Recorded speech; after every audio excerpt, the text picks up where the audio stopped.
In a game, in the Woldberry Forest, a warrior is badly wounded, and not only that, he's completely surrounded, with his fallen friends beside him. A guy tells his lady that even after everything, a certain person still hasn't shown up, so he wants to know what they're going to do. With a sinister look, she orders them to eliminate everyone. Thus, the executioner, without a second thought, charges at the warriors to wipe them out. The warrior looks back, expecting the worst, but someone moves swiftly in the shadows and with incredible agility and power, intercepts the attacking executioner. The warriors get excited when they see it's Jaehyun. One of the Imperial soldiers realizes it's Hirkin and quickly shouts for everyone to capture him. But Hirkin hears the order and, filled with power, moves rapidly and cuts down the one who gave the command. Not only him, but also the others who were approaching. He looks back with a mocking smile, covered in blood, and asks if they really think that all ganging up on him will change anything, since he knows none of them are good enough. This is Hirkan. His real name is Jaehyun, from the Haughty Mask Guild, and his nickname is Hero Slayer. His friends start apologizing and saying it was all their fault, because they didn't realize those people were the ones hunting them. Hirkan puts away his sword and makes it clear they don't need to apologize. He says that and extends his hand to help them. Then he reassures them that he's fine and tells them to get up. His friends are moved, having been saved once again. But Hirkan keeps emphasizing that, honestly, none of what's happening is their fault. And, looking at the person sitting and watching, he concludes that they're the real pathetic losers, since the real problem is people who can't fight fairly. With a sinister look, he asks the woman if he's wrong. She just smiles without saying a word, stands from her chair, and comments that it's all very exciting, but wants to know what's the point of their friendship. As she walks up to Hirkan with two people at her side, she makes it clear that trash coming together is still just a pile of trash. Her real name is Seol Yeon Chae from the Thunder Hunters Guild, and her nickname is Thunder Queen. Hirkan starts laughing and says she's being pretty sadistic, considering they're the ones getting beaten by the so-called trash. She gets serious and warns him to choose his words more carefully, or she might make him regret it and leave crying. Hirkan grabs his device and asks if she really plans to try making him regret it. He then activates his inventory, equips his mask, his weapon, and finally his full armor, completely transforming. He points his sword and makes it clear that things like regret are for weaklings like her. She goes crazy with rage and calls him a cocky little bastard, shouting for her minions to eliminate him. While Hirkan laughs and wonders if they never learn, he doesn't realize he's been severely impaled by a sword. When he notices, he's confused, but quickly realizes it was by his own friends, the ones he just saved. It doesn't take long for the system to warn that his HP is dropping fast and that his movements are being restricted because of it. As he collapses to the ground, he wonders what the hell just happened. His friend, upset by what he did, apologizes and explains that everyone there has to put food on the table in real life and that they have nothing against him. Hirkan wonders why his friends betrayed him like that. Meanwhile, Sil starts laughing hard and, unable to hold back, keeps mocking him, saying he's such a fool for believing in their act of friendship, as if that mattered when money is involved. She then starts walking toward him. As she reaches his fallen body, she calls out to him and makes it clear she's kicking him out of the game.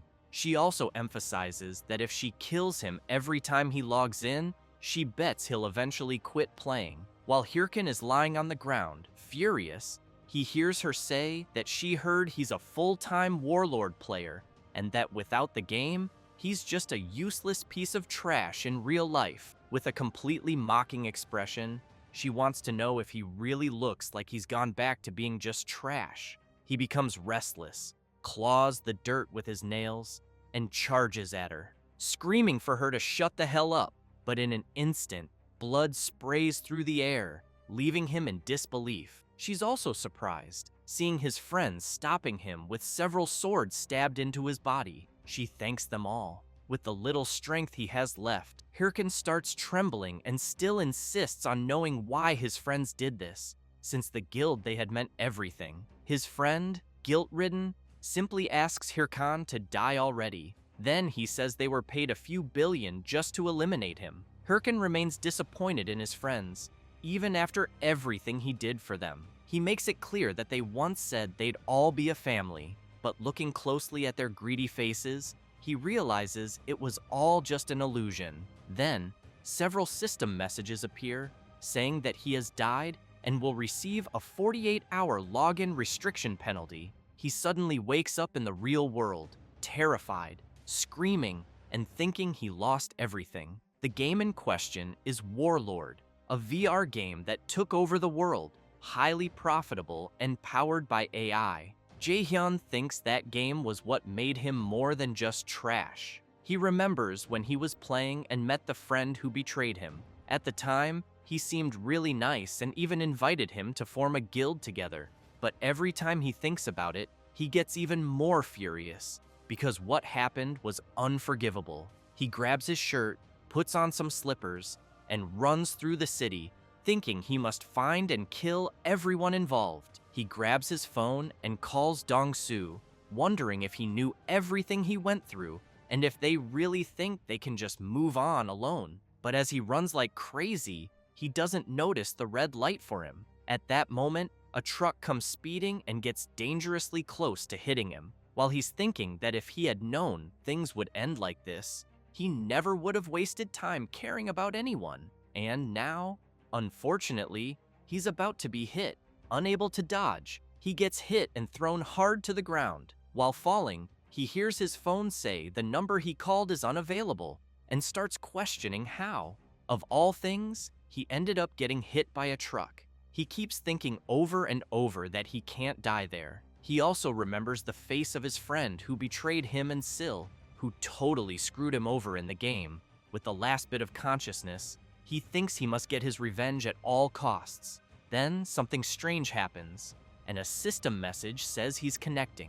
It says it's identifying the user. Finally, he receives a welcome message from the system. He opens his eyes, confused, and even more confused when he sees a huge monster in front of him, with several dead bodies around, and a large system screen asking him to complete the tutorial, where he must survive against the Minotaur, the Labyrinth Master. He tries to understand what's going on and what the hell kind of tutorial this is. Then he hears someone calling him a noob. Looking ahead, he sees two guys shouting at him, telling him to stop spacing out and wake up, and asking if he didn't see the alert because they need to defeat the Minotaur now. The creature doesn't waste time and lets out a huge roar. One of the guys says it's impossible to solo the front pocket since it looks like they'll need 13 of them to take the monster down. Hirkin asks them to wait a second and says he wants to know if the Minotaur is that tutorial boss type, because he remembers it was removed from the game 5 years ago for being too hard. The guy is stunned and wants to know what the hell he's talking about, since the game Warlord was released only 10 months ago.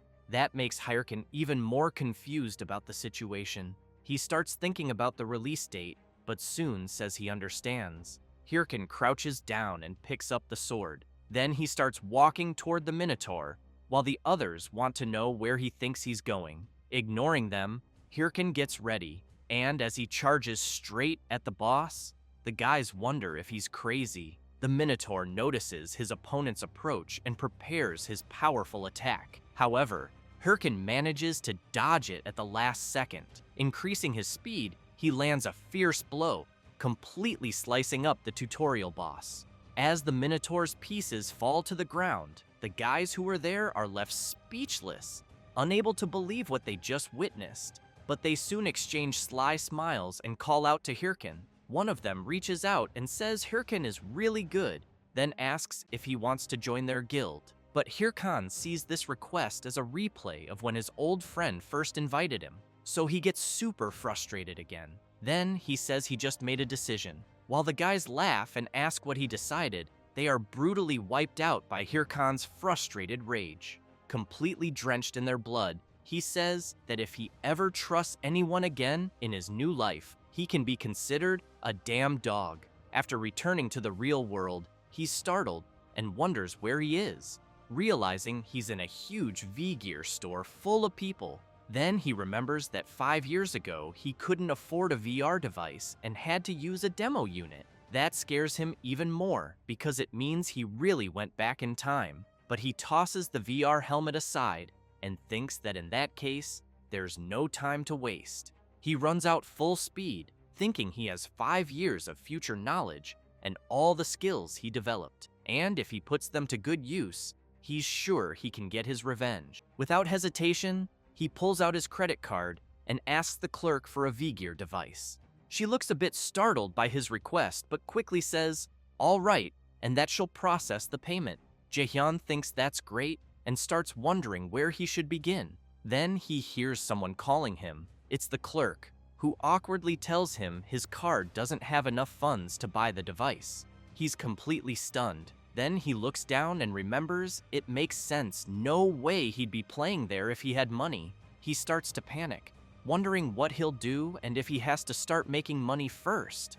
But he thinks that would be bad, since he can't waste time on that. Then he's startled by a familiar voice asking why he's hesitating. Looking at the big screen, he sees Sil saying the strong never fear a challenge, because hesitation is a luxury on the battlefield. Then she urges everyone to become a warlord. That's Sil, the Thunder Queen, and the game's top-ranked model.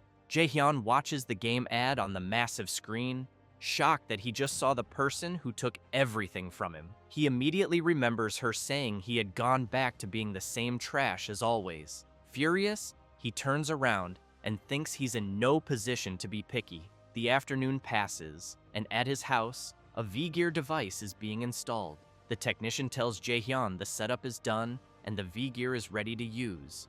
Jaehyun replies okay and thanks him. Looking at something in his hand, he thinks that was the only way he could afford the device he had to borrow the money. He remembers when he went there, and the guy wanted to know how much he needed. Jaehyun said 10 million won, and the guy had no problem lending it. While Jaehyun had his hand on the table, the guy reached into his shirt and suddenly stabbed a knife between Jaehyun's fingers.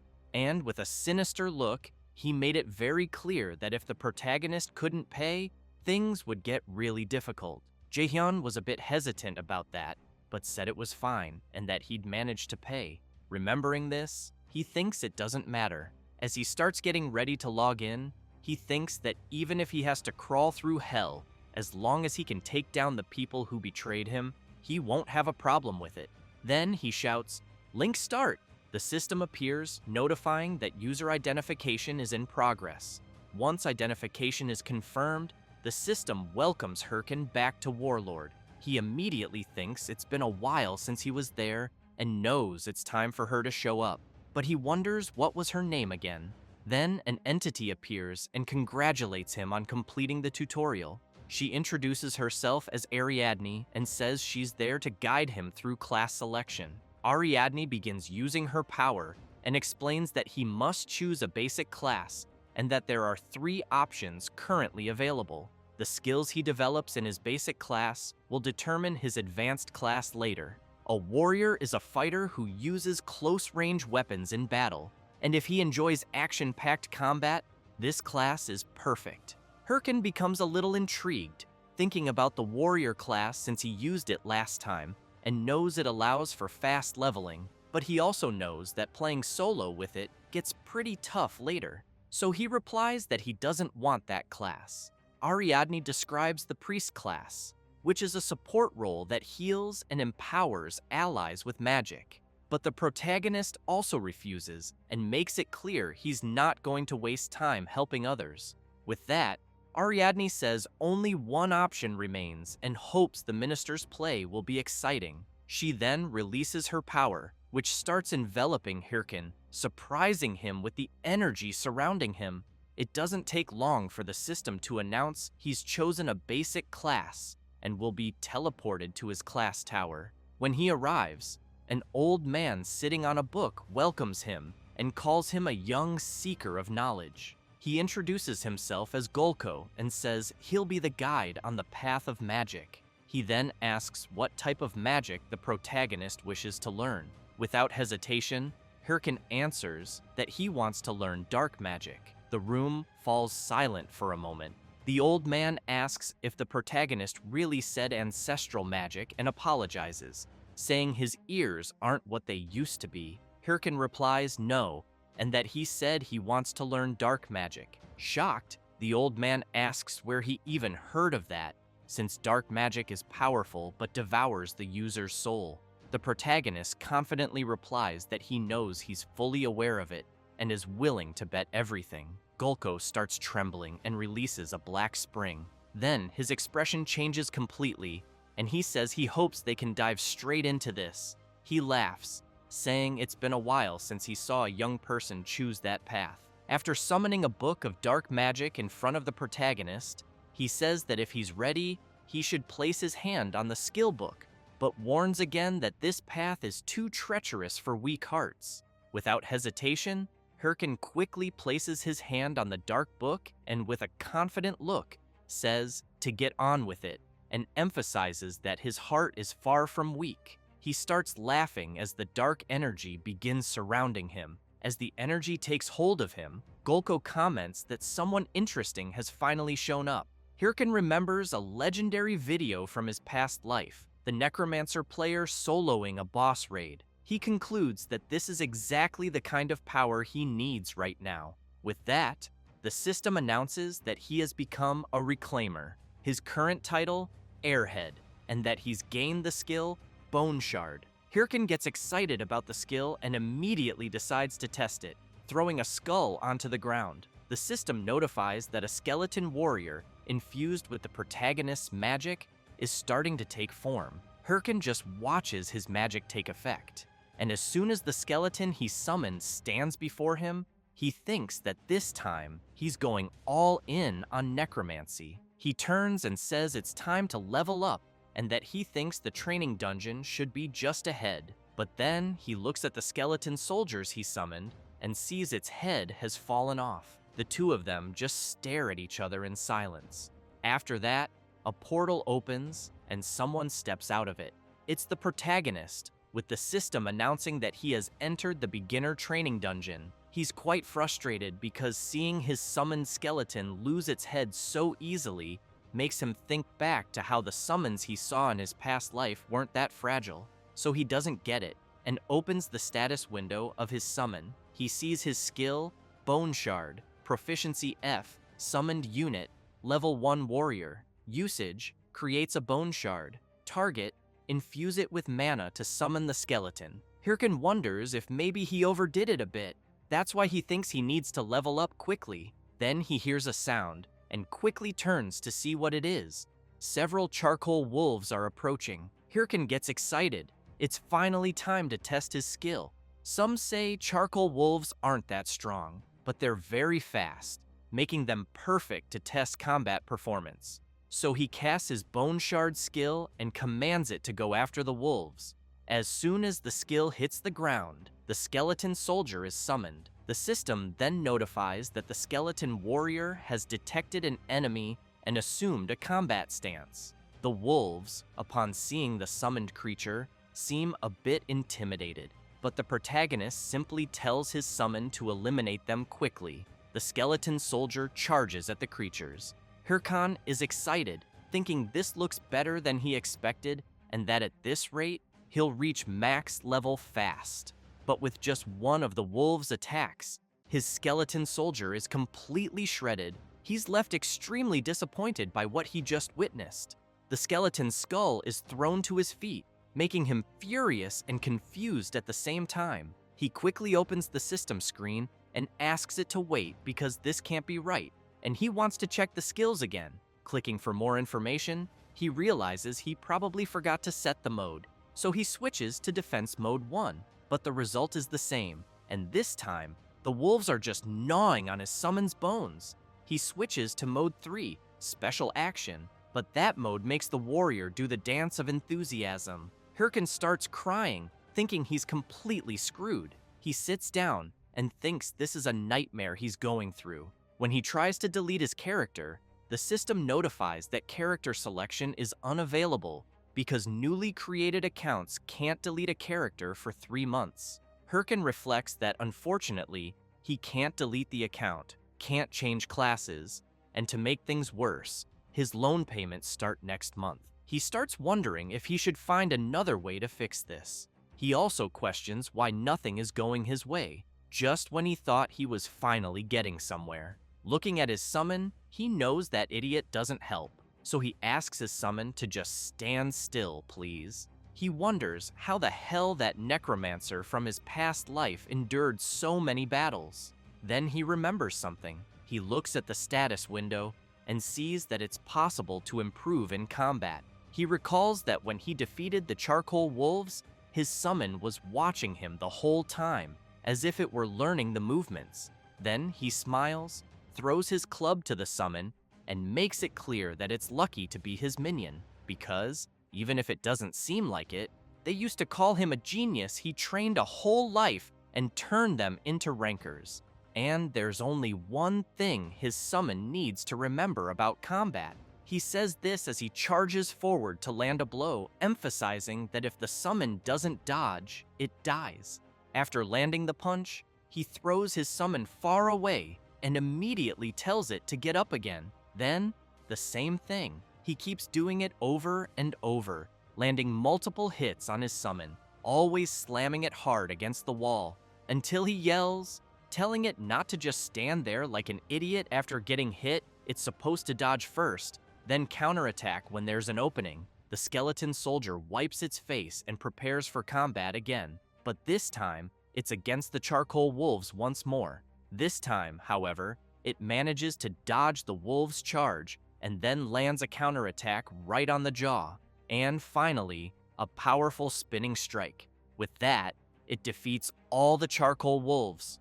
The skeleton soldier then turns to its master with a grateful look, but the protagonist wants to know what his summon is looking at. He already said there should be no distractions in battle. Still, he smiles and comments that the last strike wasn't bad at all. Then, the system informs that his bone shard proficiency has increased multiple times. Hirkin smiles and tells his summon did a great job as they leveled up. Sometime later, in the starter village of Castle Fegus, the protagonist is walking through the city, hearing people say the legal guild is recruiting new members, and others talking about a forest raid. He thinks his little bone learns fast, but knows that with a few more days of training, it'll be able to solo dungeons. That's why he sees this as the crucial point first. He needs to reach level 10. Suddenly, someone calls out to him. It's a chubby guy with a dumb face, wanting to know if the protagonist doesn't know he's supposed to apologize after bumping into someone. Hirkin starts wondering who the hell these third-rate bullies are. While the guy keeps talking trash, Hirkin doesn't care at all and thinks he doesn't have time for this, and that it might be best to just kill them and move on. The chubby guy gets ready to punch him while shouting that the protagonist is ignoring him. But then, out of nowhere, a guy appears and blocks the punch. He immediately says the chubby one can't go around punching people. The guy gets nervous and wants to know who the hell just blocked his attack. Hirkin starts sweating cold as he remembers who that person is. Looking at the guy's muscles and strange clothes, he's sure it's Shev the Slayer, the legendary warrior from his past life. The protagonist, afraid of what the chubby guy might do, shouts for him to wait without thinking, but the guy doesn't care and spits on the ground near the legendary warrior. Then he cracks his knuckles and tells Shev to stay out of it if he doesn't know anything, because it was the protagonist who bumped into him and didn't apologize. So he wants to know if Shev's never heard the saying, "An eye for an eye, a tooth for a tooth." Shev starts laughing, but then releases his terrifying monstrous aura, which makes the chubby guy crap his pants. The protagonist is really impressed by the power he feels. Shev smiles, but with a terrifying look, and says that in that case, since the guy hit the palm of his hand, should he retaliate? The chubby guy's friend screams, warning him that the man in front of them is Shev the Slayer. Then he says Shev is the leader of the Red Bulls, one of the top 30 guilds. a battle-crazed lunatic known as Shev the Killer Slayer. The chubby guy turns to his friend and asks why someone like that would be there, but Shev grabs his shoulder and wants to know the answer. The chubby guy turns with a terrified face, but then he and his friend run away apologizing. Shev starts laughing and says he's glad everything was resolved peacefully. Then he pats the protagonist on the shoulder and asks if he's okay, saying he shouldn't worry about people like that. But Hirkin quickly turns and brushes Shev's hand off his shoulder, making it clear that next time, he doesn't need his help. The Slayer is left confused, not understanding what the hell just happened. Smiling, he thinks that was pretty cold. As he quickly walks away, Hirkin thinks that for a moment, he was completely overwhelmed by Shev's power, but he clenches his fists and, furious, swears that the next time they meet, he won't be the same person he is now. Sometime later, in a dungeon, the protagonist is still thinking about what happened earlier and how the difference in strength is painfully obvious, but he knows Sil and Shev are at the same level, which means he needs to become just as strong if he wants revenge. While he's thinking about that, a massive black tiger charges toward him. However, without doing anything, his skeleton soldier easily defeats the creature coming his way, and with no mercy, the skeleton finishes off the black tiger. The system announces that the skeleton warrior has killed a black tiger and leveled up. While his summon looks pleased, Hirkin takes a deep breath and wonders if it really took him 3 days to reach level 10, thinking that it took longer than expected. That leaves his summon a bit upset, but after a while, the system finally congratulates the protagonist for reaching level 10. It says, monsters will no longer appear in the training dungeon, his beginner mark has been removed, and his rewards will be processed. Hirkan gets excited he finally made it. The watch is an essential device with several functions: stats, quests, map, inventory, and messages. The protagonist thinks it's been a while since he used it. He quickly opens his status window and sees that he's level 10. His class is Necromancer, with 3 points in strength, 3 in stamina, 5 in intelligence, and 5 in magic. He thinks it's a shame that his stats, but then the system prompts him to allocate his available stat points. He reviews his stats to decide what would best support his goals. He knows this is just the first stat distribution, so he needs to be careful. As a necromancer, the obvious choice would be to increase intelligence or magic, but he decides this time will be different and puts all his points into strength. With that, the protagonist's strength stat increases by 50 points, bringing his total strength to 53. His summon looks extremely disappointed. Seeing it upset, Hirkin asks what the problem is. Then he knocks on its skull and makes it clear he hasn't given up on necromancy, he's doing this to train it. He explains that increasing intelligence or magic right now won't make much difference, but investing in strength will allow him to teach it every move he mastered at his peak. He's literally betting his life on his summon's learning. The skeleton soldier gets emotional at its master's words, which only makes Hirkin more irritated, telling it to just focus on training while he takes care of the rest. He then says there's another way to make up for the other stats. The next day, he goes to the Monster Hunting Association at the Castle Figus branch. The mission distributor grabs an item and shouts to everyone there that fresh missions just arrived. While the crowd starts fighting to grab missions first, the protagonist calmly walks through them, thinking that missions this time of year are usually bad, but the guys are still hyped, so he figures they're all noobs. When he gets to the counter with the old man who gives out missions, he says he wants one and asks to see the list. The old man agrees but warns him that all that's left are the ones no one wants, either too hard or with lousy rewards. As Hirkin scans the available missions, he thinks most of them are really boring, but he notices one that catches his attention. After picking it up, he thinks he's found his ace. It's the Baima Mountain Cave, a basic mission with low-level monsters.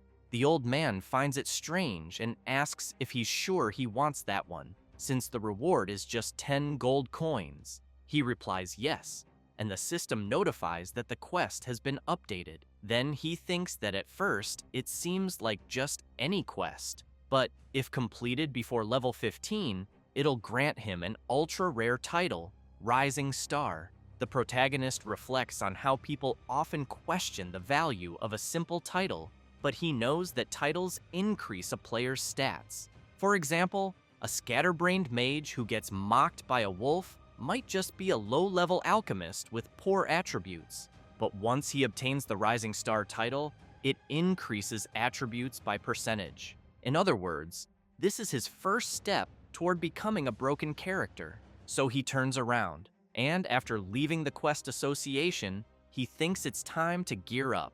Sometime later, on Mount Bima, Hirkan isn't looking too pleased. He realizes he equipped himself with something ridiculous. He immediately starts complaining, wondering what the hell he just did, since after spending all his money on equipment for his summon, he only had enough left to afford cheap stuff, and now he looks like a fool.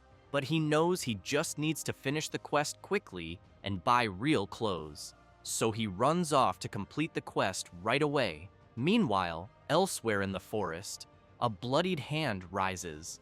It's a man lying wounded among the plants, calling for help until he gets dragged back in. Sometime later, a warrior arrives at Mount Bima and declares that the grand adventure of the Great Multi is about to begin. He feels proud for being level 11 and thinks he might even become a top ranker in record time. Then he hears someone screaming for help, asking for someone to save their lost friend. The warrior rushes over and asks what happened. The priest says a monster started attacking them out of nowhere, but he barely escaped, and to make it worse, they ran out of healing potions. The warrior starts looking through his device and says he thinks he has some potions and tells them to hang in there. The priest starts crying and thanks the warrior, but it was a total setup.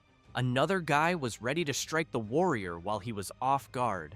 After taking the hit, the bleeding warrior collapses and wonders what just happened. The priest thanks him again and, along with his friends, makes it clear to the fallen warrior that they'll make good use of his items. The warrior is crushed when he realizes he was tricked by such pathetic people. The priest drives his sword into the warrior, finishing him off, and says it was his own fault for falling into such a lame trap. The system announces that player multi has been eliminated and removed from the game. It also says the player's watch has dropped and is now up for grabs by the bandits.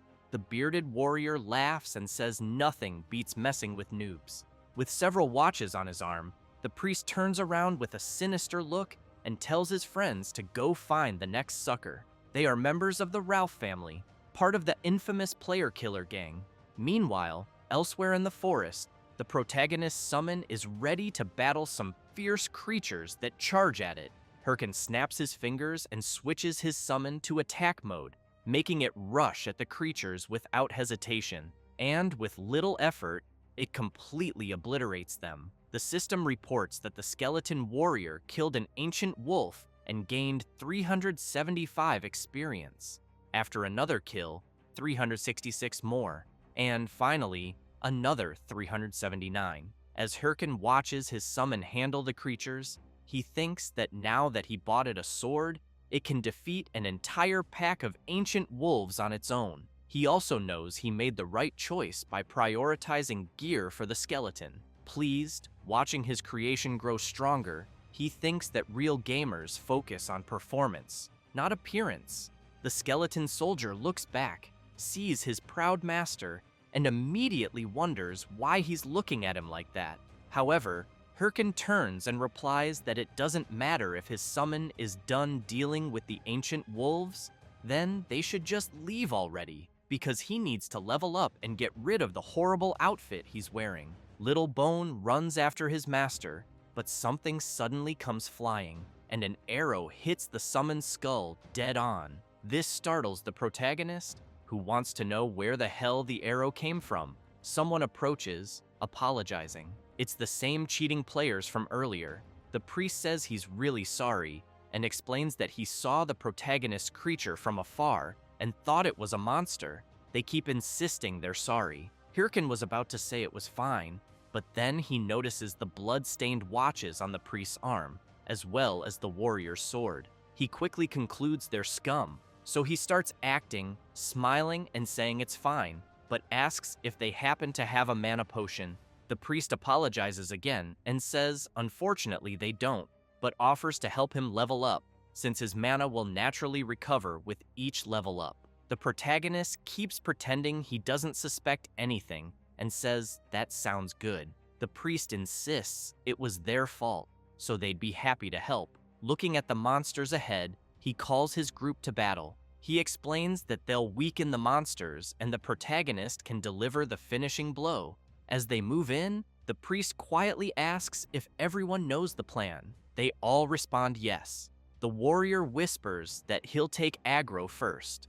Then, the mage says he'll cast an attack buff second.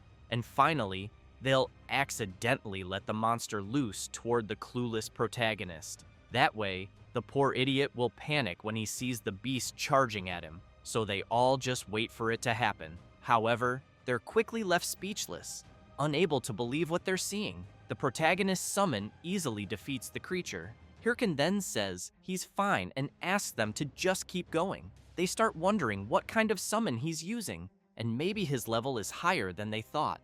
In that case, they decide to start sending multiple waves at once against him. Then, while he's distracted, the warrior sneaks up behind him. As he's about to strike, he thinks all he needs to do is defeat the summoner. But when he attacks, Hirkin easily dodges it, leaving the warrior confused as hell. His target just dodged an attack from a blind spot. With no time to react, he gets hit by a brutal blow from the protagonist. The priest panics and shouts, wanting to know what the hell is going on. Hirkin snaps his fingers and calls for his summon, Little Bone, who immediately joins him and charges at the thugs alongside his master. They scream in fear, begging them to wait. But with no chance to defend themselves, both are attacked by the coordinated strike of master and summon. After their bodies crash to the ground, Hirkin makes it clear he knows their kind all too well. As he walks toward them, he says they're the type who earn people's trust just to stab them in the back and take their loot. But he admits that if he still thought like before, he might have fallen for it. The blood-covered priest starts screaming in desperation, begging the protagonist to wait a second and just take all his items and go.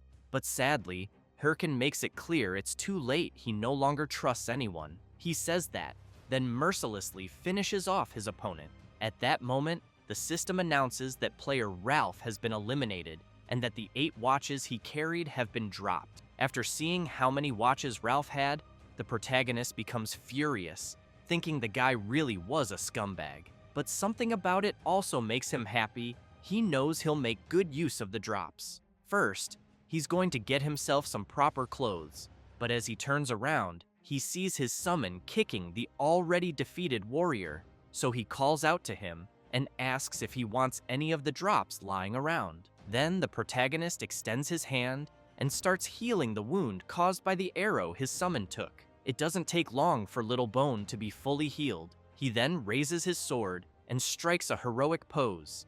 Hirkin looks at his excited summon and says, "It really looks like he's happy." The protagonist also comments that appearance doesn't matter in the game, but while striking a ridiculous pose, he emphasizes that what truly matters is being beautiful on the inside. As his summon stares in shock at its master's absurd pose, Hirkin smiles and says the priest's dropped watches were truly a jackpot.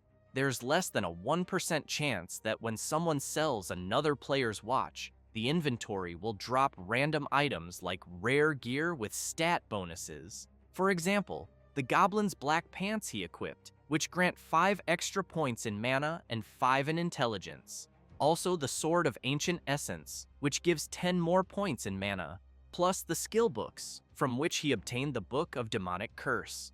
And lastly, the most important, lots of gold. Hirkin picks up a mask from the dropped inventory and thinks that thanks to the fools he defeated, this was faster than expected. He then concludes that he'll soon start recording his gameplay and knows he'll need the right style for that.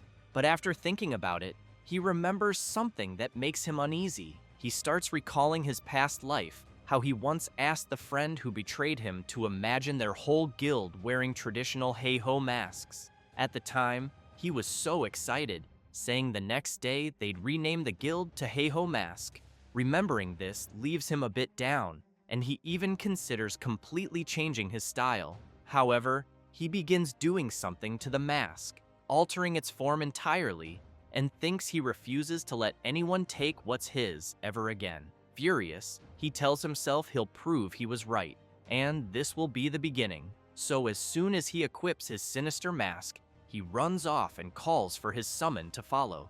Sometime later, in a different dungeon, the protagonist and Little Bones step through a portal, and the system announces that he has entered the Bima Mountain Cave dungeon. Hirkin examines some markings on the rocks and thinks he clearly remembers that in this dungeon, there are blue werewolves. He also knows they're tough monsters, but with his new gear, he believes he'll be fine and might even clear the dungeon in 10 minutes.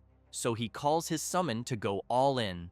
A few hours later, Hirkan is in disbelief and yells, asking why there are no monsters around. He starts thinking this is driving him crazy because he knows if someone had already cleared the dungeon, the system would have sent a message. Then he sees his summon doing something near the rocks, and when he turns, he notices something that grabs his attention. So he heads over to where his summon is and sees something strange on the rocks. Suddenly, a massive dark energy begins to swell. The system announces that the protagonist has discovered an instance dungeon and asks if he wants to enter. He falls to the ground, startled, and says that must be why no monsters were spawning, because instance dungeons are random dungeons that appear inside another dungeon, and when they do, the normal dungeon shuts down until the instance one is completed. He also knows these dungeons are much harder, but give double the rewards. He starts wondering if it might be a trap because he knows once someone enters an instance dungeon,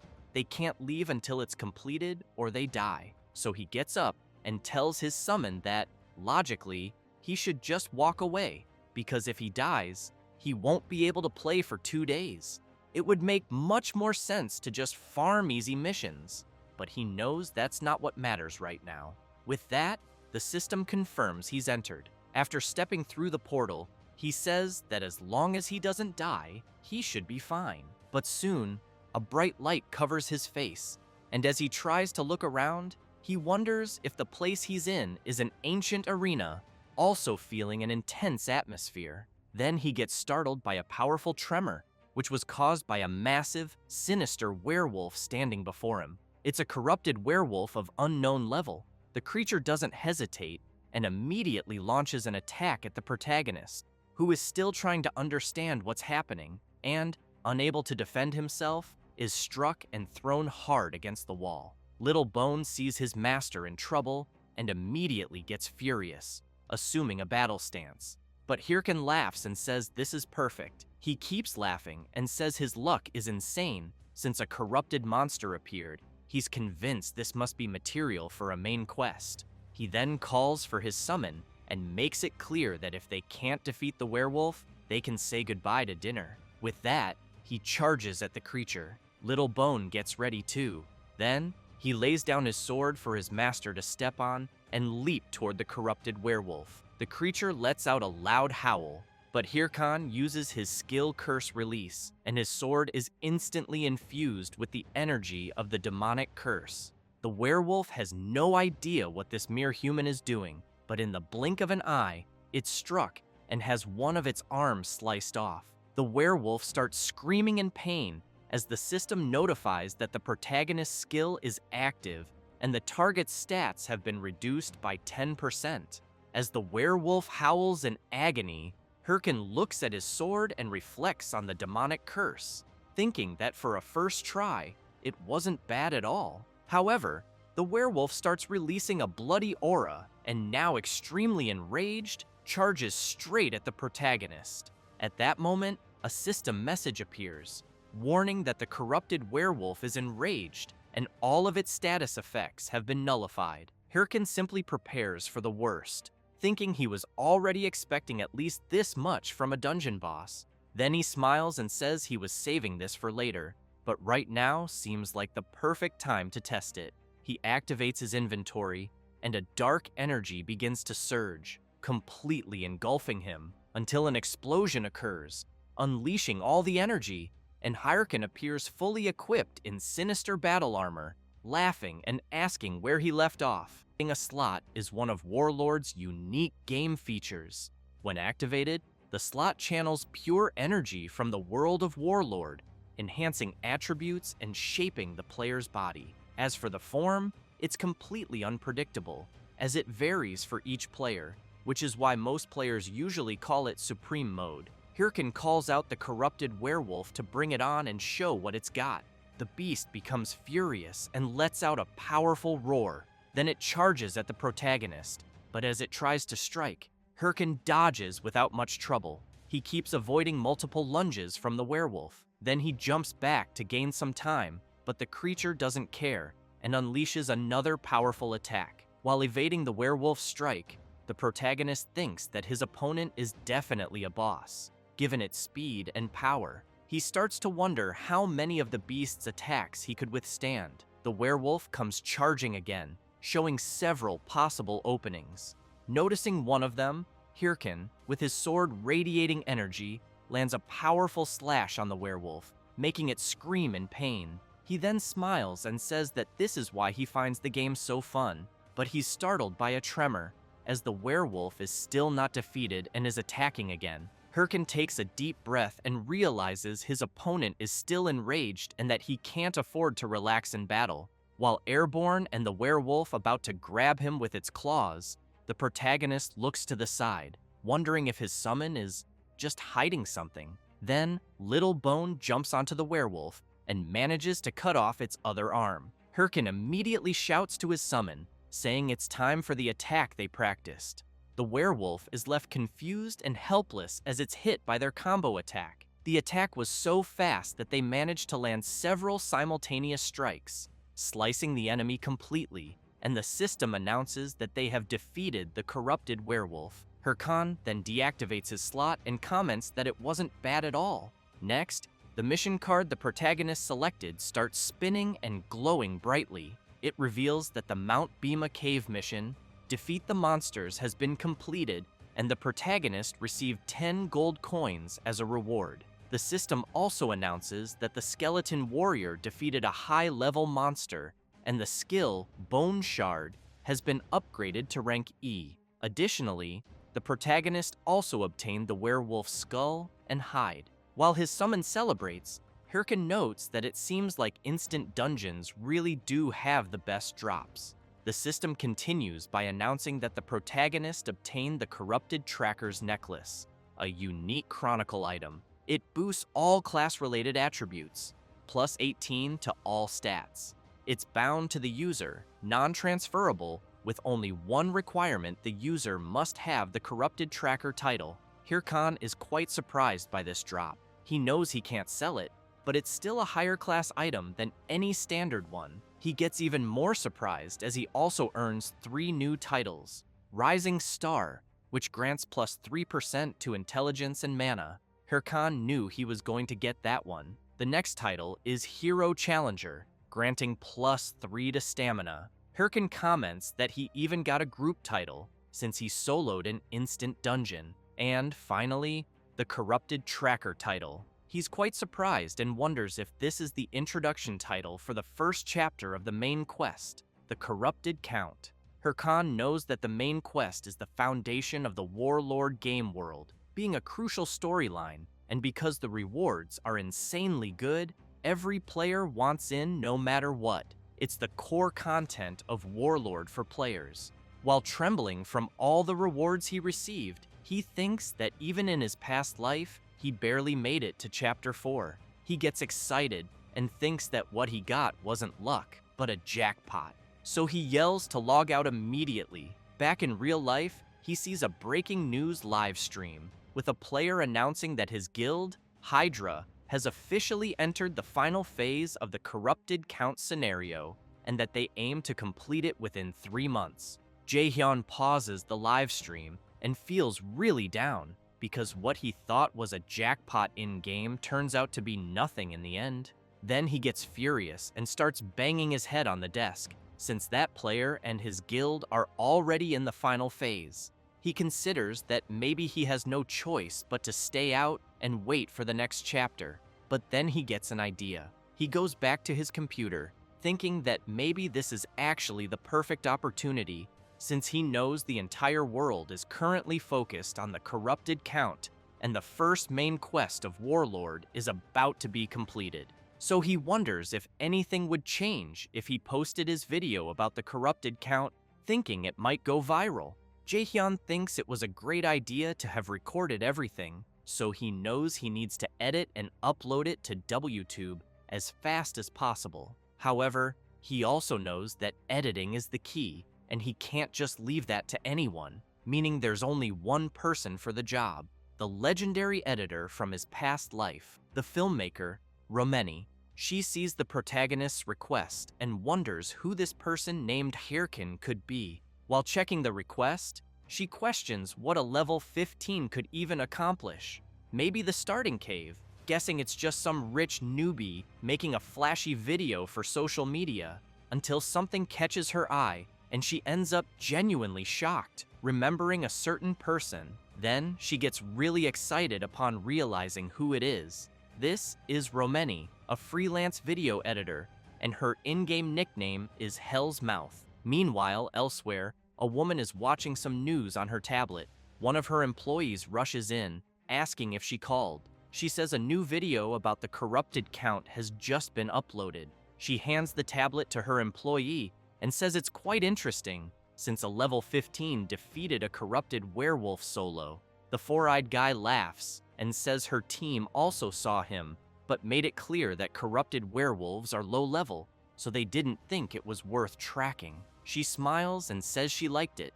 Then she asks her employee to bring the person from the video to her. This is Sholyon Che, heiress of the Thunder Corporation, the biggest business conglomerate, and her name in Warlord is none other than Thunder Queen Syl. The next day, the protagonist is quite surprised looking at something on his phone. Seeing the video he posted the day before, he notices it already has many views.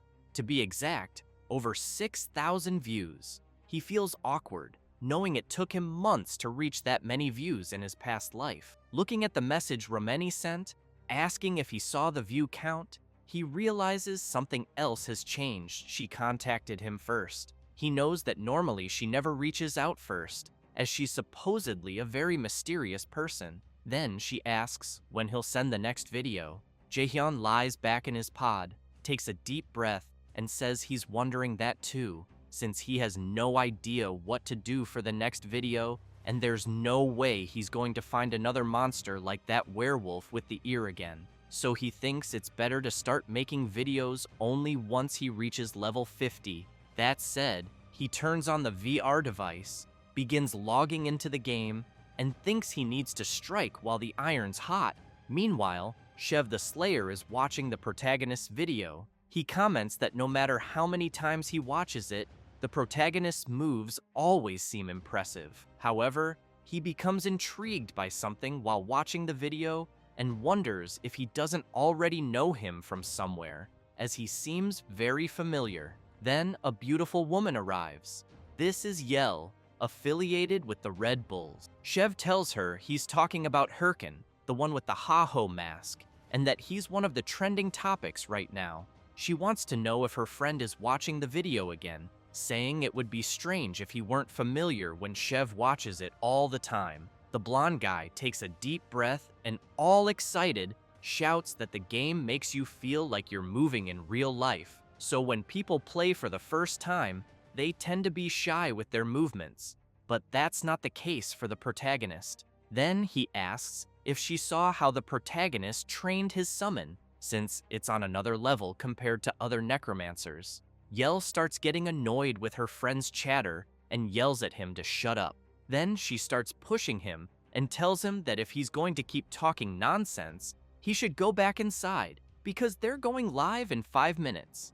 Shev smiles, winks, and says he really likes her. Crossing her arms and taking a deep breath, she says that if he really does, then he'd better do well in the upcoming live stream. She then says that over 200,000 people bought tickets just to see him, the leader of the Red Bulls and the man ranked 9th in Warlord, the Slayer Shev. With that, as the live stream begins, a dungeon portal appears, and both he and the members of his guild get ready to enter. Shev smiles and, pointing his blade, tells everyone to prepare for battle. Meanwhile, at the affiliated Raiders Association of Castle Figus, Hirkin is very disappointed and starts slamming the table because there are no missions available. He wonders how there could be absolutely no good mission, so he considers taking a break from making videos for now. The old mission man approaches and says he knew the protagonist was the adventurer who cleared the Mount Bima cave dungeon. Hirkin remembers the old man. He introduces himself as Hotan and wants to know if the protagonist has a moment. After going to a more private place, the old man says he's heard everything and knows the protagonist even encountered a mutant in the Mount Bima cave. Hirkan is puzzled, thinking he doesn't remember any such quest, so he says he just saw a werewolf with strange eyes. Hotan turns and says that's what he thought, as he believes there's a strong chance the monster the protagonist faced had been exposed to the power of the corrupted. Hirkin finds this odd and wonders if the old man has lost his mind, but Hotan emphasizes that he doesn't know exactly who it is, but it's certain that the protagonist's power is causing monsters to go mad, and several are becoming victims. That's precisely why the Raiders Association has placed a bounty. But before he can finish speaking, his arm is suddenly grabbed. Hirkan, eyes gleaming, says he'd like to help capture this wicked bastard. He says this thinking it might be a hidden quest, and that he needs it as soon as possible. The old man tries to explain that he thinks it's too early for the protagonist to take this on, but Hirkan doesn't care and makes it clear everything will be fine. Hotan gets a little embarrassed and says that, in that case, he'll give the protagonist a chance, depending on how well he does. Then, he says there's someone named Ahimbri in Castle Bangsu, east of Castle Figus, which surprises Hirkin when he hears the name. The old man goes on to say that this person will be able to guide him and that he'll also write a letter of recommendation. Thus, the quest Ahimbri's Teachings is created, with the objective of finding Ahimbri and showing Hotan's letter of recommendation with a skill book as the reward. Hirkan leaves the Raiders Association and shouts in joy. Then he wonders if this is really happening, and if, by any chance, he actually got a quest to become Ahimbri's student, knowing that this person is one of the 7 disciples of the Grand Mage Bokan, since all mages want to meet him because he provides rarer skill books. In other words, he's a very important NPC in the game, so he runs off happily, thinking he probably got this opportunity because the Rising Star title combined with the main quest of the Corrupted Count, and that if things go well, he figures he won't need to worry about video material anymore, until he stops and realizes he almost forgot something he needed to do first. Then he heads into a forest, uses his bone fragment skill, and summons it.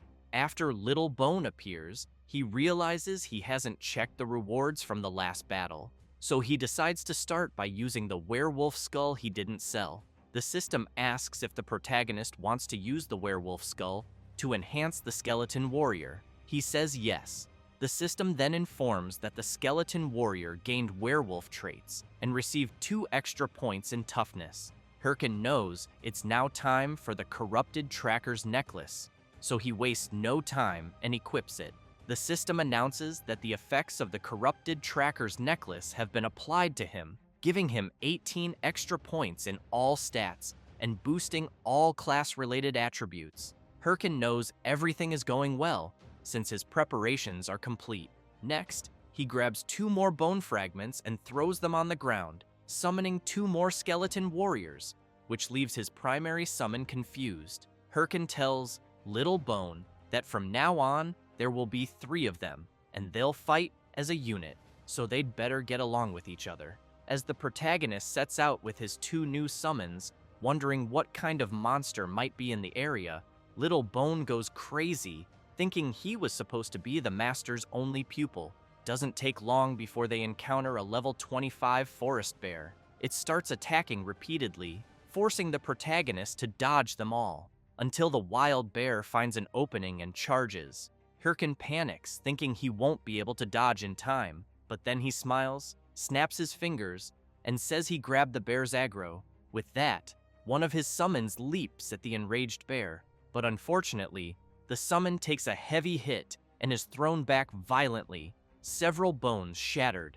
Hirkin gets angry and questions if the summon really thought such a predictable attack would work, since it needs to strike from the bear's blind spot. So he tells the summon to try again. It leaps at the beast once more, but again gets hit and slammed into the ground. Hirkin loses it and starts yelling, cursing his summon. Then he points out he already said to attack from the blind spot, and wants to know why the other summon did the exact same thing. However, the third summon walks forward and strikes a ridiculous pose, which actually makes its master smile, thinking maybe this one will do better. The final summon jumps at the bear, sword ready to strike, but the bear, without much effort, just swats it with its massive paw and knocks its head off. This leaves the protagonist even more furious and frustrated with his summons. So after some time, and after defeating the bear himself, he wonders if his summons even have brains because frankly, he doubts it. Then he tells them to put their heads back on. While they do that, he tells them to listen carefully and explains that when monsters are attacked, they obviously turn toward the direction of the attack. Then he draws a diagram on the ground and says that's why his summons need to go for the monster's blind spots. He then asks what would happen if they charged from where the monster is looking. The summons just make faces like they didn't understand anything, which makes him even angrier, and he tells them to just forget it. Even so, he thinks it's great that the skills rank has increased, and that he can now summon 3 skeletons at once, thanks to the effects of the corrupted tracker's necklace.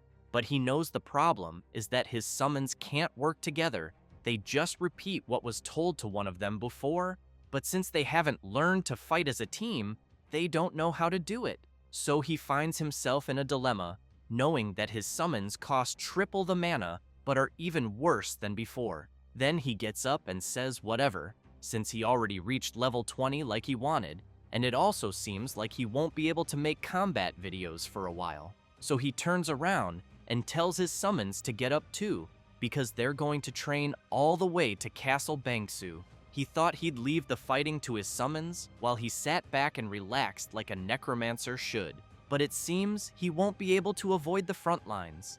So he concludes that he's totally screwed. After a while, he returns to the Raiders Association branch at Castle Bangsu. Inside, it's full of players. Then, a guy walks out of a room, and everyone immediately gets excited to see that a certain player has come out.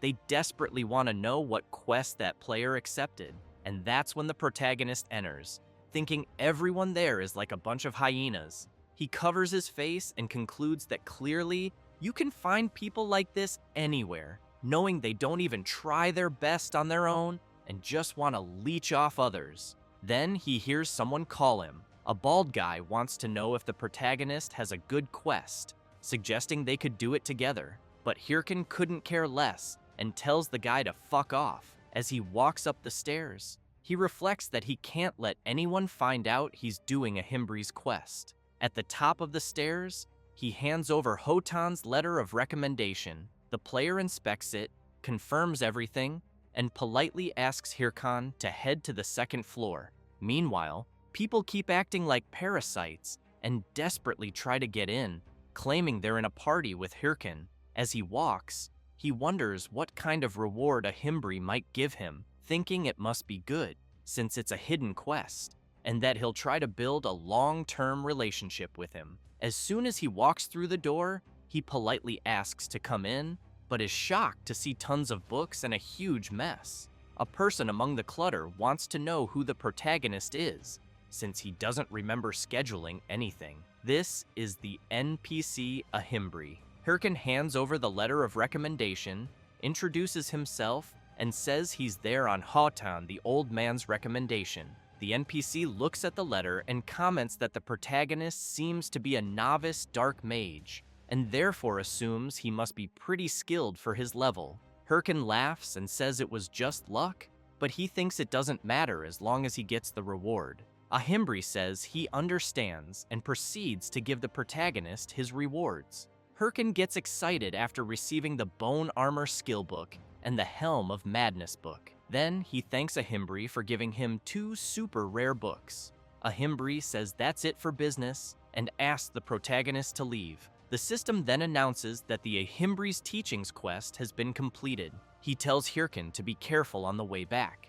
Hirkin finds it odd and asks the NPC to wait, wondering why the quest ended so quickly, and if he doesn't have another one to give, he knows he didn't come all this way just to get a couple of skills. So he starts yelling for Ahimbri, saying he'll do anything. The NPC then grabs the protagonist's hand and asks if he really will do anything. Hirkan replies yes. With a very suspicious expression, Ahimbri thanks him. With that, Hirkan receives the quest, the nest's egg, which requires him to retrieve the egg from the nest. And to make things worse, there's no reward. This leaves Hirkan in shock, thinking the NPC tricked him. Meanwhile, a knight walks through the city, causing people nearby to grow visibly nervous. Then they begin to wonder if the knight's gear isn't some kind of very expensive type. He continues walking and heads to the Affiliated Raiders Association. Then he wonders if that's where the player Ha-Ho Mask might be. Meanwhile, the protagonist, after leaving Ahimbri's room, feels very disappointed, thinking it's really possible to get scammed by an NPC. So he walks off, thinking he expected to receive a quest related to the main storyline. But now he wants to know what the hell this egg quest is, especially since it has no reward. Still very frustrated, he keeps questioning if he really needs to do it. Then, out of nowhere, a strange guy appears right in front of him, asking about the quest. Soon, several other players surround the protagonist, all trying to find out what mission he got. He panics, thinking he forgot those guys were there, and wonders what to do now. Maybe he should just kill them all. Then, out of nowhere, the knight appears, releasing his intense power and blasting the players away. He asks the protagonist if he has a moment for a talk, saying he'd like to speak somewhere quiet. Hirkin finds it strange and wonders who the hell this guy is who just showed up. So he tells the knight to fuck off, but the knight gets really close to the protagonist's face and whispers, calling him Ha-Ho Mask and asking him to cooperate. That really scares Hirkin after hearing himself called by that name. So they go to an alley in the city. The knight says he's sorry for causing trouble. Then he taps his watch and says he felt like they couldn't talk properly out there. After unequipping his helmet, Hirkan is confused, thinking that based on the player's gear, he must be at least a ranker, but he doesn't recognize him. So he wonders who the player could be and how he knows the name Ha-Ho Mask. The knight asks if the protagonist really is Ha-Ho Mask. Hirkin starts getting nervous and thinks that in situations like this, the best thing to do is pretend he knows nothing. So he asks who this Ha-Ho Mask is that the knight keeps talking about, saying he just followed him there for a chat, but really wants to know who the hell Ha-Ho Mask is. The knight, a bit frustrated, wants to know if the protagonist didn't just receive a quest from an NPC named Ahimbri. Hirkin steps up to the player and demands to know who he is and why he should share any information, especially since he dragged him there. Still pretending he knows nothing, he flips the player off and asks if he's looking for a fight, but he thinks to himself that he has absolutely no clue who this guy is. All he knows is that he needs to keep pretending. The player stays silent for a moment, but suddenly reaches out his hand and says he clearly made a mistake and apologizes. Hirkin breathes a sigh of relief, shakes the player's hand, and says it's fine. Then he turns around to leave, making it clear he'll let it go just this once. The player just watches the protagonist walk away. However, another player had been hiding there using a skill and tells his friend that he doesn't think the protagonist is the one they're looking for. The knight points out one thing for sure: the guy isn't skilled, because if he had been playing Warlord for a while, he wouldn't have carelessly exposed his wrist with the watch like that. The other player then asks if they really need to keep monitoring the NPC Ahimbri, since the corrupted Count quest is almost finished. And even if someone found out about it now, he wonders what they could really do. The knight says that the Nest's egg quest the protagonist received is the main quest, which is why he thinks they shouldn't take unnecessary risks. So the mage says he'll return to his position. The knight agrees and says goodbye. However, someone had been watching that conversation, Hirkin, who quickly realizes there were actually two players there. He thinks they're definitely part of an organization since they're working together, but he also believes that if they were from a normal guild, they would have made an offer after revealing who they were. With that, he concludes that those guys definitely aren't ordinary players, since they were testing him like that, but he remains curious, wondering who the hell those players were.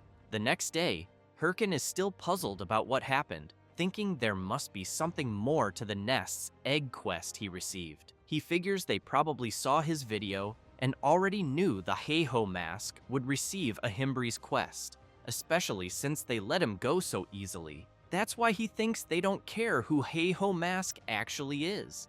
So he's stuck in a dilemma, unsure what's going on with the quest he got, but knowing that if he continues it as is, he'll likely run into them again, and if he wants to avoid that, he won't even be able to post videos for a while. He wonders why those damned lunatics keep ruining his life, especially since just dealing with Solyan alone is already too much. Meanwhile, Solyan has just logged out of the game, and her secretary, Park Suji, appears, commenting that she did a great job. She then hands her lady a water bottle and asks how things went with the guild entrance exam. Solyan takes the bottle and says they were all trash. She also wants to know how they can all be so useless, and if there are any updates about the Ha-Ho mask she mentioned. Suji hesitates a bit, but says he seems to have joined another guild, since he hasn't responded yet, which makes Solyan furious, demanding to know if that's true. Terrified, Suji says she doesn't think so and will investigate again. Solyan tells her not to come back until she's sure. While changing clothes, she asks what the chairman said. Suji replies that he hasn't said anything yet. Solyan smiles and explains that if he's staying quiet, it means Warlord is doing very well. Then, after getting dressed, she emphasizes that he tried to arrange a marriage by force when she told him about playing the game. While Suji is stunned by her boss's figure, Solyan tells her to gather a new batch of candidates and report to her the next morning. Suji is startled and asks if she really wants to hear about that the very next day, as it's quite sudden, but Solyan doesn't care and leaves the room, ignoring her secretary. Suji thinks her boss has a really nasty personality. Later, in a dungeon, Hirkin comments that it's been a while since he was there and that he barely remembers the lizard swamp. He figures that since Ahimbri is currently at Castle Bangsu, the quest must be somewhere around this region, especially because it involves finding an egg, so it's likely from some kind of bird, reptile, or insect. Filtering through places he can access at his current level, the lizard swamp was the only option. He then calls one of his summons and says the monsters here are high level, so he'll probably need to use the skill enhancement he received. Referring to the Helm of Madness, he knows he has to draw a mark and cast the proper spell. So he activates the helm, and his summon begins to change, its gaze now filled with a bloody energy. It quickly starts releasing a powerful aura that leaves the protagonist stunned. He gets really excited seeing his summon transforming into something incredible. He says they need to test it first, so he tells the summon to attack him, but he forgets the note in the skill that says there's a chance the summon might lose sanity. One of them takes a deep breath, eyes full of bloodlust, and charges at its master, who is now terrified. But Hirkin lands a solid punch to the summon's skull, launching it high into the air. As the skull crashes back to the ground, he demands to know how the summon dares to scream. Then he decides to review the skill more closely to check for a bug, but finds nothing. He figures maybe he got hit by his own skill somehow, but doesn't notice something emerging from the swamp behind him. A level 30 lizard man appears, ready to attack. Hirkin turns and says that, apparently, The test subjects arrived at just the right time. With that, he activates his skill again, and the system notifies that when the Helm of Madness is active, it increases the summon's attributes. And currently, the boost rate is 1.2x. Hirkin also activates Bone Armor, equipping his summon with armor, but for now, the only available piece is the chest plate. With that, all his summons are ready for battle, which makes the Lizardmen a bit nervous. So Hirkan orders his summons to wipe out the monsters. They unleash a series of attacks, forcing the Lizardmen into full defense. One of them takes advantage of a distracted enemy, appears behind it, and strikes with a powerful, merciless slash. It doesn't take long for the system to announce that the skeleton warriors killed 3 Lizardmen and earned 864 experience points, and that the protagonist leveled up twice. Hirkin watches his summons and bursts into laughter, full of excitement. Then he tells his summons that for the next week, they'll be hunting monsters while searching for the egg, and if that's not the right region for the quest, they'll move elsewhere. While calling his summons to head out, someone watches him from afar. It's a bold woman. She plays coy, thinking about how she'll introduce herself. She keeps thinking how beautiful she is, then admits to herself that's not what she meant to think, but knows it's true, and there's nothing she can do, since everyone likes her no matter what. That's why life has always been easy for her. When she pretends she's in trouble, her slaves always come to help. But as soon as she takes a step, she slips in the mud and falls face first into a puddle. Furious, she thinks about how much she hates this place.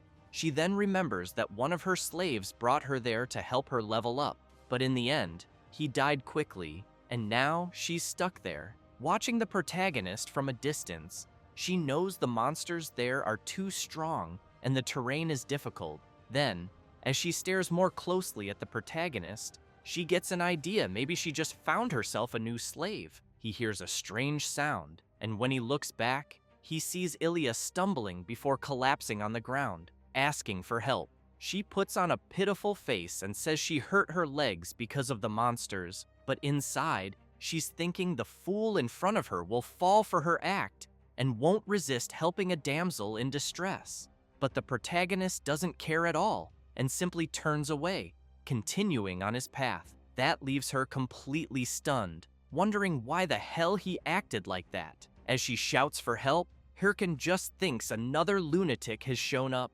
Ilya bites her lip, absolutely furious, wondering how he dares ignore her. Hirkin continues his journey, fighting several monsters along the way, and while he gets bored watching his summons handle everything by themselves, he notices that the same woman is still following him. He realizes he's been ignoring her to avoid wasting time, but she just keeps following. So he starts remembering the faces of the players who tried to trick him a few days earlier, getting angry thinking that if they're in the game, they should at least play properly. He concludes it's better to deal with this now, so he finally turns around and asks the woman what she wants. She approaches and says she dropped her sword in one of the swamps while hunting and asks if he could help find it. Hirkin makes it clear that when he finds the sword, she'd better disappear from his sight. She gets excited and starts thanking him non-stop, saying she won't forget his help, but internally,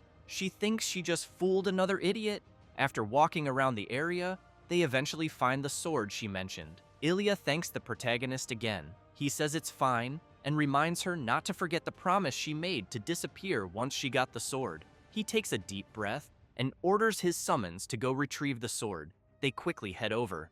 While laughing, she thanks him once more, but he knows that necromancers are nothing without their summons. So she takes advantage of the fact that the protagonist is distracted and attacks him. Just as she's about to succeed, Hirkin quickly turns around and tells her she's really slow.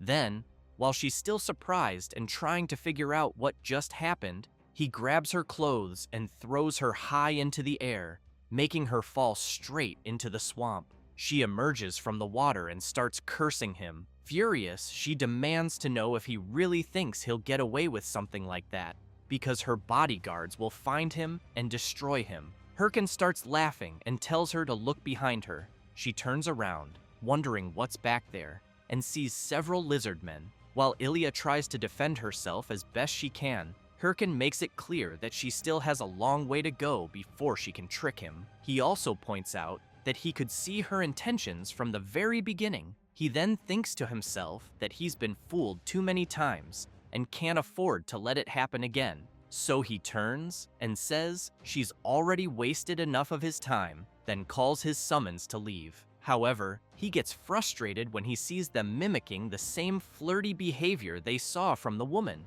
Hirkin gets angry and orders them to stop learning weird things, or he'll eliminate them completely. Then a system message pops up, informing that the player Ilya has been eliminated.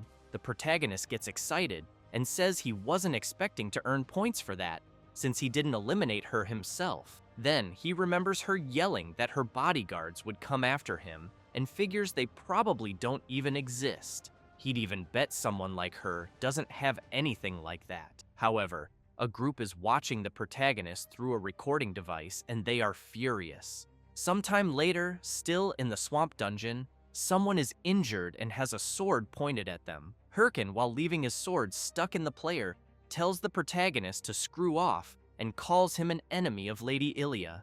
Hirkan says he's going to ask a question, wanting to know why the player is going so far for her, since it's not like he gained anything from it, and that's why he really wants to know if he thinks she'll date him if he avenges her. The player suddenly starts smiling, which confuses the protagonist. Then the player laughs maniacally and yells that it's because he loves her. So Hirkin eliminates him mercilessly and thinks the whole thing is a joke. Then he starts thinking about the girl from earlier who tried to deceive him, which makes him remember her. He never thought what she said about having bodyguards would turn out to be true, but knows that because of it, he's been running into crazy bums like them every day. He gets excited, thinking he's pretty eager due to not finding any missions, especially now that there's a bunch of shameless people trying to get him. He then wonders if he should find that woman and kill her again, but concludes it's better not to, as it might cause even more problems. With that, the system informs him that he obtained another unowned watch, as well as 5,000 gold coins, goblin leather boots, and the rare quality promise necklace. Hirkin wonders if the promise necklace he just picked up isn't one of those super rare items that could be sold for 800,000 won. He gets excited and shouts that love is great, thanking the idiots while thinking he'll finally have a fancy dinner. Suddenly, a guy appears shouting that the protagonist is right in front of him. Hirkin turns around excitedly, saying that the guy who killed Ilya is here. However, he finds himself face to face with several warriors, so he starts running away from them, as he didn't expect there to be so many. While running, he wonders how many there are, and if it's really possible for so many people to be obsessed with that woman. Then he decides to stop running and summons his minions. One of the players comments that those are the summoned skeletons they had heard about, and says he'll let his friend handle it like they agreed. He takes a deep breath and uses his love power skill, easily cutting through all the summons, while the protagonist screams that such a skill doesn't even exist. Then, he sees a system notification that his skeleton was destroyed, so he thinks they seem to be a higher level than him, and since there are so many, he doesn't think he can fight them head-on. So he boosts his speed even more, leaving them behind, and swears that once he levels up, he'll find and eliminate them. After running for a while, Hirkin stops to catch his breath. He soon thinks that it's hard to shake players off because his level is lower, and for now, he just needs to keep moving. Then he's surprised when he feels something strange in the air. He turns around and wonders where he is, knowing that the place is very different from the rest. He realizes he doesn't remember a place like this in the lizard swamp, and that he's been in the area for days but has never seen this kind of black swamp. After thinking a bit more, he concludes it must be what he suspects. Meanwhile, the players are searching for the protagonist, wondering where he went. Then, the chubby one yells that he might be ahead, since he sees a skeleton, but what they're actually seeing are the protagonist's summons dancing like they're in a club on top of something strange. They're stunned by the sight. The chubby one gets furious, curses the protagonist, and says that it wasn't enough to hurt Lady Ilia, now he dares to insult them like this. Without thinking twice, he charges straight at the summons. But at that moment, a huge creature emerges from the swamp and grabs the chubby guy, pulling him into its massive mouth. His friends are paralyzed with fear because of the enormous creature. This is the level 40 lizard dragon, the boss of the lizard swamp, which easily devours the chubby guy. Hirkin just hides, watching the players deal with the boss. He then thinks he never imagined the nest would be the lizard dragon's nest, since he knows it's a boss with huge defense, HP, and attack, requiring a group of 20 level 40 players just to barely defeat it. He also reflects that, from what he heard, the lizard dragon raid was completed some time ago, and normally, this boss shouldn't even be here. However, he considers that if someone with a related quest enters the area like his quest to take the egg from the nest, the monster will respawn. In other words, if the lizard dragon is here, this must be the location of Ahimbri's quest. That makes him even more curious, wondering if Ahimbri really sent him there to defeat that thing and take the egg back, even knowing he's only a level 20 player. He gets furious, thinking that NPC is a real scumbag, but he also knows that luckily, he managed to gather some good comrades, so he figures it should be fine. One of Ilia's love slaves yells that the lizard dragon is too much and they better retreat, but Hirkin shows up and says they can't do that. He then uses his bone fragment skill and summons his skeleton warriors. The players, seeing the protagonist's summons, comment that they're surrounded. One of them, shouting that it's fine and they just need to push through, ends up getting struck by the lizard dragon without realizing it and is launched into the air. With that, the protagonist takes advantage of their distraction and runs off. As he sprints at full speed, Hirkin thanks them and says he'll never forget the sacrifice they made. He then thinks that now that the boss is occupied, it can only mean one thing, so he heads straight to the lizard's nest to steal the egg, knowing it should be empty. After jumping into the nest, he gets excited thinking all he has to do is grab the egg and get out. But he ends up shocked, as he doesn't see the egg anywhere. So he starts searching like a madman until he finally finds the egg and stares at it, puzzled. He thinks he found something really suspicious, and judging by its appearance, wonders if it doesn't look more like a rock than an egg.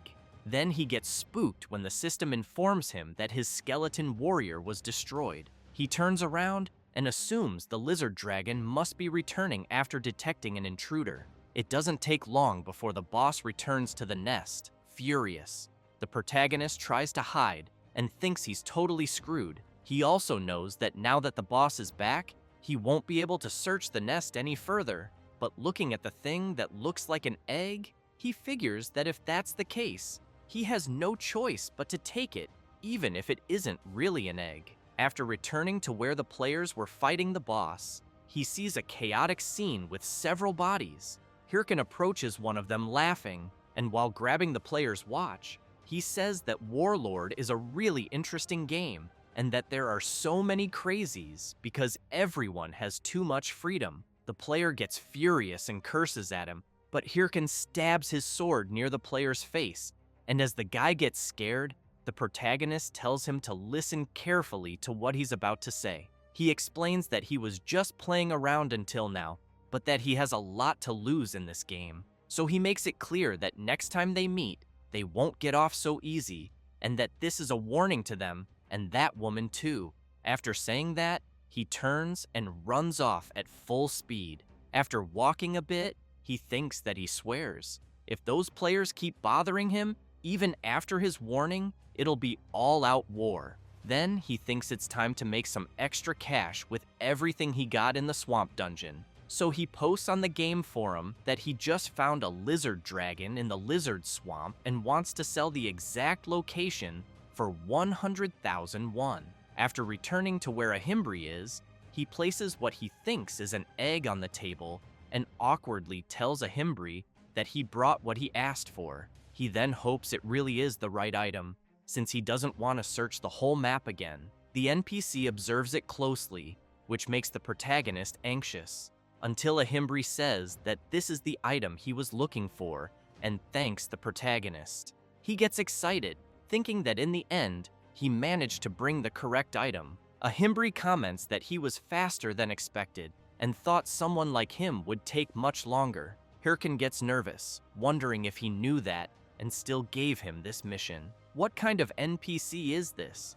Still, he says he did his best and wants to know if he'll get another mission. A Himbri asks if the protagonist knows what the item is, because when they investigated the area near where the mutant monsters were, this thing was found. That's why he temporarily named the item, which looks like an egg, the Stone of Corruption. Hirkin is shocked, realizing that must be the reason those guys were after him, since he knows the Stone of Corruption is an important origin item related to the main quest. He figures they just wanted to make sure no one else got the item that could impact the main quest's progression. But at the time, he thought he had been scammed when he got that quest, so he never expected it to be part of the main story. A Himbri apologizes and says he knew the mission would be too hard for the protagonist, but since they're facing an unknown and powerful being, he needed to test Hirkin's willpower. He then gets serious and asks if Hirkin is ready to fight against corruption. The protagonist clenches his fists tightly, thinking he has plenty of willpower, and if this is part of the main quest, then it's his golden opportunity. So he yells that he'll devote his body and soul to it, but a Himbri replies, "Not right now," which leaves the protagonist completely confused. So he asks the NPC to be clearer. He explains that Hirkin must have seen how strong the monsters are, and therefore doesn't think he should give such a mission to a rookie. The protagonist is stunned, wondering if his level is really too low to continue the mission. But suddenly, the NPC changes his expression and tells the protagonist that if he asks the great mage Ahimbri to please accept him as a disciple, he might be willing to help and train him. After that, the protagonist leaves Ahimbri's room without saying a single word. Not long after, the system informs him that he completed the nest egg quest, obtained the title of Ahimbri's disciple, and that the quest, Ahimbri's Teachings Part 2, has begun, which requires him to reach level 40 before meeting Ahimbri again. The reward will be a skill book of the corrupted tracker ring. Then he remembers the pathetic scene he had to act out exactly what the NPC told him to do, so he gets furious,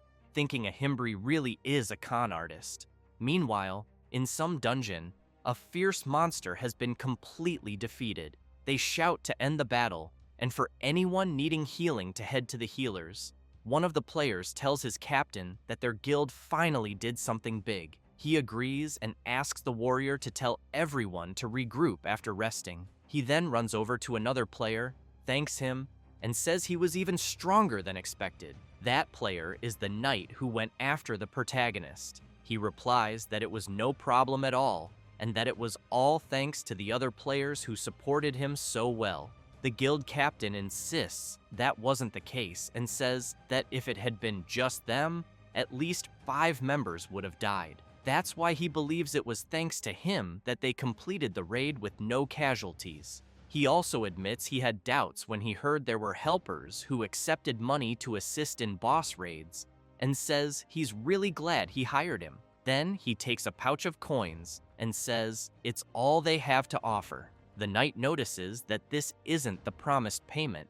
The captain awkwardly admits he knows that, but says it's separate from the original deal. However, the knight gets serious and says he won't accept it, as he doesn't like breaking the rules. This leaves the guild captain embarrassed and very surprised, and he apologizes, thinking the knight was just helping out for the money.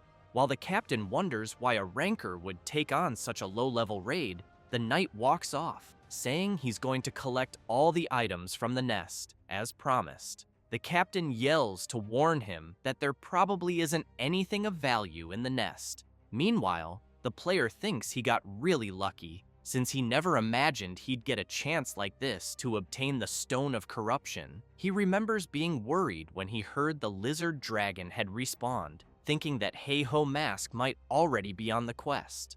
But since the lizard dragon was still alive, he assumes the protagonist must have failed. So he jumps into the nest and thinks that defeating a boss isn't something you do with mechanics alone. He gets excited, knowing that all he has to do now is grab the Stone of Corruption and stop Heiho Mask from completing the quest. But then he's disappointed to realize the Stone of Corruption isn't there. He starts trembling with rage and shouts, cursing the protagonist. Meanwhile, the protagonist is logged out, staring intently at his phone. He takes a deep breath and says it's time, since during all those tough days, he kept telling himself that if he endured a bit longer, things would get better. But he gets nervous and decides that ends now. He builds up confidence and says he's going to do it. He's going to order steak. He grabs his phone, starts jumping around like crazy, and says he was trying to save on gas and food just in case. But now that he's completed the main quest, he figures it's okay to treat himself to a juicy steak, especially since he earned some extra money. So he thinks it's a fitting reward and time to convert it into real money. As soon as he does, he sees his massive balance in the account and gets excited, saying, "It's finally time for steak." But then he watches several deductions hit his account: debt payments, utility bills, and rent. His balance drops to 856.1, leaving him stunned, since that's not even enough to buy instant noodles. He starts pounding the floor and wonders why he works so hard and is still broke. Then he gets a message from Romeni, asking if he's still alive and if he quit WTube for good. He picks up his phone and thinks he forgot to update Romeni about his situation and that he can't make videos anymore because some lunatics are after him. But then he gets nervous and wonders if he really needs to be so cautious when he's practically starving. What did he even do wrong? He's just an innocent player enjoying the game. Frustrated, he gets up and decides he doesn't care anymore. He'll do whatever he wants. So he logs back into the game and goes to a creepy place that looks like a graveyard. The system notifies that he's entered the field of the forest of the dead. As he walks, he tells his summons that no matter how many times he comes here, it's always scary. He figures this is probably the best place for him to grind some experience, and the creepy atmosphere is also great for attracting views on his videos. With that, he turns around and calls his summons to hunt. But first, he says they've got a new teammate now, and he's in charge of strategy from now on. He tells them to get along. His new summon is a skeleton mage, a skill that the con artist Ahimbri gave him. He knows that the more his mastery improves, the more advanced the effects they'll be able to use. So he concludes it's a great skill, but also one that consumes a lot of mana. Then, looking ahead, he sees a hand emerging from the ground and says, that's their next target. Several skeletons begin rising from the ground as well, all at level 33. This leaves his summons confused, as the enemies look just like them. Hirkin looks back and wants to know what his summons are doing, since they're supposed to be out there hunting monsters. But they're clearly terrified of fighting copies of themselves. Still, the protagonist couldn't care less, and makes it clear that his summons will realize once the fight begins that undead monsters have a different trait than normal ones. However, he sees his summons hiding in fear and immediately demands to know what the hell they're doing. Frustrated, he snaps his fingers and tells them to stop wasting time. They have a lot of work to do. Boney wastes no time and charges forward, striking a skeleton with pity. He then watches the enemy stand still for a moment, but it soon keeps moving even after being hit, leaving Boney confused. Hirkin comments that, yes, that's right, normal attacks don't work. So he pulls a warhammer from his inventory, one that adds 35 strength and lands a simple hit on the skeleton, shattering it completely. He follows up with a blow to its skull, sending it flying, and thinks it was a perfect home run. He turns around and asks his summons if they saw what he just did. They just have to smash the skull. But what he sees instead is all of his summons holding their heads in fear of him, terrified that he might do the same to them. Hirkan then says the goal is to hunt 100 skeletons in 100 minutes, because he's recording a timed attack video. With a sinister smile, he makes it very clear that if they fail, he won't let them leave. That instantly makes them dash off at full speed to hunt. After some time, The system reports that the protagonist has eliminated several skeletons and leveled up. He compliments his summons on doing a great job and thinks he expected them to take longer to get used to a weapon they'd never used before, but in the end, they're doing better than expected. Because of that, he believes the video will be a success, but he'll need to talk to Rameni first. That's when he senses a strange presence, and a massive level 35 skeleton warrior appears right in front of him. Hirkin gets nervous, realizing this is a rare monster that spawns randomly. He also knows there's a chance it might come back in a bovine form, so he runs at full speed with his summons toward the boss, thinking that he's finally going to get steak. As he charges, he wonders what he should eat first, grilled or roasted. But then he sees the skeleton warrior swinging a massive axe and has to leap back quickly, or he would have been wiped out by the monster's powerful blow. After retreating to his summons, he thinks that was terrifying. He nearly died without even reacting. Thankfully, he aimed at the creature's arm, which only enraged it more, and it quickly follows up with another strike. But Hirkin anticipates it, and together with his summons, strikes the skeleton warrior in the pelvis, slamming it to the ground. He then checks if his summons are okay. While saying it was easier than expected, he doesn't notice the skeleton warrior charging at him again. Just before it hits him, he comments that the creature is quite impatient. Then he yells out that there's still one last attack left from one of his summons. The skeleton mage begins channeling fire magic and launches it, hitting the warrior dead on and setting its bones ablaze. The system announces that the protagonist has slain a skeleton warrior and earned a large amount of experience. Hirkin takes a deep breath, thinking that was a close one. Looking at the flaming remains of the creature, he concludes he should get at least 10,000 views on that video. But he's still hungry and decides he's definitely grilling that steak.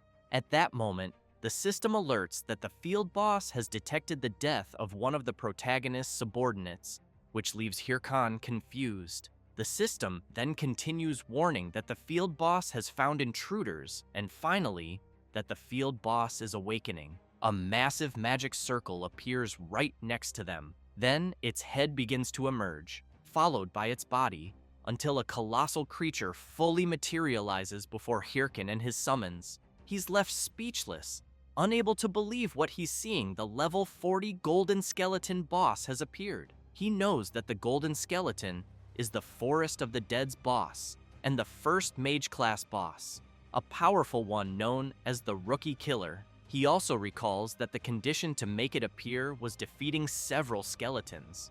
Though he hadn't considered that at the time, he thinks there's no way he can beat it, but if he does, it'll be a huge jackpot. Then he gets an idea of how to pull it off if he buffs his skeletons. Maybe there's a chance. So he calls his summons into battle, only to notice they've vanished. The system then informs him that his summons were dispelled due to lack of mana, which leaves him stunned. He starts to panic. He's all alone in this fight. He doesn't realize it's normal, since he had summoned all 4 and even made the mage cast all those spells. So there's no way he'd still have mana left.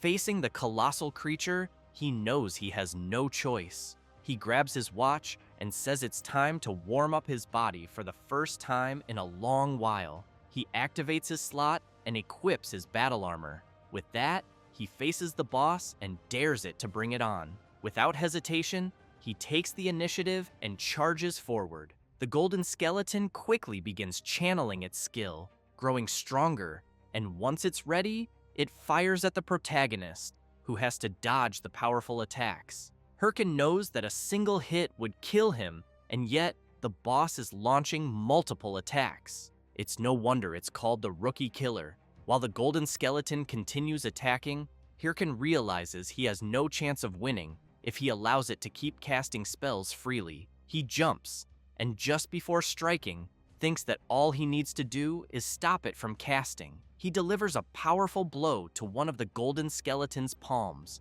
managing to delay its attack. Hirkin notices that the boss's hands are tied to its spells, so he figures he just needs to destroy all of them. At that moment, the golden skeleton begins to react strangely, and the system alerts that the field boss is staring directly at the protagonist. which confuses him. Then the system warns that the boss has seen through him and is evaluating the protagonist's skill level.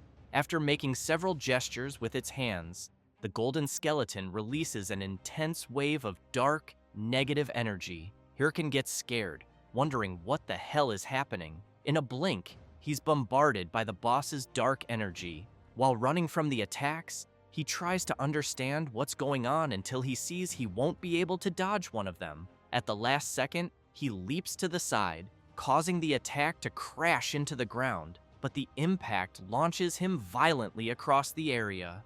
Lying on the ground, he catches his breath and questions the boss's insane attack pattern. He doesn't remember it being like this. He wonders if he's misremembering, or if the golden skeleton had hidden patterns, or maybe it just got rebalanced in a patch, like the Minotaur in the tutorial mission. That thought discourages him, since, unfortunately, he can't recall clearly after all.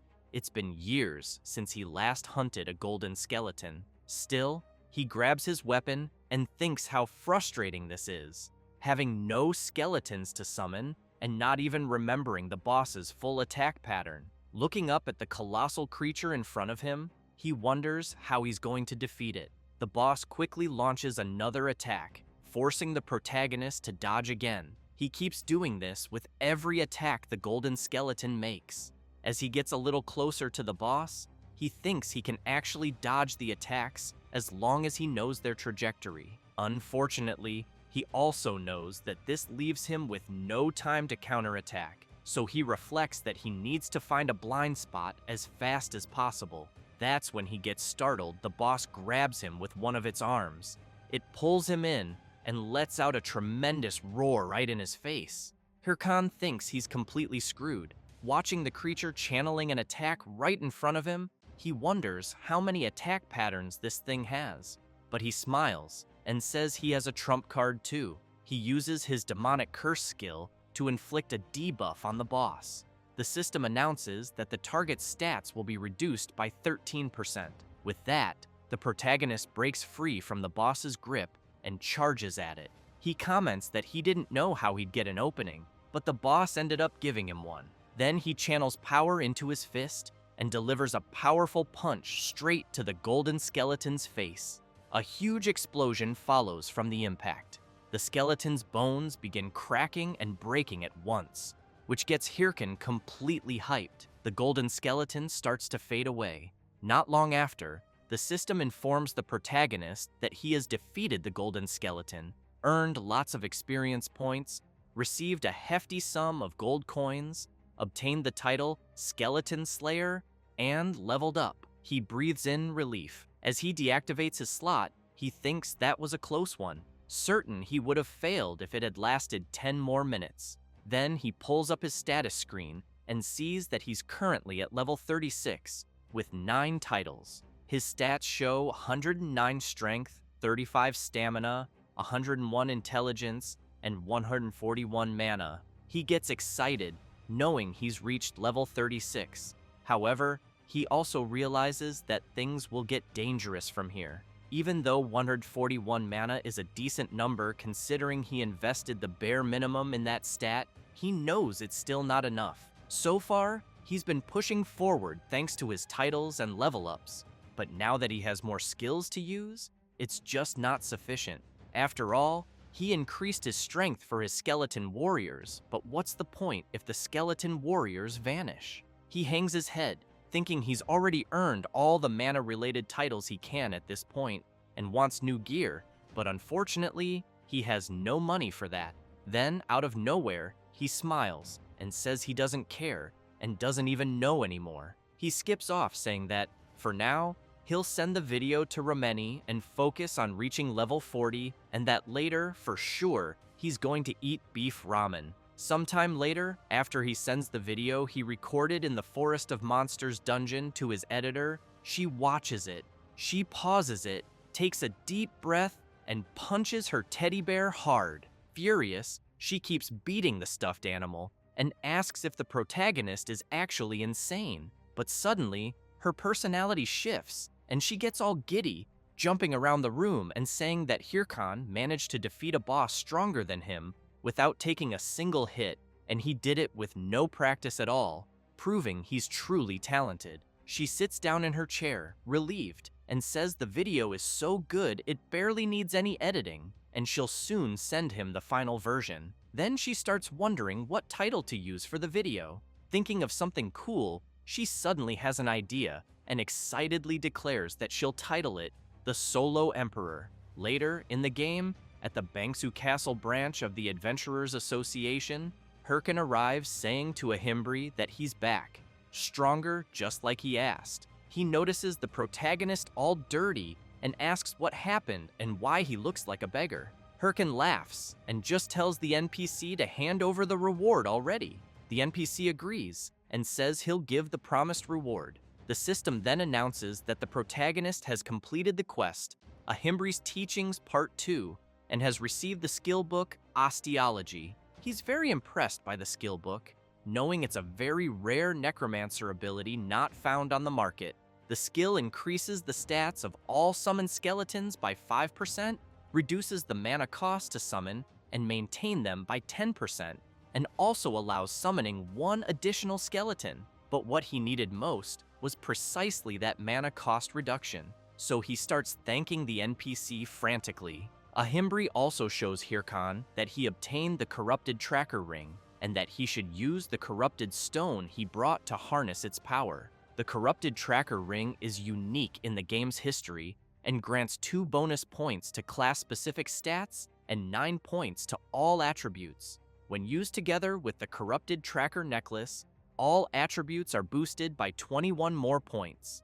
Hirkan is drooling with happiness because he knows the corrupted tracker ring is that rare ring given only to the first players to complete the main storyline. He jumps to grab the ring and thanks the NPC, but Ahimbri closes his hand and says, on second thought, he's not sure he can just hand it over. He turns away, leaving the protagonist confused. Then, Ahimbri turns back, laughing, and tells him that if he wants the ring, he should come and take it if he can. Hirkan laughs and says, all right. Without hesitation, he activates his slot, puts on his battle armor, and charges at the NPC full force. Sometime later, outside the Scavengers Association, Hirkan has managed to get the ring. However, he's exhausted, wondering what got into that crazy old man. He would have killed him if he weren't an NPC.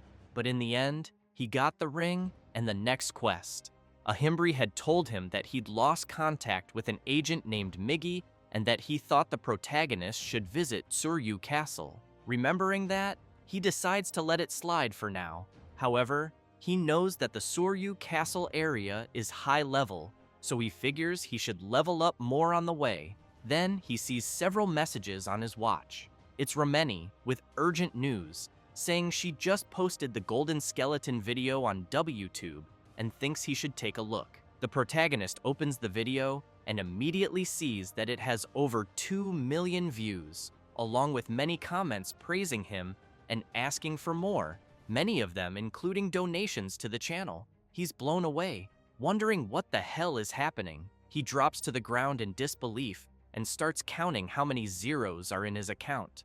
Soon, he starts thinking about what to eat. Tomahawk, ribeye, filet mignon, sirloin, so many delicious things. He starts drooling, thinking he can now eat anything tasty he wants. Then he wonders about the jackpot he just hit. He knew the reactions would be good, but not this good. As he's thinking that he needs to log off soon, his watch beeps with a new message. It's a huge donation, and someone says they've been sending him messages. The message is from the recruitment leader of the Thunder Hunters Guild, saying they've tried reaching out several times but hadn't gotten a reply, so they're leaving a comment here. He says that the Thunder Hunters Guild would like to officially recruit him and asks if he could spare some time to discuss it with them. Hirkan gets furious. He knows that the Thunder Hunters is Chae Solyan's guild, the woman who kicked him out of the game in his previous life. He then remembers how persistent they were back then,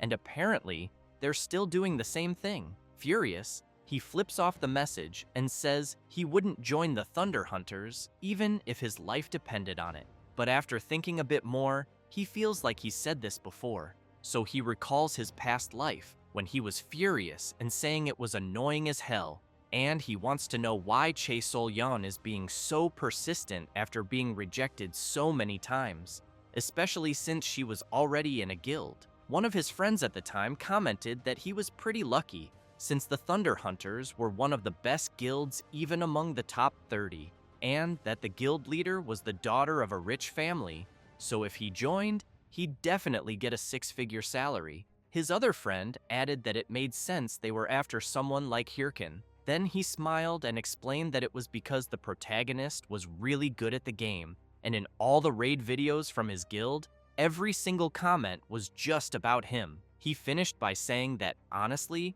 Hirkan was way too good for them. Hirkan took a deep breath and quickly asked them to stop, making it clear he didn't care about the six-figure salary because he didn't want to join the Thunder Hunters, and the money would come once their own guild became the strongest. Plus, he preferred to keep playing with his current guild. His friend gave a fake little laugh and said he was right. So, after remembering all that, he feels even more frustrated now, but he knows they don't need to betray him again over it. He starts slapping his own face and thinks it's not time to get drunk on the money. He's got a lot of work to do, so he pulls out the skeleton fragments and throws them. As soon as he summons them all, he makes it clear to his minions that they know he was the one who did everything in the Golden Skeleton raid and that they did nothing. He explains that they're going to start training again because they need to move more efficiently and can't repeat what happened last time, so he asks if they're up for it. But he ends up seeing his old friends in his summons faces, then quickly realizes they're not them, and that makes him happy, thinking this time will be different. He calls his summons to become the strongest, then says their next destination is Suryu Castle, and asks if they should train along the way. All his summons nod, suggesting yes. With that, Hirkin summons his weapon and says the training will be simple, they're just going to run all the way there. And if any of them fall behind, they'll get punished. That makes them take off running at full speed, afraid of getting hit. And so, they head for Suryu Castle. Meanwhile, Syl is deep in thought. A mage approaches and asks what she's thinking about. She's standing over several defeated monsters. The mage informs her lady that it's almost time for the meeting. This is Hatch from the Thunder Hunters Guild. Syl jumps down from where she was and quickly asks how the progress is going on the Corrupted Count mission. Hatch says they haven't made any progress yet and still haven't found any clue for the next quest. Syl gets furious and says she can't believe they let the Hydra Guild grab the main quest before them. Hatch tries to argue, saying she thinks they'll find it soon, since they're going to a meeting with the leaders of all 30 top guilds. Syl emphasizes that there's no way a meeting with those losers will be useful. Even so, Hatch asks the guildmaster to be careful as she walks away. Guys, here's a quick recap of the latest chapters to keep you updated. The protagonist's WTube video was a hit, and he made a lot of money overnight. He was also close to losing control, but thanks to the person responsible for everything he went through, the flames of his revenge were reignited, so he decided to walk the path of a hungry beast. The first thing he did was go to the loan shark he had borrowed money from, and as soon as he got there, he threw down his money bag and made it clear he would pay the full debt, principal, and interest in cash, which surprised the loan shark. Jaehyun, as he's called in real life, after handing over the money, asked if everything was okay. Next, the protagonist bought rare skill books, which made him quite happy. However, once back in the game, he knew he was broke again, with his account balance at 0. Surrounded by his summons, Hirkin lamented that he thought he was ready for this, but admitted that seeing his bank account still hurt. He quickly decided to forget about it and learn the new skills he bought. He wasted no time and learned them. The system then informed him he had acquired the skin grafting skill, a level F mastery passive that increases defense by attaching monster remains to his skin. If he takes too much damage, the material must be replaced. He decided to test it right away, and the system asked if he wanted to use the skeleton warrior's horns to enhance it. He said yes, and the system notified that he had gained the essence of a skeleton warrior and 5 defense points. Curious, he equipped a sword and tested it by attacking himself. He was pleased and commented that he was perfectly fine and that it was much better than expected since nothing happened to him. Then he moved on to the next skill. The system notified him he had acquired the Curse of Sloth skill, allowing him to cast a curse that slows the target's movements. The larger, faster, and stronger the target, the more mana it consumes and the shorter the duration. Hirkin found it interesting, looked to the side, saw his summons, and tested the skill on them, concluding it could be useful in battle. Finally, he opened his last book. The system then informed him he had obtained the Golem summoning skill. Hirkin knew this was the hardest skill to get and the one he wanted most. He tested it immediately, which even surprised his summons. He smiled, and seeing his summoned golem, said he could finally summon it. Then he shouted that a necromancer is nothing without golems, and judging by the size of his new summon, he knew it was more reliable than any of the tanks there. He smiled and snapped his fingers, activating his copy mode, passive, on the golem. He then created a bond with the summon, knowing it had a copy mode that could sync its movements with his. By combining the golem's strength with his own movements, he believed it could be ridiculously effective. However, the golem just stood still, shocking the summons and driving the protagonist crazy, wondering why it didn't work. He questioned whether it was a bug, but then the golem mimicked his earlier movement, leaving everyone speechless. Hirkin wondered if this was faster than his other summons could react, then laughed and asked himself what he should do next. Meanwhile, elsewhere, someone mentioned they thought everyone had arrived and asked if they could start the meeting. This was Nergal, leader of the Ares Guild, who thanked everyone for coming despite being busy. Shev the Slayer, leader of the Red Bulls Guild, laughed and said he recognized a few familiar faces there. Berg, the leader of the Big Smile Guild, just takes a deep breath, while Syl, the leader of the Thunder Hunters Guild, remains silent. Berg wants to know if 29 were invited, and only 4 showed up. Shev laughs and says more people came than he expected, since they're talking about the top 30 guilds. Nergal points out that this was really sudden, then explains that normally the top 30 warlord guilds are fiercely competing, and it's very rare to have a meeting like this one. However, he becomes serious and reveals that the Hydra Guild discovered the identity of the corrupted Count and is planning a final raid in a month. Shev starts laughing and says that's insane, knowing none of the other guilds even came close.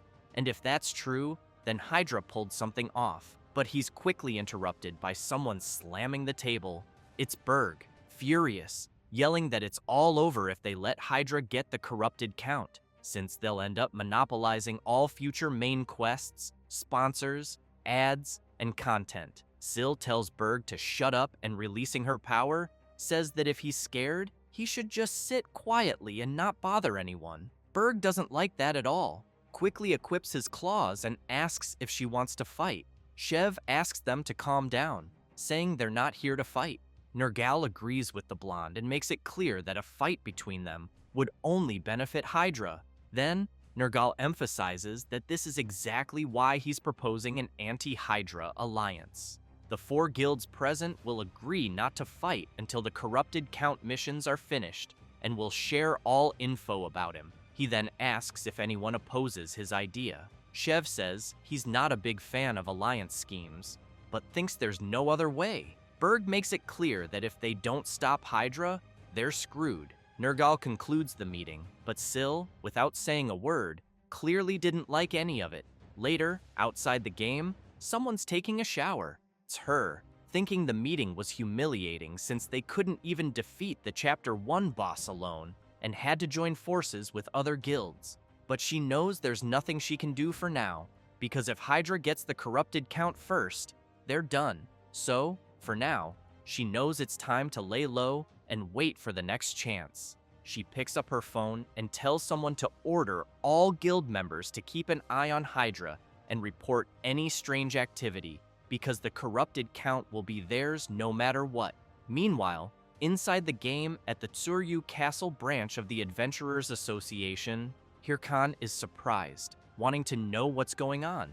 A guy says he already asked him to go to the Bobaru forest. He explains that's where Agent Miggy disappeared and that the protagonist should search the area for traces. Hirkan says he knows the Bobaru forest is full of level 70 monsters, a dangerous area, and that he could die instantly if he goes there now. The adventurer sighs and says that's exactly why he's asking him, a disciple of a Himbri. He then makes it clear that if the protagonist refuses, he'll lose his status as a corruption tracker, which scares him even more. After leaving the association, Hirkan sits by a fountain thinking, and concludes he's totally screwed. He opens his quest window and sees he has to find the missing Agent Miggy, who's investigating the corrupted stones, and continue the mission with a reward of 500 gold coins and additional rewards. The penalty is losing the corrupted tracker title. If the quest isn't completed in time, he has 29 days, 9 hours, and 33 minutes. Hirkan gets furious, knowing that if he loses his corrupted tracker status, he'll be kicked from the main quest. Scared, he realizes that accepting all those high-level quests backfired, since he normally wouldn't be able to complete them, but somehow managed and advanced to the next stage. And to make things worse, he now accepted a quest meant for level 60 or higher, so he finds himself at a crossroads, wondering what to do, knowing he can't just give up on the main quest like that. But at the same time, he knows he can't go to the Bobaru forest either. That's when he overhears a player asking a mage if she thinks the Hydra Guild will complete the main quest. Because if they do, he believes they'll definitely rise above the other guilds. The mage emphasizes that the rest of the top 30 guilds haven't even managed to start the main quest. The player then asks what'll happen to the other main quests if the corrupted count is defeated, which scares Hirkan quite a bit, but he quickly smiles, looks at his watch, and realizes that maybe he doesn't need to go to the Bobaru forest after all. Meanwhile, someone is observing a huge castle from afar, reporting that nothing special has happened and that his and his friend's mission is finally ending, since having to sit and watch the castle for hours every day was starting to drive him crazy. He asks if his friend agrees. After getting no reply, he calls out to him, his friend being Nadal, 8th in command of Hydra. The guy wants to know what the reward for defeating the corrupted count will be, and if Hydra will definitely become the best guild. Nadal clearly says not to get ahead of themselves. He adds that it's not over yet, as their mission is to secretly monitor the corrupted count's castle. He explains they can't let their guard down or leak info, because true professionals know how to stay calm. Then, out of nowhere, a player runs up shouting that he's found Natal, which makes him furious, asking what the hell is going on. The player is Kim's, rank 3 of the Red Bull Guild, who smiles and says it's been a while. Natal, shaking with rage, demands to know what a Red Bull member is doing there. Kim says the boss on that mountain is high level, so he came to defeat it. He then asks if that's not what they're there for too. Natal looks at his friend, knowing they can't reveal their real mission, and replies that yes, that's exactly why. But Kim's walks up and asks why he looks like he's dying to take a dump, which enrages Natal even more, yelling that it's not true. Kim's turns and says he's leaving, and tells Natal to feel free to go relieve himself, making him even crazier with rage, screaming that he already said that's not it. So Kim's walks away while Natal yells at him to come back. After walking a bit, Kim's taps his watch and informs someone that the 8th in command of Hydra is there, and that it looks like the lead they got was true. Shev and Yel are listening as Kim's passes on the information. The leader says it's unbelievable that the anonymous lead about the corrupted count's location was accurate. Yel says she was sure it was a prank, but in the end, they sent Kim's just in case. So she points out that they were given such important information way too easily. She wonders what the motive is. Shev says he doesn't know, but maybe it's someone inside Hydra holding a grudge against their own guild. Kim's chimes in, saying they're not really in a position to be picky about things like that, since they were about to lose everything to Hydra, so he asks if he can start a fight to buy them some time. but Yell tells him no and says to fall back for now, since if that really is the corrupted Count's location, then most of Hydra's forces must be there, and they can't afford to lose one of their top members right now. Kim says the leader is being too soft on him, since it's not like the Red Bulls will fall apart if he's not around. But at that moment, someone charges at him and a massive explosion goes off. Chev and Yell are immediately concerned about their friend. As the dust settles, Kims finds a sword pointed at his face and realizes they weren't the only ones who got the anonymous tip. He then starts laughing and announces that the princess of the Thunder Hunters is there. She immediately demands that Kims tell her everything he knows or she'll eliminate him right there. This is the Thunder Princess, Hahui, from the Thunder Hunters Guild. Meanwhile, a bear growls fiercely as the protagonist's golem prepares for battle. The massive bear wastes no time and strikes the golem, which simply defends against the attacks. Eventually, it spots an opening and counterattacks, while the protagonist's summons watch the fight. The battle rages on, and the skeletons are enjoying the show while eating popcorn. Hirkan, however, is puzzled, checking his status and wondering why everything is so quiet, since he's sure the emails were sent and he should be getting replies. He knows the only way to solve this without going to Bobaru Forest is to force the mission to end. He's aware that Warlord's main story consists of many chapters. The current one is Chapter 1, The Corrupted Count. And when the Corrupted Count is defeated, the chapter ends and all related missions are forcefully concluded.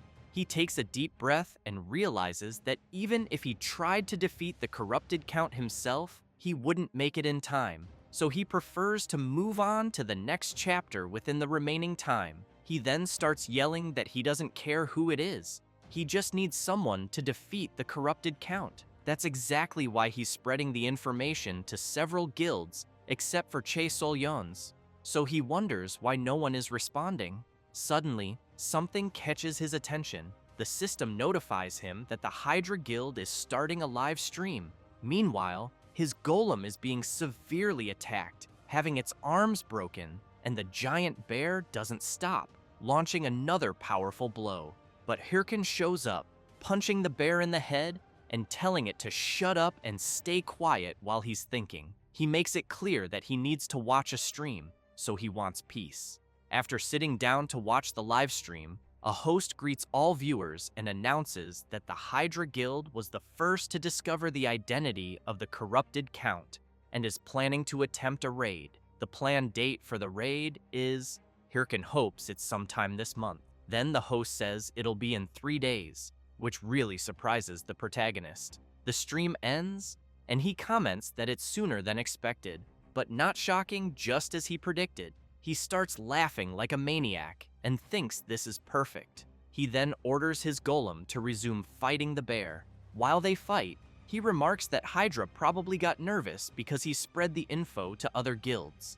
Since he knows that if it's Hydra, there's nothing to worry about. They're far ahead of the other guilds in terms of progress on the main quest, and have many skilled players. So he concludes that once the main mission ends, his biggest obstacle will be gone, and in 3 days, his happy life will begin. After some time, the 3 days pass, and many players are being defeated. The system announces that all Hydra Guild members died in the raid and the mission failed, leaving the protagonist in utter disbelief. He throws his phone to the ground and yells, demanding to know if they're messing with him. He shouts that if they were going to start the raid so early, the least they could have had was a plan. He wants to know why they even tried if they were going to fail in an hour. He also questions whether he overestimated them and if he now needs to start looking for alternatives. Then he sees that the Red Bulls Guild has started a live stream. He quickly grabs his phone and wonders if Red Bulls is where the Slayer Chev is from. Meanwhile, in the game, Chev the Slayer comments that since the field is being reset, he assumes the Hydra Guild's raid failed. He then asks if his soldiers saw what happened. He explains that the Corrupted Count is a powerful enemy, powerful enough to massacre even the Hydra Guild. And not only that, but they also won't have backup item supplies, meaning their chances of success will be very low. Even so, Chev slams his sword into the ground and shouts, making it clear that the Red Bulls Guild will accept the challenge. The soldiers immediately start yelling, fired up for the battle ahead. Jae-hyun, watching the stream, wonders if the Red Bulls Guild is really going to start the Corrupted Count quest, since even though they're good, he knows it's still not enough. Then he's surprised to hear Chev announce that they'll be joined in the raid by their partner, the Guildmaster of the Thunder Hunters, the Queen of Thunder, Sil. This leaves the protagonist confused after realizing it's Chae Sol-yeon. A bit earlier, at the Red Bulls camp, Chev was commenting on how unexpected it was that the Queen of Thunder herself requested a meeting, so he wants to know if she's declaring war. Sil replies, no, that for now, they're still allies. Chev looks at Kim's and says he heard one of his men got beaten up, while Sil says it was nothing, just their guild's way of saying hello. Hahui sticks her tongue out at Kim's, teasing him. Chev then gets serious and asks to cut to the point, saying he heard they have info on the corrupted. He pretends not to know what she's talking about, but Sil says she doesn't have time for games, and that she's confirmed some members of the top 30 guilds received information about the corrupted count, and that since someone like him, who couldn't even begin tracking the count, suddenly started doing it, even an idiot would notice. He laughs and admits she caught him, saying it's true, but notes they don't know who provided the tip. She gives a sinister laugh and asks if he really thinks the Hydra Guild will succeed. Chev says he's not sure. Sil replies they'll fail, and that they moved up the raid date just to be first. But she knows the corrupted count is the first boss, so it won't be that easy. They'd have better chances if they let others go first to gather information. Chev gets serious and says he's sure she didn't come just to talk about Hydra, so what's her real point? She gives a slight smile, then slams her sword hard into the table, even surprising the Red Bulls leader. While Kim's gets ready for the worst, Chev signals him to stay calm. Sil asks if they can't work together on the corrupted count raid, and says she'll let him get the first kill.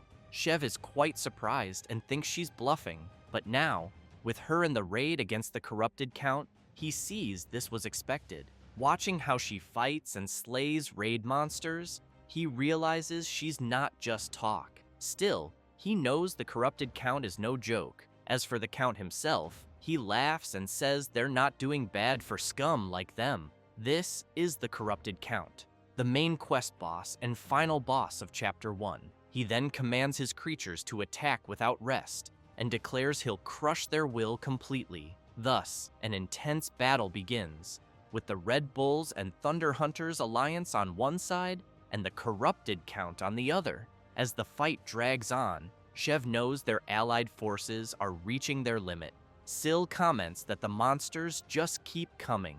Then Chev steps forward and, unleashing his fearsome power, yells to the Queen of Thunder that he'll clear a path for her. He launches a powerful forward strike, and she rushes in alongside him. As Chev's mighty attack heads toward the corrupted count, the Queen of Thunder follows close behind. The boss becomes enraged and counterattacks, demanding to know how they dare challenge him. Sil tries with all her might to keep dodging the countless attacks from the corrupted count until she leaps into the air, fully confident, and prepares her strike, but ends up being severely hit, leaving her confused and trying to understand where the attacks came from. The corrupted count had buried his strikes into the ground, so they would come up behind her and intercept her midair. Chev, worried, shouts to know if she's okay.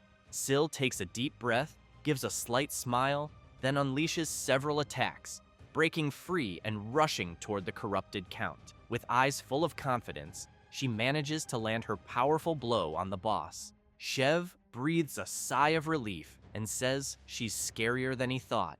And so, before the fallen body of the corrupted count, Sil sees the system message confirming that the Red Bulls and Thunder Hunters guilds have defeated the corrupted count. The protagonist is stunned upon hearing that Chae Sol-yeon defeated the boss of Chapter 1. He throws his phone to the ground and mutters that it doesn't matter, he only needed the corrupted count to be defeated, and it didn't matter by whom. He then hopes Sil enjoys it while she can, because the corrupted count will be the last she gets. After all, he knows that in the end, the one who'll win will be him. Sometime later, in the dungeon of the Bulkus Mountains, the protagonist is with his summons, thinking that his real name is Jaehyun, and currently, in the game, he's Hirkan. He's a warlord player who somehow reincarnated. His dream is to become the strongest in the game, to get revenge on the bastards who betrayed him. As he reflects on all this, he suddenly hears a tremendous noise around him,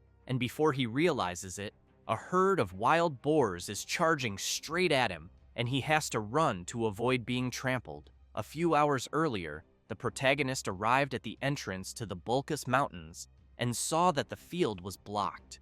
While Littlebone is confused by the barrier, Hirkan explains that it's a locked field until someone meets a certain condition. Since he hasn't met it yet, entry is restricted, but he knows that the Bulkus Mountains are the main stage of Chapter 2's storyline, and that when the main quest of Chapter 1 is completed, entry is automatically granted. So after crossing the barrier, the system notifies him that he has entered the Bulkus Mountains and received the title of First to Set Foot in the Bulkus Mountains, increasing all his stats by 2 points and class-related attributes by 1 point. He gets excited and thinks, just as expected, no one else had discovered it yet. He calls his summons and declares that it's his time to shine, but he quickly comes face to face with several monsters.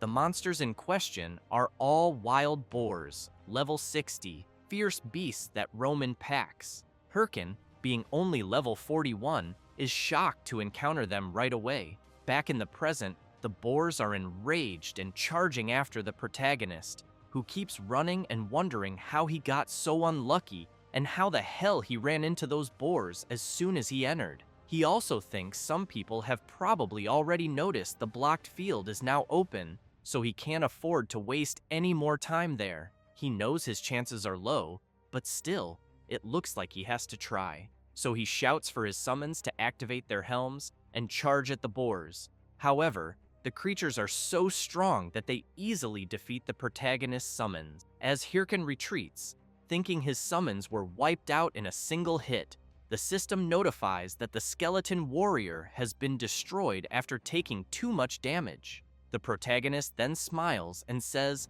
that was just bait. He activates his sloth curse skill on the massive wild boars. He approaches and tells them they won't be able to move for a while. Then, drawing his sword, he charges in and says it's time to pay for destroying his skeletons, until he steps on a banana peel and face plants right in front of the massive beasts. Then, another banana peel falls onto his head. Hirkan grows furious, demanding to know what the hell is going on and where the banana peel came from. Up on a tree branch, a monkey is laughing. It's a level 50 armored monkey, a monster known for playing tricks on humans. Hirkan gets even angrier, quickly stands up, and tells the monkey to wait because he's about to get beaten up. But then the system notifies him that the effect of the sloth curse has worn off. He turns around in a panic, thinking this is really bad. Just then, a bright flash comes from his direction and completely shatters the wild boar's head. Hirkan is startled, trying to understand what just happened. Up in a tree, someone is firing a crossbow, releasing countless arrows that, in a blink, brutally wipe out several wild boars. Hirkan, amazed by how easily the monsters were taken down, wonders how it's possible with just one shot. Then the mysterious person approaches and asks if the protagonist is hurt. Hirkan turns and sees an old man, wondering if it could really be who he's thinking. Meanwhile, at Suryu Castle, two adventurers are surprised by what they see ahead. One of them notices a knight leaning against the wall and asks if that's the White Mamba's armor set.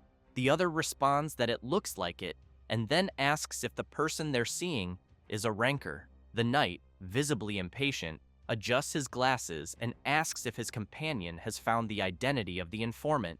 A mage steps out from the shadows and says no, that none of the guilds know who sent the information. He adds that it makes sense after all. We're talking about someone who knew the identity of the corrupted count and was willing to give that information away for free. So how are they supposed to find someone like that? The knight also wants to know about the Ha-Ho mask if his friend has any updates. The mage replies that he's just posting regular hunting videos, and that it seems to be something about giant bears. The knight begins to get angry while the mage continues, saying there's no way a newbie who just started the main storyline could be behind all this. He then asks where the knight's next assistant job will be. The knight says it'll be with the Sweepers Guild. The mage, frustrated, comments that it looks like they're going to be really busy again. The knight assures him he'll handle the assistant job and asks his friend to focus on finding the person who leaked the information. He emphasizes that they don't know who this person is, but swears he'll make sure they pay for destroying the balance of the world. Later, in a humble cabin in the Bulkus Mountains, the old man who saved the protagonist from the boars asks if he's really a disciple of the mage Ahimbri. All excited, Hirkin replies that he is, and thinks to himself how lucky he was. He never thought he'd run into Ma Wong, the main NPC from Chapter 2's central storyline. The old man says that luckily he found the protagonist in time while out on patrol. Hirkin knows that Ma Wong is skilled enough to have once been the prince's sword instructor, but was expelled due to an unfortunate event. After that, he became the captain of the guards who protect the Bulkus Mountains. That's why Hirkan knows for sure he had to find this NPC in Chapter 2 and feels incredibly lucky. Ma Wong tells the protagonist that he should go back, which confuses him, so he asks the old man to clarify. Ma Wong explains that he doesn't know what brought Hirkan here, but there's nothing in that place except monsters. So again, he urges him to go back before something worse happens. Hirkan smiles and says the corrupted count is dead. He thinks to himself that there's no point in the old man playing hard to get, since he already knows how to enter Chapter 2. He then adds that, even with the count's defeat, there are still corrupted monsters out there, and that he was tracking the source and ended up here. He then wants to know if the old man knows anything about it. The old man says he has something in mind, but no evidence yet, which is why he asks if the protagonist could help him gather some. With that, the system notifies that Hirkan has obtained the title of First to Contact a Bulkus Watchman, and also the title of Initiator, granting him an additional 14 attribute points. Hirkan gets excited after learning he received 2 rare titles and tells the old man that he can indeed help. Ma Wong asks the protagonist to first calm down and then investigate the monsters near the area. Thus, the quest, the Bulkus Watchman's Request, is created, and Hirkan must defeat 50 monsters in the Bulkus Mountains, with a reward of 500 gold coins and increased trust from Ma Wong. Without wasting time, Hirkan heads out of the cabin, thinking this is great since he knew he needed to level up anyway. He then reflects that he'll leave the high-level monsters, like wild boars and warrior bears, for later and start with the easier ones. Until he remembers something. Recalling how the armored monkey mocked him, he decides he'll start with it and wonders how he's going to make it pay. Later, still in the Bulkus Mountains dungeon, a player slips on a banana peel, followed by another. This keeps happening for a while, and the armored monkey just laughs at the players. Then another player starts walking by, and the monkey immediately sets its sights on its next victim. It gets ready, but Hirkan suddenly appears behind it and says he finally found it. The monkey turns around awkwardly, and the protagonist, with a bizarre expression, says he's going to eliminate it. Without hesitation, he grabs his sword and charges at the creature. However, the armored monkey easily dodges all of the protagonist's attacks. Hirkan tries everything to land a hit, but the monkey always evades. Then the monkey increases its speed and quickly flees. The protagonist chases after it, furious. While chasing the creature, he thinks about how annoying the monkey is so fast, and the trees keep getting in the way, making it hard to attack. So he stops on a tree branch, prepares an attack, and throws his sword at the monkey. The creature notices the attack coming and gets really scared. The protagonist's sword hits, but it lands right beside the monkey, scaring it even more. The creature starts laughing at the protagonist, but Hirkin makes it clear that the sword attack was just a distraction. Right then, his golem appears and delivers a powerful punch, causing massive destruction. Hirkin watches from afar, and it doesn't take long for the system to inform him that he has earned the title of being the first to hunt down and eliminate an armored monkey. Hirkin is pleased, and thinks it's time to start hunting more of them. Meanwhile, several cameras are snapping photos, as Shev the Slayer and Syl the Queen of Thunder are there. They shout out congratulations to the Red Bull Guild's Red Bull, and to Syl from the Thunder Hunters for completing the first chapter's boss raid. Then, a reporter player approaches the Queen of Thunder and asks if she'd like to say something. She gives a slight smile and says she thinks they were really lucky this time, but they'll keep working hard to bring good results in the future. However, off camera, she looks displeased. Hahui, walking with the Queen of Thunder, says she's the best. Then he admits he thought they were done for when the last wave of monsters came, but then she appeared, jumped in alone, and defeated the corrupted Count. Syl says she was lucky and emphasizes that they couldn't have done it without the Red Bulls. Still, she knows that to achieve a full victory, they need the skills of the player known as Heiho Mask. Disappointed, she asks Hahui to call Hatch. Shocked, he yells, wanting to know why the Queen of Thunder would need that loser. Syl becomes serious and makes it clear that there's something they need to hunt. Meanwhile, something is breaking, and the system soon informs that the protagonist's equipment durability has dropped to 0 and was destroyed. Hirkin looks at his sword in frustration and thinks it's time to look for new gear. But he knows the problem is that he has no money, so he concludes that his only option is to try for gems, since he knows they have a very low drop rate from monsters and are used to craft items. For example, the Green Goblin gem grants 1 extra point of dexterity. The Werewolf gem grants 2 extra points in the attack attribute. They also have additional effects depending on the monster they drop from. He then thinks that gems dropped by armored monkeys are great for making equipment. With that, he summons his creatures and shouts that they're going to hunt every last armored monkey. 9 hours later, Hirkin is devastated, as he had no success in getting any gem drops. And, looking at the pile of countless armored monkeys, he wonders if a drop should have happened by now.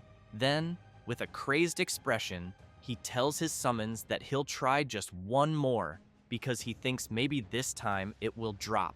Suddenly, someone approaches, calling out to the protagonist. A warrior in sinister armor says that Hirkin must be Heiho Mask. The protagonist is intrigued, wondering who this person appearing out of nowhere could be. Looking more closely, he notices the man is decked out in a full and expensive fire lizard set and wields a hero orc sword, meaning he's at least level 70. So he starts thinking maybe the guy is one of those players. The man introduces himself as Quixote. Then, he starts making some strange movements, and as soon as he stops in a completely ridiculous pose, he officially challenges the protagonist to a duel. Hirkin is confused, wondering what the hell the guy in front of him is doing, while Quixote comments that he heard the protagonist is getting popular on WTube, so he points out that beating him would make him popular too. Hirkin thinks that he must be just another attention-starved loser. He turns away and says he's busy and tells him to get lost. Quixote yells, asking the protagonist to wait. Hirkin, irritated, wonders why the gem isn't dropping, and now there's a crazy idiot bothering him on top of it. Quixote shouts that he'll pay 5,000 gold if the protagonist fights him. Hirkin stops when he hears that, quickly turns around and runs up to the player, saying he'll gladly accept the duel and welcomes him, calling him a customer, and thinking that he loves customers. A few hours earlier, Quixote was thinking about himself, believing he was the hero of justice, and that, thanks to his talent, he, Quixote, was a hero who was always the center of attention, no matter what game he played. Well, at least that's what he thought, because in Warlord, no one really paid much attention to him, since he always heard people saying it was much more fun to watch Heiho Mask, and as soon as he looked around, he saw that no one was paying attention to him. and he only heard people asking each other if they had seen the new video from Heiho Mask. That made him furious. He punched the ground and, thinking about Heiho Mask, began yelling that he was being buried by him because they started the game at the same time. Kyoto knew his opponent's level was lower than his, and that he didn't even have good items, so he wondered why everyone loved him. Then, upon realizing something, he questioned where he was, since he had run off without thinking and ended up there. And as he looked ahead, he saw a player surrounded by little creatures. But upon closer inspection, he realized it was Heiho Mask. However, he knew that was supposed to be a blocked field, so why was he hunting there? Then he had an idea. What if he posted a video of himself defeating Heiho Mask? If it worked, could he steal all his fame? So back to the present, Kyoto removes all his gear except his helmet and tells the protagonist that he'll give him 5,000 gold if he can beat him in a duel. Hirkin can't believe what he's seeing and yells, wanting to know why the hell he's stripping if he said he wanted to fight. Kyoto replies that it's to make it a fair fight and emphasizes that, from what he heard, it seems the protagonist's armor just broke. Hirkan doesn't like hearing that. He didn't expect his opponent to know about it. Kyoto insists that what he wants is a fair one-on-one battle and that he doesn't want anyone saying he only won because of his gear, which is why he asked the protagonist to give it his all. Still in disbelief, Hirkan wants to know if his opponent really thinks he'll take him seriously dressed like that. But as Kyoto charges at him without hesitation, he shouts for them to cut the chatter and just fight already. Hirkan dodges the first strike and points out that Kyoto should listen when people talk, but the player doesn't care and keeps launching a flurry of attacks, forcing Hirkan to dodge all of them. Kyoto gets irritated and demands that the protagonist fight back instead of just defending. While still dodging, Hirkan tells Kyoto to make him do it, which enrages him even more, prompting him to activate his booster skill and throw a powerful punch. Hirkan worries if he'll have time to dodge, but ends up getting hit and is sent flying. Lying on the ground, Hirkan realizes his opponent just used the booster skill, a warrior class ability that speeds up movement for a moment. Watching Kyoto from a distance and seeing his aura, he reflects that, although he may look like an idiot, his level seems higher than his own, so he concludes that facing him head-on is a bad idea. Then he gets an idea. He gets up from the ground, and Kyoto comments that it looks like the protagonist is finally ready to face him. He tells him to go all out because he'll surpass his best. As he charges again, yelling that he's going to show everyone he's stronger than Heiho Mask, he activates his booster ability once more. But Hirkan throws dirt at Kyoto's eyes, and while he's distracted, the protagonist sweeps his legs out from under him, making him lose balance and tumble to the ground. Hirkan makes it clear to his opponent that if his strength stat is higher, he just needs to overcome it with his own skills. That said, he lands a powerful kick to Kyoto's face, followed by a strong uppercut, launching Kyoto hard into a tree. The player trembles with rage, calls Hirkan a coward, and demands to know how he considers what he just did a skill. The protagonist responds that no one cares about that when fighting for their life. Hirkan laughs and makes it clear to Kyoto that he lost because he'd rather stick to his pride than focus on winning. Then, he activates his skin grafting skill, Armored Monkey Hide, and the system immediately notifies that the protagonist has been strengthened with the Armored Monkey's attributes. Kyoto becomes very worried and thinks that if he's hit by that, he'll definitely die. With a sinister aura, Hirkan tells Kyoto that he's the one who started this fight, so he better be ready for it. As he charges toward the player, Kyoto starts screaming, asking the protagonist to wait. Then he starts crying and says he surrenders. However, the protagonist can't stop his attack, and a massive wave of destruction follows. Fortunately, and luckily for Kyoto, Hirkan manages to change the direction of his blow, hitting right beside his opponent's head. The tree and everything behind it are completely destroyed.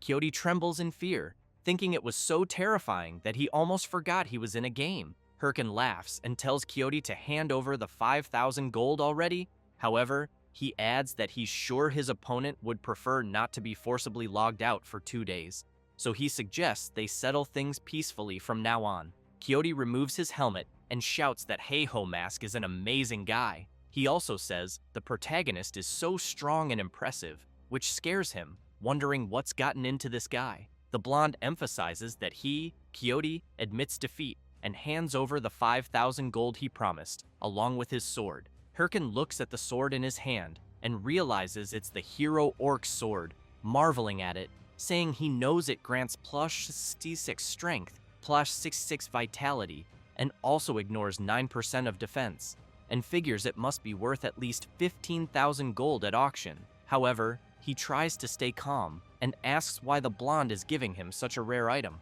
Quixote smiles and asks the protagonist to consider it a token of his gratitude. He then explains that he had been blinded by popularity all this time and didn't work hard to actually get stronger, and that Hirkan made him realize that. With that, he strikes a ridiculous pose and asks the protagonist to please accept it, emphasizing that he's truly worthy of becoming his brother.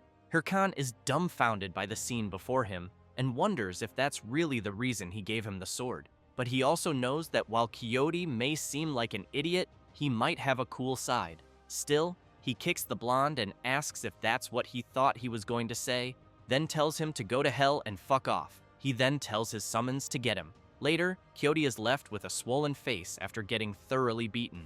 He tries to explain again, saying his full name is Don Quixote, and that he'll return when he becomes worthy of being the protagonist's brother. As Hirkan walks off with his summons, Quixote continues shouting that he'll be looking forward to the day they meet again. The protagonist smiles and comments that it looks like Quixote is having fun with the game. Then, changing the subject, he starts laughing like a madman while looking at his new sword and says that now that he's got it, he won't need to hunt armored monkeys anymore. He reflects that now he should be ready to take on the next quest, but suddenly turns with a calm expression and asks his summons if maybe he should just hunt 100 more armored monkeys, because he feels like something really good will drop this time. All his summons hate the idea and start grabbing him, trying to stop him from going after that. After returning and handing in the requested items, NPC Ma Wung says it was 950 armored monkeys, 104 fang wolves, and 76 venomous lizards. He praises the protagonist, saying he did a great job, adds that the investigation is progressing well thanks to him, but wants to know what's with that expression on the protagonist's face.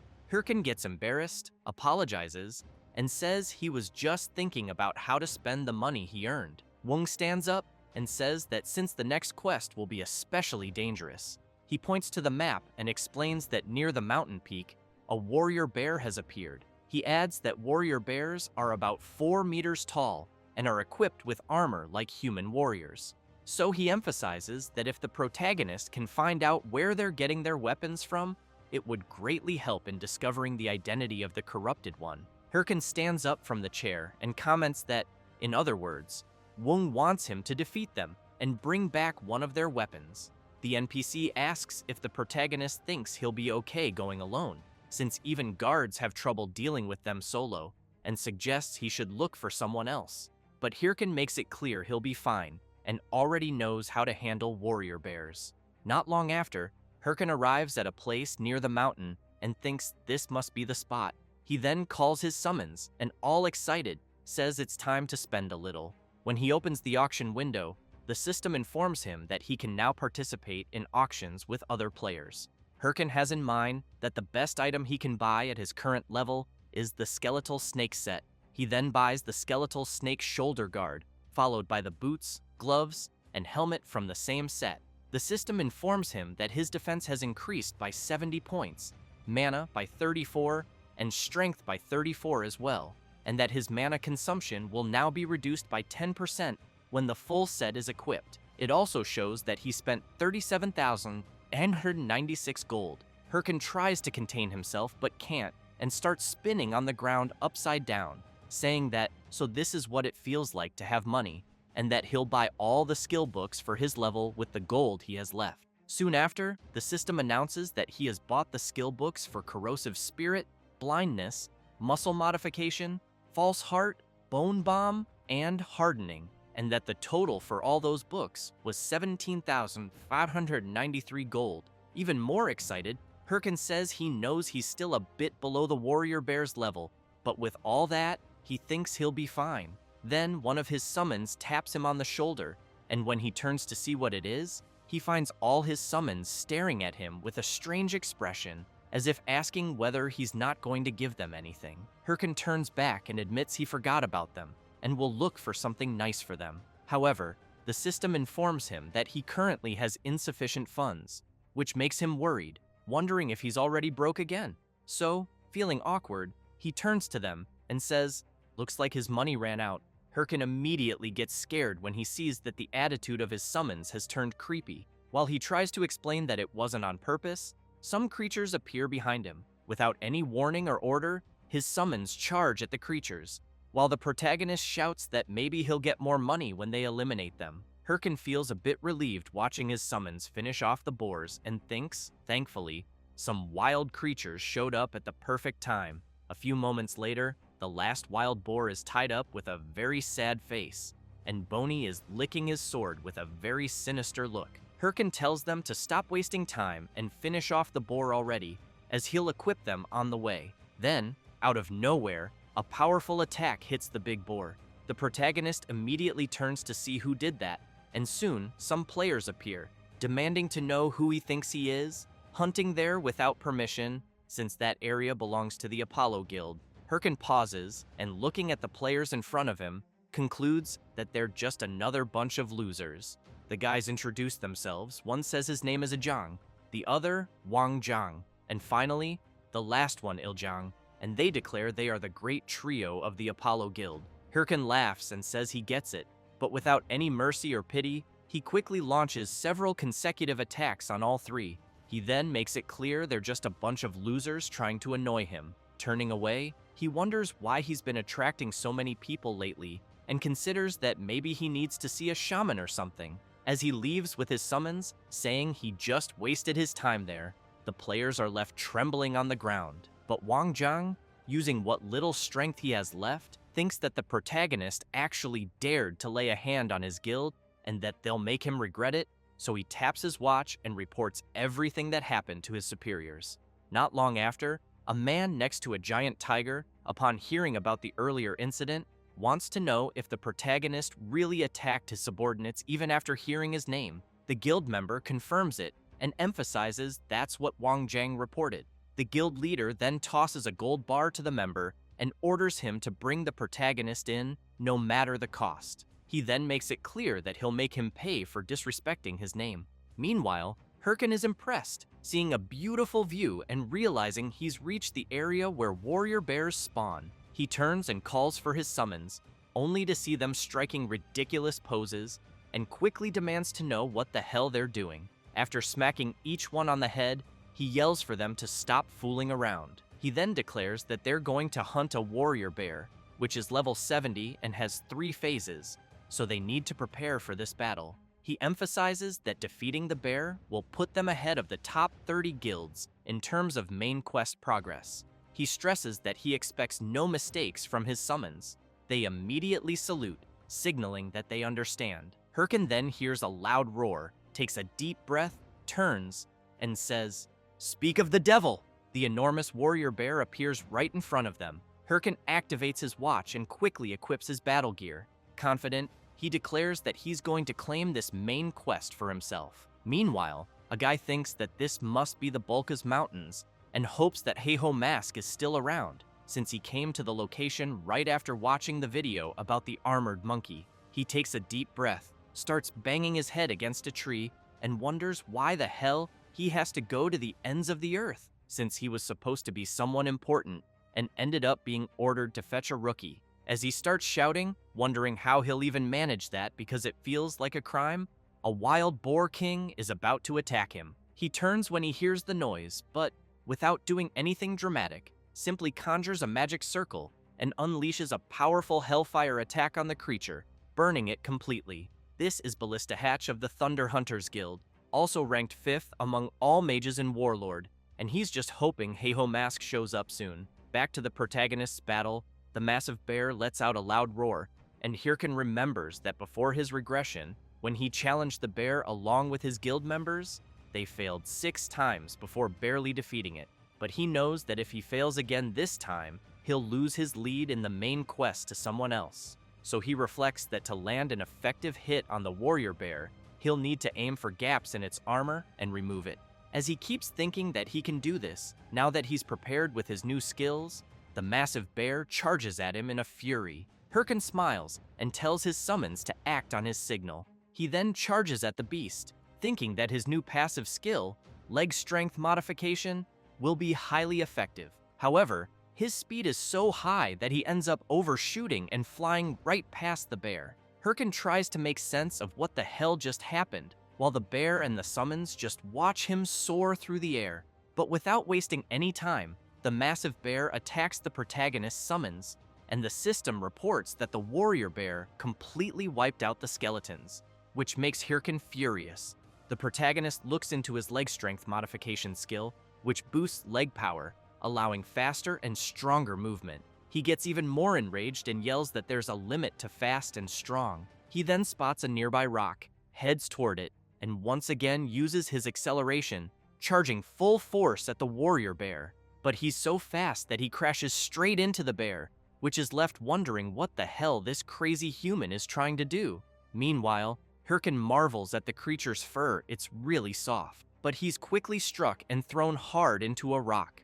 While lying on the ground, he thinks that his leg strength is too much and he can't control it. Still, he managed to rip off part of the warrior bear's armor, but he questions how useful that really is, because if his skills are acting like this, he wonders how he'll land an effective attack. Without wasting time, the giant bear charges at him again, and when it delivers a powerful blow, Hirkin is forced to dodge at the last second. He then starts channeling his power and activates Bone Bomb, which creates a bomb using mana, and he throws it right into the creature's face, causing a massive explosion. However, it only enrages the bear even more. Hirkin starts to panic, thinking this is way too hard and that ever since it came to this, he might have to give up on direct attacks. So he uses his mana to restore and summon his skeletal warriors again. He then states that he has no choice but to fight like a proper necromancer, but he quickly notices the strong distrust in his little summons faces. So he shouts that this time, he'll do it properly.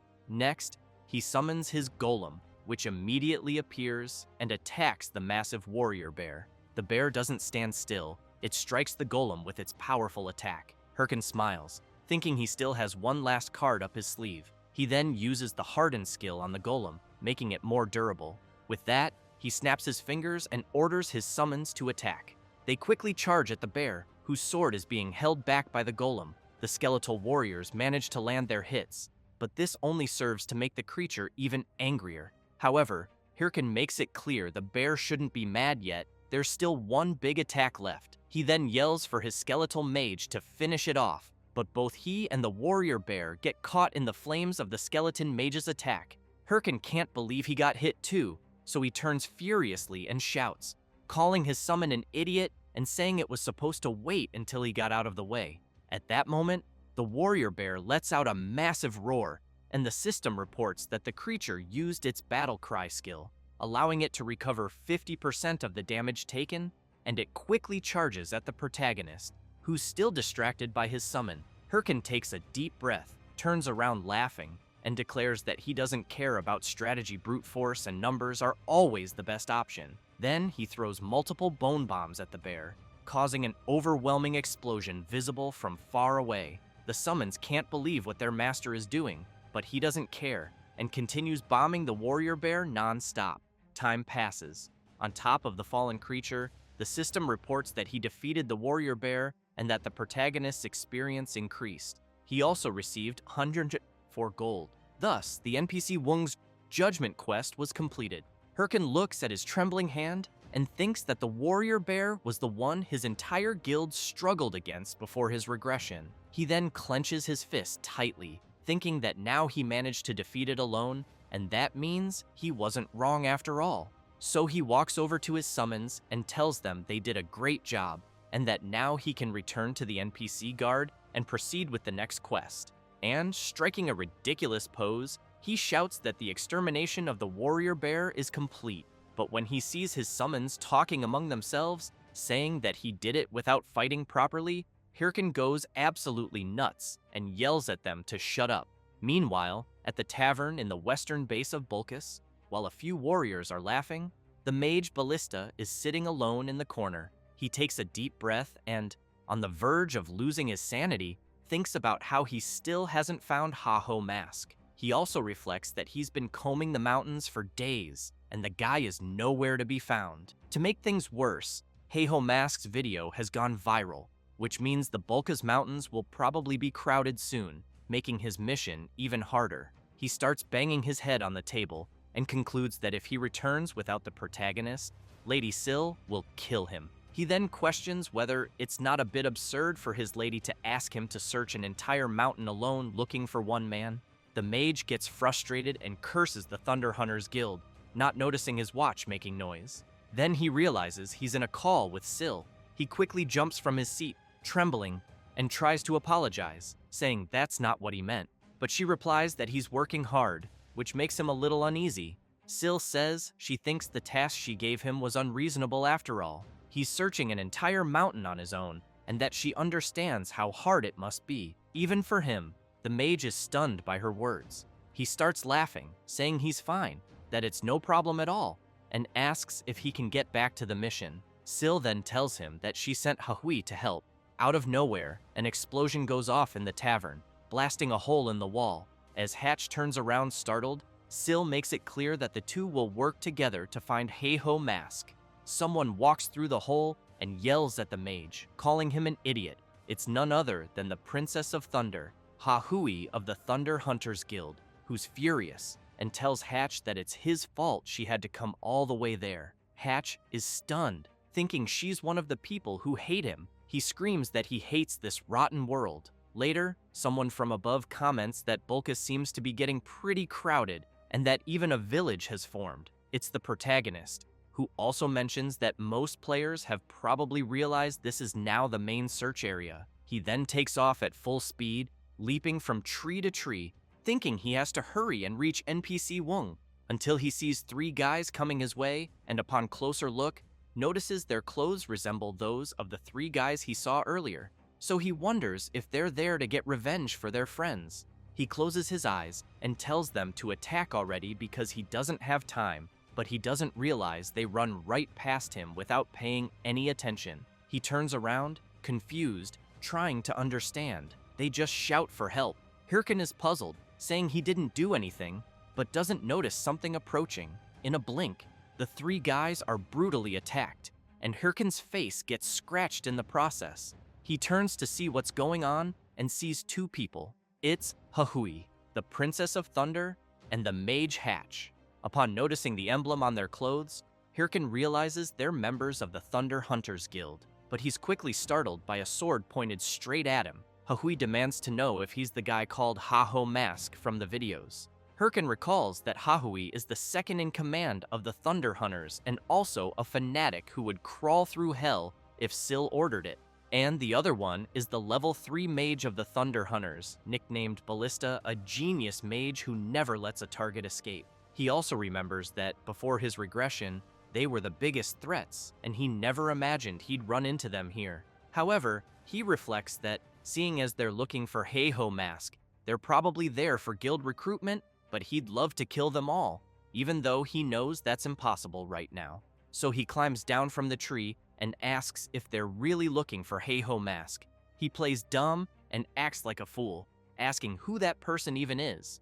While putting on a ridiculous act, he laughs internally, thinking he'll just keep playing dumb since they won't be able to do anything without proof. But Hahui suddenly approaches him with a sinister look and yells that he's lying. The Thunder Princess's gaze grows even more terrifying as she explains that there's no way someone could cross the Bulkas Mountains without hearing about Ha-Ho Mask, especially since that idiot's video hit 20 million views. She emphasizes that the hood the protagonist is wearing reminds her very much of Ha-Ho Mask, which is why she really wants to know if he's the one they're after.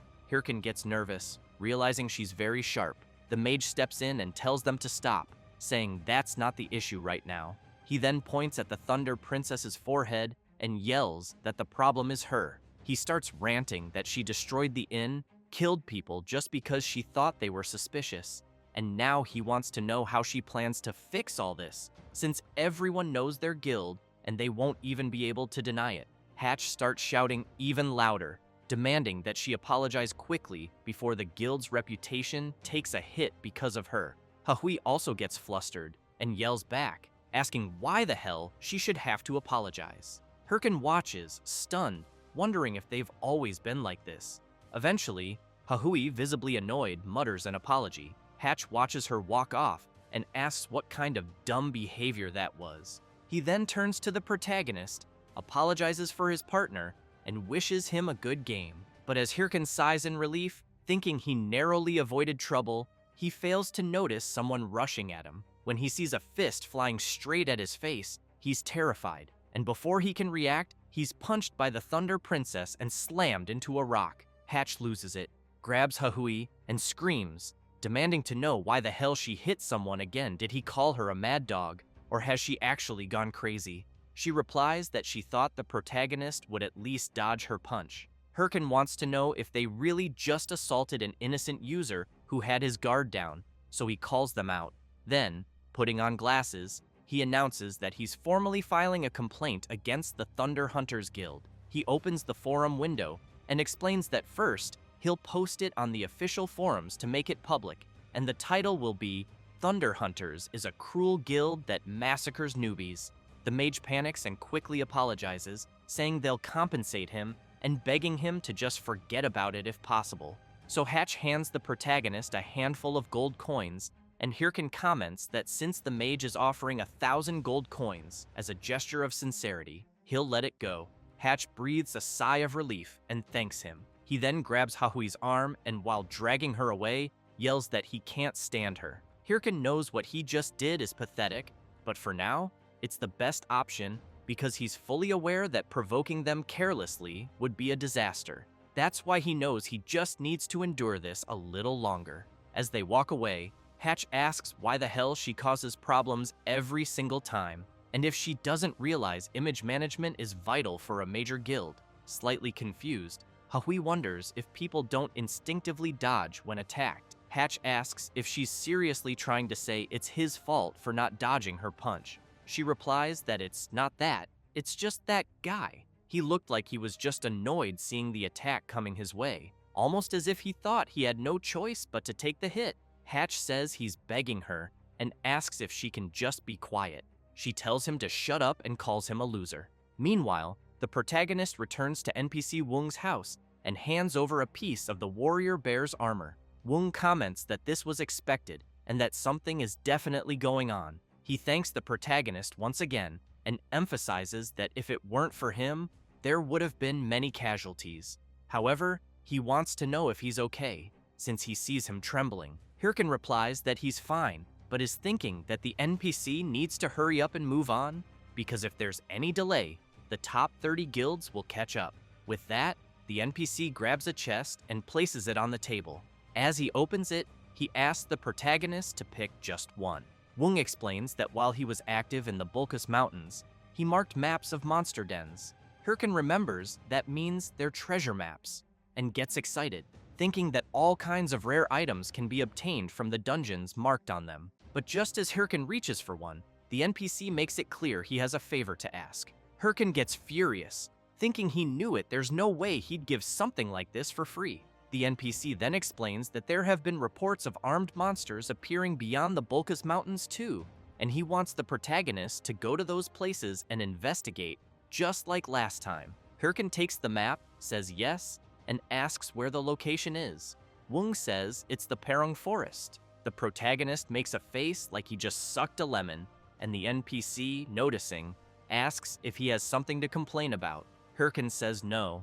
As he steps outside, he takes a deep breath and gets really annoyed, because he knows Perung Forest is a level 90 hunting zone, which means he'll need to level up separately on the way there. He then wonders if the perfect hunting ground right now is the Sura Canyon, since he knows there are level 75 demon worshippers there. But he gets excited and thinks that since he already defeated the warrior bear, a demon goat should be easy to hunt. However, as he walks a bit further, he gets really startled, and upon seeing Shev the Slayer ahead of him, wonders what the hell that guy is doing there. Shev, in turn, is surprised to see the protagonist. Meanwhile, Hatch is crying, calling Lady Syl through remote transmission.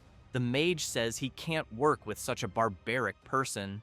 Syl laughs and says it seems the two of them are struggling with the mission. Hatch tries to explain that it's not that he doesn't want to do it, but he heard that the Red Bulls Guild already took over the Sura Canyon, so he wants to know if they shouldn't start focusing on the main quest too. He then asks why they even have to beg a guy who doesn't want to join the Thunder Hunters Guild in the first place. Syl thinks for a moment. Then she orders them to stop tracking Heiho Mask and declares that the Thunder Hunters will now enter the main mission. Hatch starts crying even more from happiness and says that's just what he expected from Lady Syl. After the remote call ends, she leans back, smiles, and thinks that the strong are drawn to the strong. And for that reason, she wants to see how long Heiho Mask can keep running. Before the MC met Shev, the Slayer, he was already in the Purung field and encountered his first level 75 creature. However, he eliminated it without much difficulty. His summons were not idle either and kept attacking. As a result, the MC managed to advance 2 levels. He became excited and remarked that he had finally reached level 62 and that everything was going well. While talking to his summons about leveling up a bit more before heading straight to the Purung Forest, some players were watching him from afar. Soon, they were all amazed to discover that the MC was the Heiho Mask. It didn't take long before several of them surrounded Hirkan, hugging and kissing him. As he heard players say they loved seeing him there, he began to get furious. He quickly ran off and called his summons to get out of there. While running, he wondered why this was happening. What made it possible was the success of his video against the furious warrior bear, which became a real jackpot. However, he knew this wasn't entirely good, since people began following him all the time. Because of that, he could barely hunt, as many people were always surrounding him. So, he called his summons and said they would change plans. They would head to the center of Sura Canyon now, since the level range there was high and people wouldn't be able to follow him easily. Then, while running, he came across Shev, just like before. He immediately stopped running. Shev smiled and said it had been a while since he'd seen the MC. Once again, Hirkan made a face like he had just sucked on a sour lemon. Shev gave Hirkan a big slap on the back and asked if he was the guy from the starting town, saying he was embarrassed when he left without saying anything. But he also commented that the MC's leveling speed was impressive, since he wouldn't have imagined that someone who had been in the starting town just a few months ago would now be hunting in Sura Canyon. A bit tired from all the running, Hirkan asked about Shev, as he knew Sura Canyon wasn't the kind of hunting ground a ranker like him would normally visit. Shev laughed and asked if the MC hadn't heard. The day before, his guild, Red Bulls, had decided to claim Sura Canyon, and they needed a nearby base to proceed with the main quest. Hirkan thought that in the end, even Red Bulls was also working on the main quest. Shev got excited and pointed out that he came there wondering if he might get the chance to meet the Heiho Mask. While the MC and his summons stood in shock, Shev asked if he had seen the video of the Heiho Mask against the warrior bear, since he had heard a rumor that the Heiho Mask was around there and was eager to meet him. Then, getting even more excited, he asked if the MC wasn't curious about this super rookie as well. Shev shouted, calling the MC to go find the Heiho Mask together. Without thinking twice, Hirkan took off running again with his summons, shouting apologies to Shev and saying he didn't even know who this so-called Heiho Mask was. After running for a while, Hirkan stopped and, furious, wondered why on earth everyone was chasing him.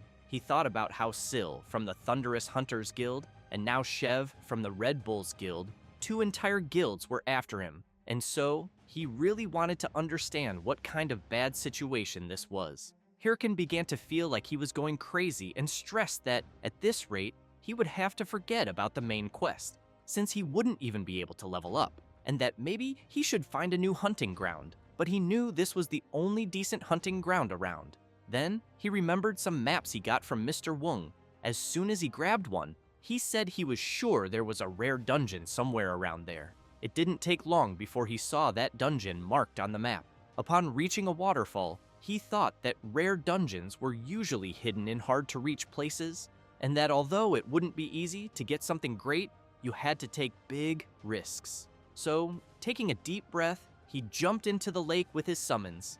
The system quickly informs him that breathing is restricted underwater and that the available time will only be 20 seconds. Hirkin thinks that if the map he got from Mr. Wong is correct, there must definitely be a secret dungeon around there. As he keeps swimming and his breathing time decreases, he also knows that the question is whether he will make it in time until he finds the place. With only a few seconds left before his time runs out, he thinks it's quite far and fears he won't make it.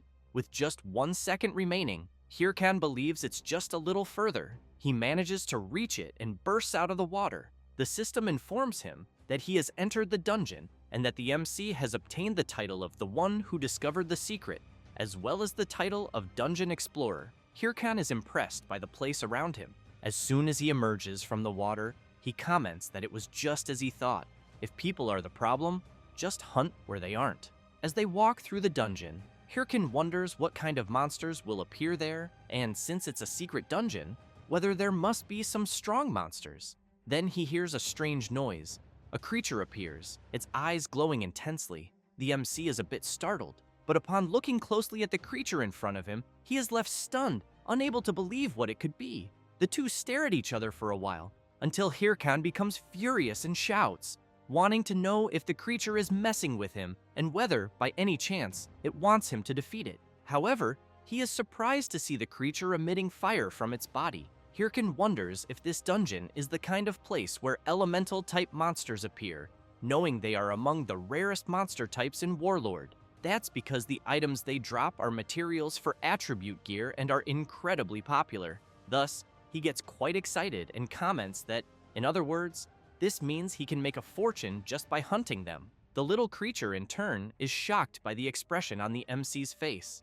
Without a second thought, Hirkan orders his summons to eliminate all elemental-type monsters. The little creature, terrified, lets out a loud sound. Immediately after, a tremor begins to shake the area. Hirkan grows worried, wondering what it could be. Then, a massive level 70 fire salamander appears to protect its little creature. The MC can't believe that this monster has shown up here. The salamander wastes no time and begins channeling its flames, quickly firing them toward the MC, forcing him to run to avoid being hit. Hirkan observes the salamander's fiery attack and is surprised, as he didn't expect such an opening move. He gets up and thinks he has no choice, knowing things will get troublesome if this keeps up.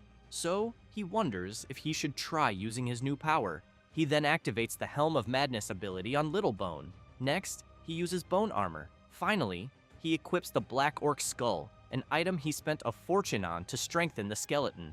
Thus, he completes the summoning of the Skeleton Knight, which terrifies both the huge salamander and the little creature as it approaches. The Skeleton Knight points its sword and in the blink of an eye, completely slices the fire salamander apart. Hirkan is thrilled and thinks that the Skeleton Knight is ready for battle. Thus, it does not take long for a horde of wild salamanders to appear. Hirkan knows he will have to fight them. They begin preparing their flaming attacks, and the MC only smiles, thinking that it will be the perfect test. Then he shouts for the Skeleton Knight to attack immediately. Without much difficulty, his summon easily slices all the salamanders.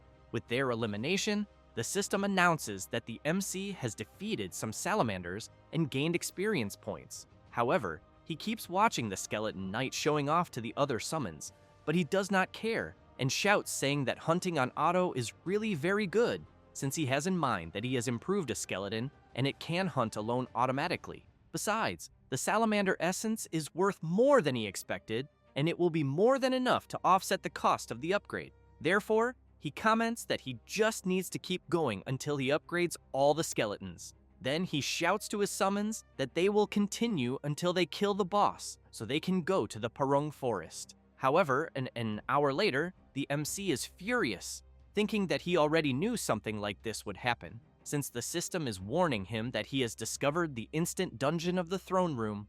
Hirkan, intrigued by the instant dungeon, comments that there is no way to know what is inside and that it is not like he can return once he enters it. Then he thinks that he will not be able to play for 2 days if he enters the dungeon and fails, since he has in mind that this is more than enough time for the Thunderous Hunters and for the Red Bulls to get ahead of him in the main quest. However, he also knows that it is not like he has another place to go around there, and that apparently he will not have a choice. Therefore, he decides to enter, and after passing through the entrance, he makes it clear to his summons that he can only depend on luck. As soon as he walks a little inside the instant dungeon, the system warns him that he has already reached the throne room. And while they continue walking through the place, he notices that there are many statues of knights and thinks that it seems like it was meant to be an abandoned temple. And observing the statues more closely, he realizes that they all have blade marks and therefore thinks that something strange is happening, until he is very surprised to notice something in front of him as he sees a huge creature sitting on a throne. As soon as he gets closer to the creature, it awakens and begins to release its intense power. Hirkan becomes worried, as that was not his intention. Then he shouts, asking his summons to enter defense mode as quickly as possible. However, it is too late, and the creature attacks them all at once. The system warns that the skeleton warriors were destroyed after taking too much damage. Hirkan jumps back and becomes worried about the situation he finds himself in, as he did not expect the creature in front of him to be there. The creature in question is a level 80 spirit knight. Hirkan has in mind that it is a monster equipped with the highest quality battle AI. He also thinks that he encountered one in his past life, and that he was more or less at the same level he is at now, and the entire Haho Mask Guild was there as well. But even so, they were all completely annihilated, and at the time, he knew he had no choice but to give up. However, he knows he cannot let this happen again. Therefore, he summons his skeleton warriors again, and they immediately go together against the Spirit Knight, who in turn prepares his enormous sword and delivers a powerful attack on some summons, but others, as well as the MC, jump over the attack. Hirkan tries to take advantage of the gap, and along with his skeleton knight, delivers a joint attack, but the Spirit Knight easily manages to block the double attack, until one of the MC's summons tries to take advantage of the fact that the Spirit Knight is busy blocking the attack and goes to his back, landing a full thrust on the creature. However, the summon is left not understanding anything, as it seems that his attack had no effect at all. Hirkan shouts, calling the skeleton warrior an idiot, and orders him to immediately get away from the Spirit Knight, but it is already too late and the summon is brutally attacked. With that, the system announces that a skeleton warrior has been completely destroyed. Hirkan and the skeleton knight take distance, and the MC comments that a stab in the heart is not a critical attack on the Spirit Knight. And observing the creature closely, he questions himself about what to do, since he knows that normal skeletons or the golem will not be useful there, until he begins to remember a moment in his past life of his old friend wanting to know why he attacked a monster 4 times bigger than him head-on. Hirkan does not know what to answer, but replies that he only thought that he would not have dinner if he did not catch the monster, and his friend could not believe the reason the MC used to attack the huge monster. After remembering this, Hirkan charges at the Spirit Knight, questioning, since when he was the type to think while playing the game. And as soon as he strikes his attack, he thinks that if he cannot deal critical attacks, he just needs to accumulate damage. After dodging an attack, he realizes that it is working and that he will only need to continue. However, he notices that the Spirit Knight is getting faster and ends up being hit, spitting blood. Then, he stands still for a brief moment, and soon after, while holding the Spirit Knight's sword, he laughs and says it was just acting. Thus, the skeleton knight appears behind the Spirit Knight, and with his attack cuts off the arm of the knight that was holding the sword. The skeleton knight jumps close to his master, and while Hirkan observes the Spirit Knight, he makes it clear to his summon that they will not have dinner if they do not defeat the opponent. Meanwhile, in the village of Sura Canyon, Shev and Yel are walking through the village, and he comments that apparently the place is doing better than expected. Yel replies that it is obvious, since the Red Bulls Guild is in charge of the area, and that they secured a good supply route to ensure nothing is missing. Until suddenly, Shev starts laughing, and all excited comments that then he thinks maybe the Haho Mask could appear there. Hearing this makes Yel furious, and unable to believe what the idiot of her friend is saying. Thus, she emphasizes that he has been going crazy about this Haho Mask, and that she just does not understand it, since all this person did was hunt some low-level monsters. Shev makes it clear that the monsters may even be low-level for them, but for the Haho Mask, the monsters are high-level, since in the game they are in, where the person can feel pain, there are only two types of people who dare to challenge monsters stronger than themselves. That said, he becomes serious and says that they are either crazy or they are born warriors. And thinking about the Haho mask, he stresses that he is both types. Back to the fight between the MC and the Spirit Knight. The place where the creature had its arm cut begins to have a strange reaction, and it does not take long for a spiritual blade to be created in its place. Hirkan laughs and questions if the creature losing an arm means nothing, then calls it annoying. He then takes a deep breath and exhales, trying to stay calm. Thus, he charges at the Spirit Knight along with his summon.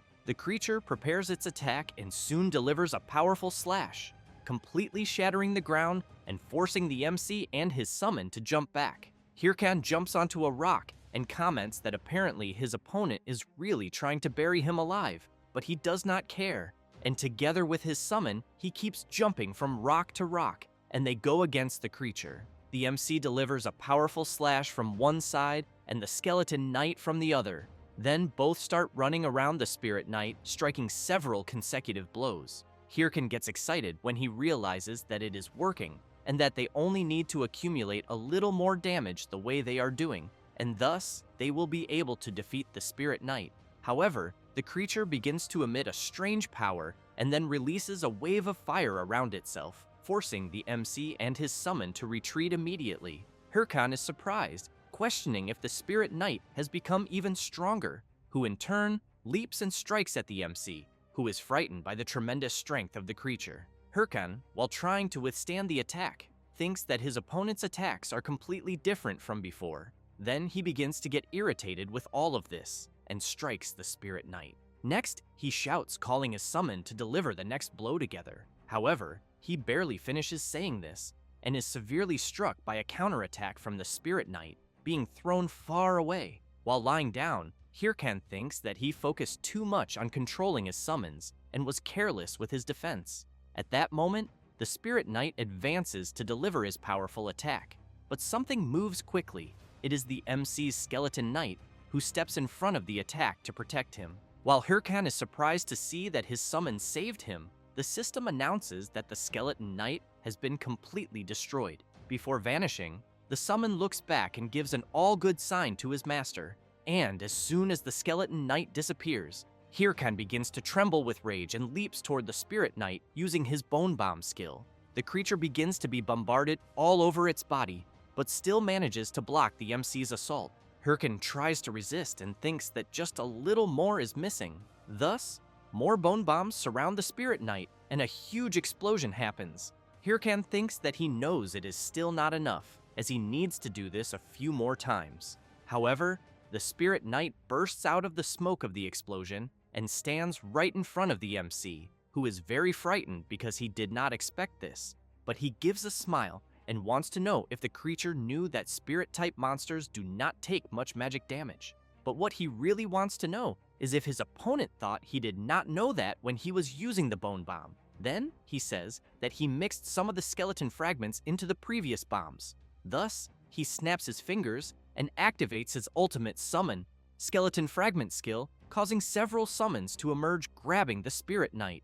With that, Hirkan takes the opportunity and charges forward, saying that it is the end of the creature and, at incredible speed, delivers multiple attacks. And so, the system informs that he has defeated a Spirit Knight and obtained 455,663 gold, as well as receiving the title of Chivalrous Spirit, the Spirit Knight's armor fragment, and finally, several experience points.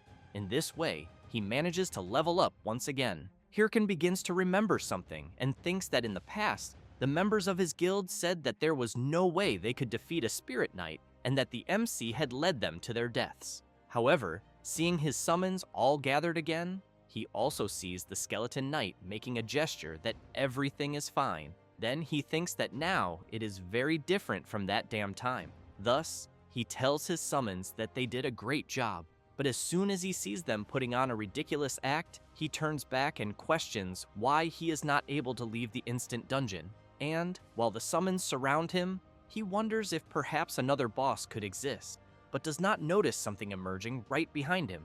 And as soon as he hears a noise, he turns startled and sees a door opening, and questions if it could be a randomly appearing reward room. Then he runs excitedly, thanking several gods at once. As he approaches, he begins to wonder what rewards he might receive, if it could be gold, a weapon, or even a hidden skill book, but ends up devastated upon picking up an old book and noticing that it is a research record book of an ancient power. But he knows that this is related to the main quest, and that he has read it so many times in his past life that he has even memorized it.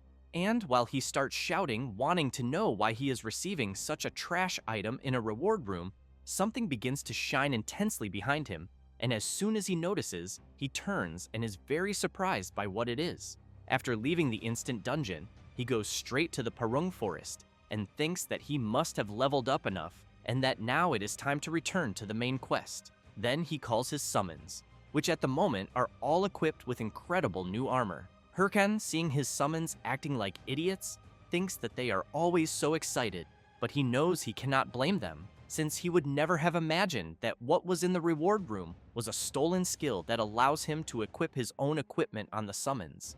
And because of that, he knows it means that now he can improve his summons regardless of their level. But it is obvious that it will cost a fortune to buy all the equipment. And while he shouts, making it clear to his summons that they better make it worth it, some people watch him from afar, and soon one of them starts clapping and saying that it is quite impressive and calls the MC Haho mask. And as soon as they come out of the forest, they comment that it is just as the rumors say. A hairy-chested guy starts saying that if the MC is wondering who they are, the other one with glasses adds that they live for romance, and the skinny one with a tuft finishes saying that they die for romance. Then, the three together say that they are the outlaw romantics, the R2 family. Hirkan cannot believe it, thinking that there are only weirdos in this game. Then he turns and walks away with his summons. But the R2 family group continues following the MC, and the hairy-chested guy comments that the Haho mask is walking too fast, but he thinks that is to be expected from someone as skilled as him. Hirkan begins to get furious, and the guys keep saying that they can barely reach the Haho mask's pace and ask him to go slower.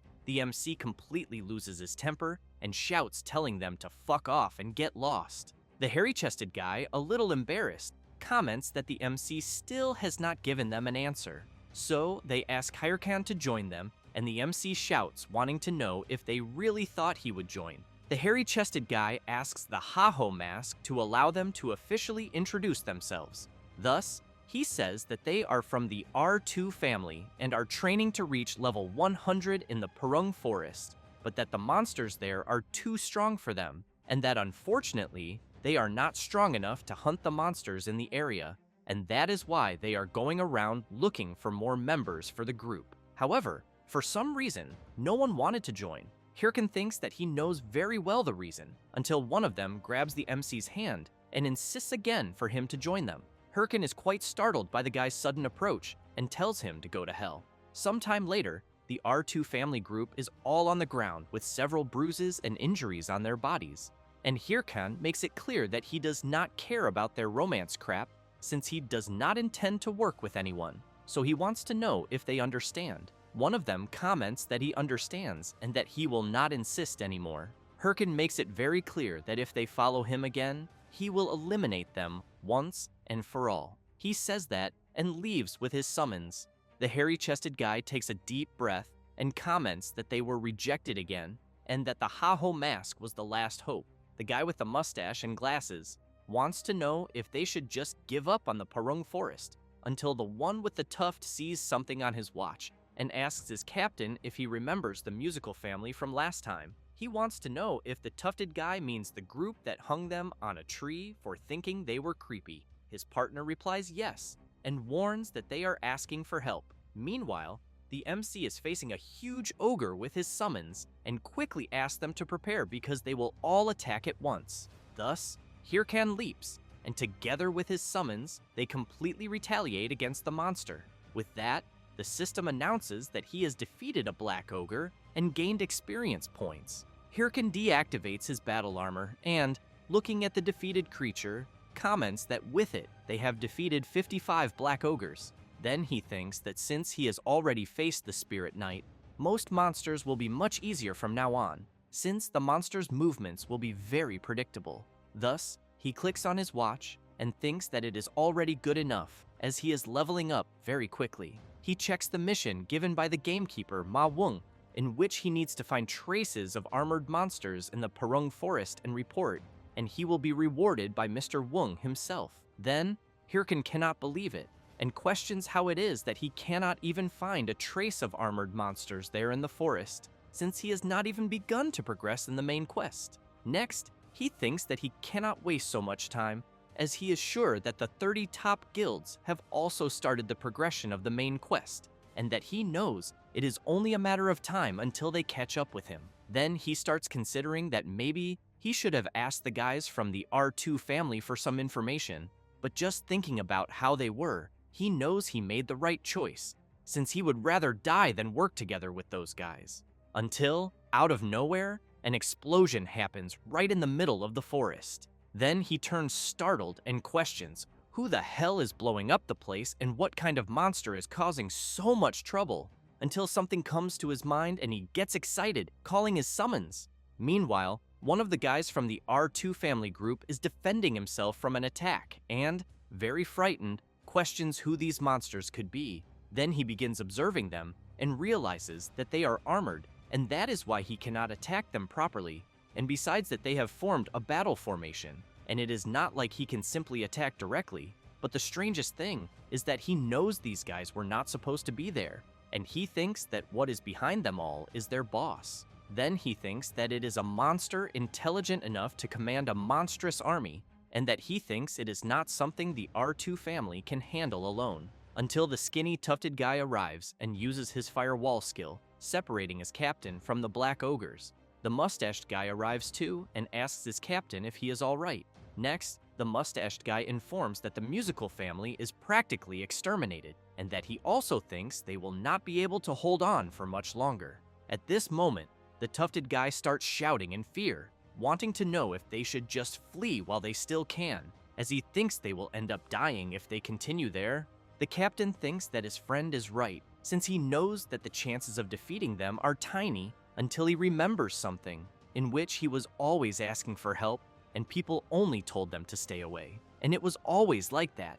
Every time he asked for help, he never got anything in return. So in the end, it was always just the three of them. Thus, he takes a deep breath and orders his partners to use all the remaining mana to secure an escape route for the musical family. They do not understand this sudden request, but the captain turns and makes it clear that they know well what it is like to have people abandoning them all the time, especially when they need help. So he stresses that they must not abandon these people knowing that. Both the mustached guy and the skinny tufted guy are moved by their captain's determination. Next, the captain charges at the monsters, saying that he will hold them off, and that they will help the rest. Then, he starts delivering several attacks and finishes with a powerful charge strike to the black ogre's belly. He begins to get excited, thinking that it is working and that he just needs to keep up the pace. However, it does not take long before he receives a counterattack and is thrown hard to the ground. While lying down, he begins to feel great pain, and as soon as he looks up, he sees the huge black ogre preparing its kick and thinks that he will not be able to move. Thus, the creature delivers its kick, but something shining comes in their direction, telling the captain to stop trying to look like a nice guy. It is the MC who manages to arrive in time and block the black ogre's attack. The captain cannot believe the person who just saved him.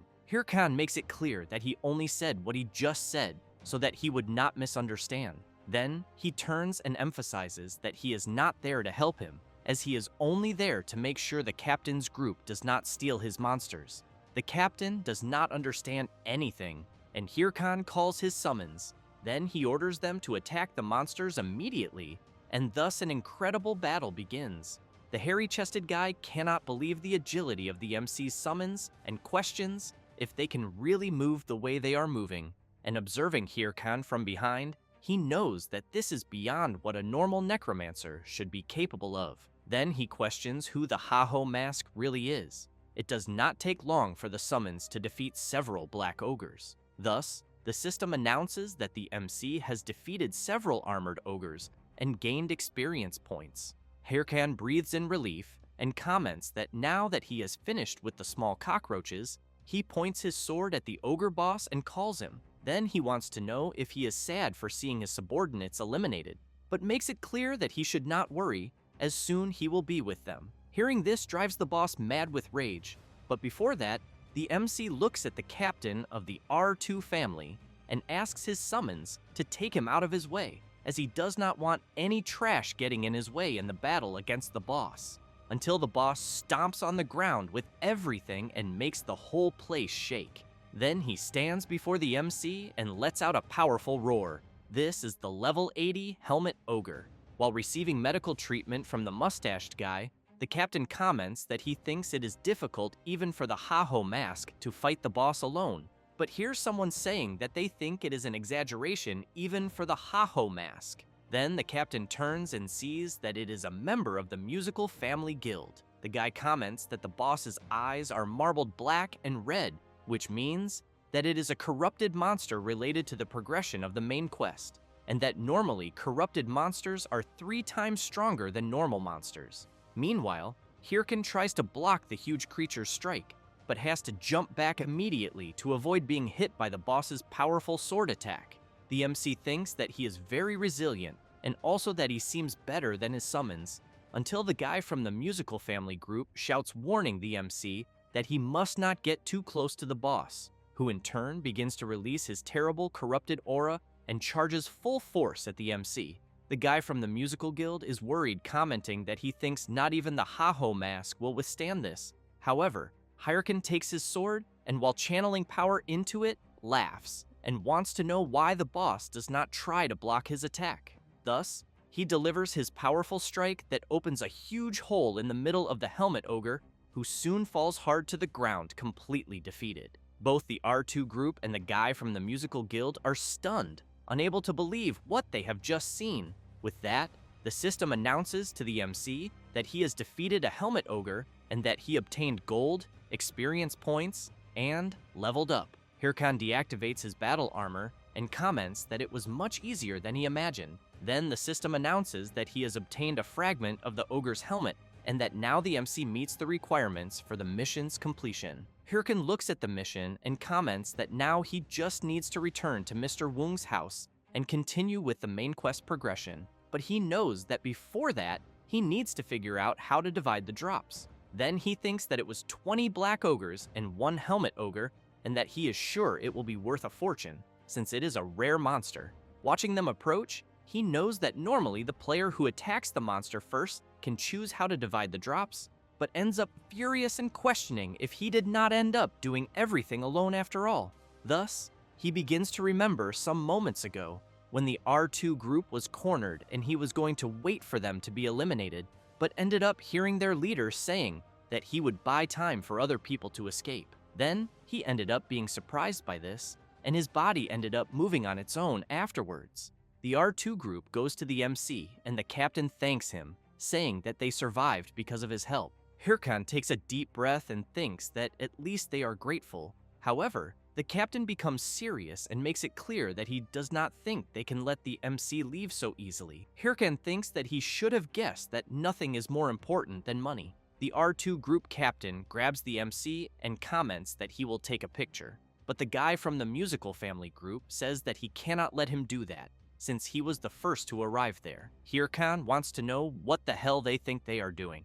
The captain replies that they are trying to take pictures with him as proof that they were there during the attack, but Hirkan wants to know if they will not want to split the drops. This leaves the captain a little thoughtful, and then he asks the guy from the musical group if they will need any drop. He was about to answer yes, but the captain slaps his shoulder hard and with a sinister aura comments that he is sure he will not mind leaving the drops behind when they were all saved by the Ha-Ho mask. Embarrassed, he replies no, and that the MC can take everything. Thus, the R2 group captain gives Hirkan a thumbs up and says that he can take it all. Hirkan does not understand anything and thinks that he would ask himself what the hell romance means to these guys. With that, some time passes, and in the middle of the Purung forest, the MC and his summons keep running back to Mr. Woong's house. Hirkan keeps thinking about their request for him to join the guild, and that the captain had said that he was sure they would not go far, but that with his skills, they would always be there to help him whenever he needed. Thus, Hirkin concludes that although they seemed like idiots, he thinks he is sure that the game would be fun with them, but he also knows that if he did that, he would never become the best version of himself. Then he smiles and reflects that he should be against the top 30 guilds. After thinking about this, he calls his summons to speed up the pace and all excited shouts that they will soon finish the mission and move on to the next. Meanwhile, elsewhere, a huge warrior bear is being defeated, and on top of its body is Syl, the leader of the Thunderous Hunters Guild. The members, seeing her wielding the sword, start shouting that she is amazing, until Hatch and Hahui appear running and calling her. Hahui comments that her master was amazing as always, and that they were such elegant moves. Syl wants to know what the problem is. Hatch says that he has 2 new pieces of information to report, and that the first is that 2 of the top 30 guilds have started a war, and that the guilds involved are the Triple Wing Guild and the Big Smile Guild, in which it all started when Burke, an officer of Big Smile, started a fight with a member of the Triple Wing Guild when they met during an attack, and that since then, the 2 guilds have been investing an enormous amount of resources in the war, but that the Big Smile Guild especially has been the most affected. Syl comments that a war during such an important period in the progression of the main quest is something very foolish, and that she sincerely hopes one of them falls after this. Then she wants to know the second piece of information. Hatch feels a little awkward to say it, but informs that the Haho mask seems to have defeated the Helmet Ogre, and that it seems he is always ahead of the Thunderous Hunters Guild when it comes to main quest progression. Syl is stunned hearing this, but soon gives a smile, which leaves the Mage Hatch unable to believe that he saw his lady laughing, as he thought she would be angry. Syl only comments that she thinks they need to speed things up too. Thus, she makes it clear that they are to immediately receive the next mission from the monster hunter Wung, since the Thunderous Hunters Guild must take on the second chapter of the main quest progression. After a while, in Bangsu Castle, the NPC Ahimbri is very happy to see the MC, who in turn is very disappointed, questioning why he had to come back there. Ahimbri comments that he heard from the hunter Wung that the MC completed his missions well, and that the hunter had asked him to give something to the MC. Then he takes an item from his clothes and says that it is the Ring of the Secret Order, which increases all attributes by 77 points, increases HP and mana recovery by 20%, and finally attributes related to the job by 22 points. Hirkin, a little worried, thinks that everything is going well so far, since before, in Mr. Wung's cabin, he was all excited saying that he would join the Secret Order without problems. However, the monster hunter replied no, and stressed that the MC really should think about it, because as a member of the Secret Order, he must be prepared to put his life at risk. Hirkin, all excited, commented that he was not afraid to put his life at risk to fight evil, but inside he thought that if he joined the Secret Order, he would receive the ring that would give several attribute boosts. With that, the MC was trying to hold himself back from screaming with happiness. The hunter Wung commented that he understood, and that if that was what the MC wanted, he would not stop him. Then he commented that the MC should go meet Professor Ahimbri again, which left Hirkan in disbelief that he would have to see him again. Then he wanted to know why he should see him.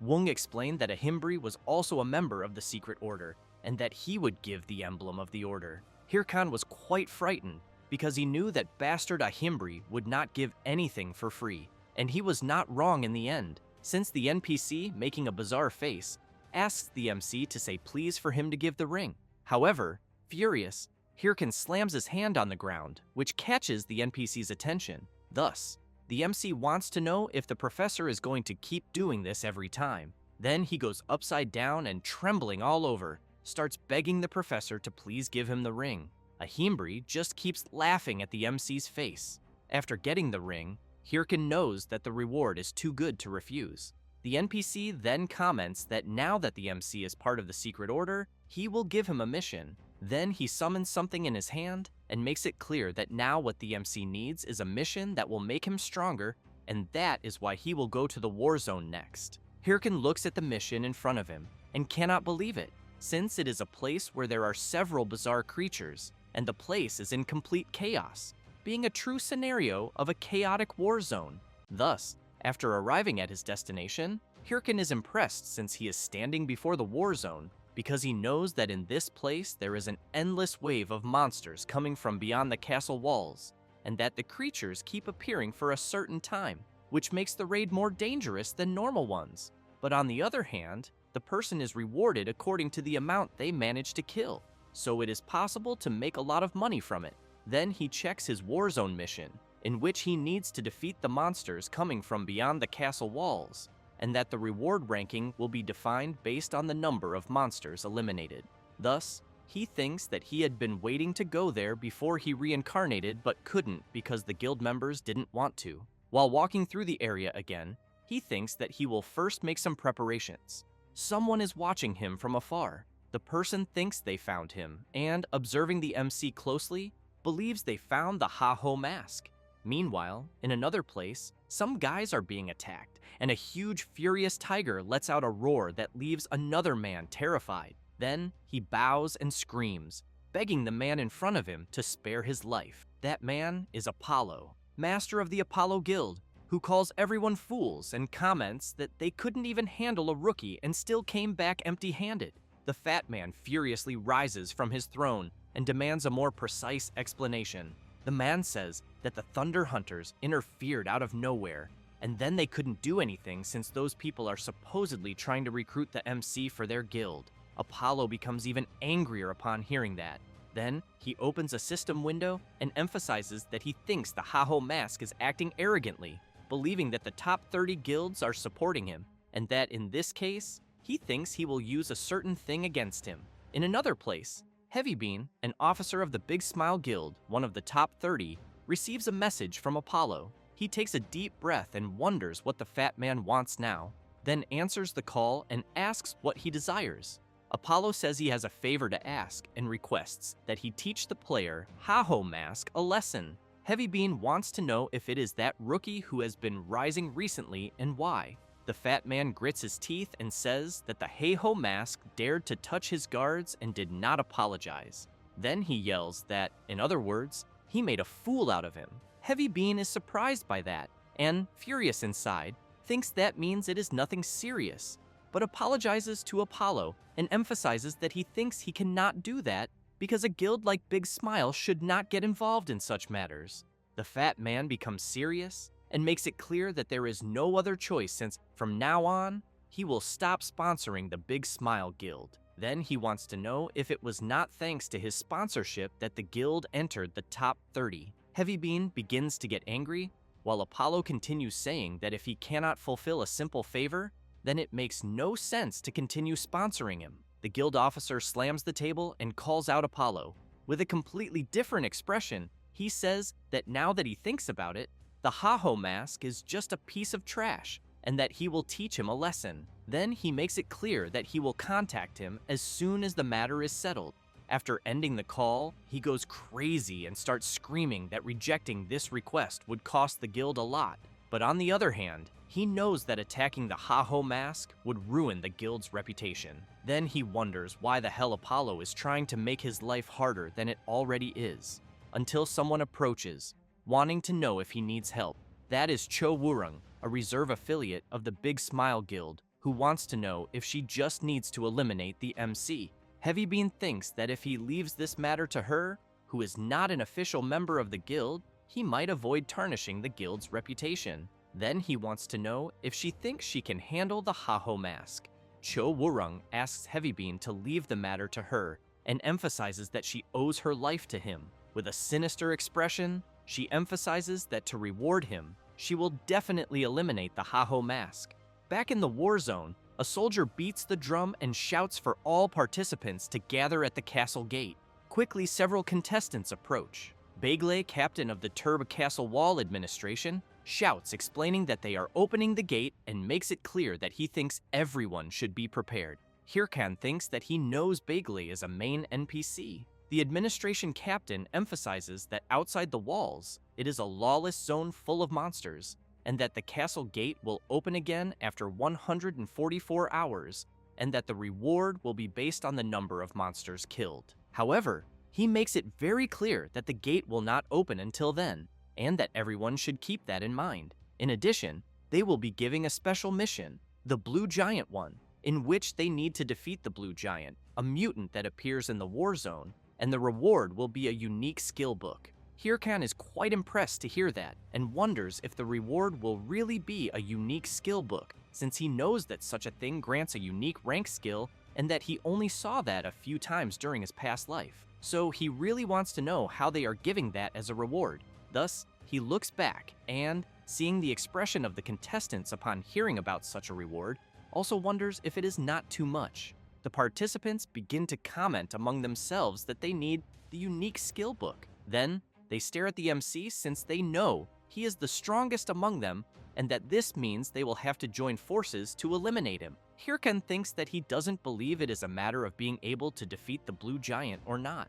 Then, while he prepares, Bagel shouts asking everyone to get ready and open the gate. As soon as the gate opens, the MC rushes forward at high speed ahead of everyone and thinks that he just needs to be the first. The contestants can't believe the incredible speed of the Ha-Ho mask and start shouting that they need to chase after him as fast as possible, until Cho Woo-rung, in the middle of everyone, comments that she has an idea and wants to know why they don't form a team among themselves.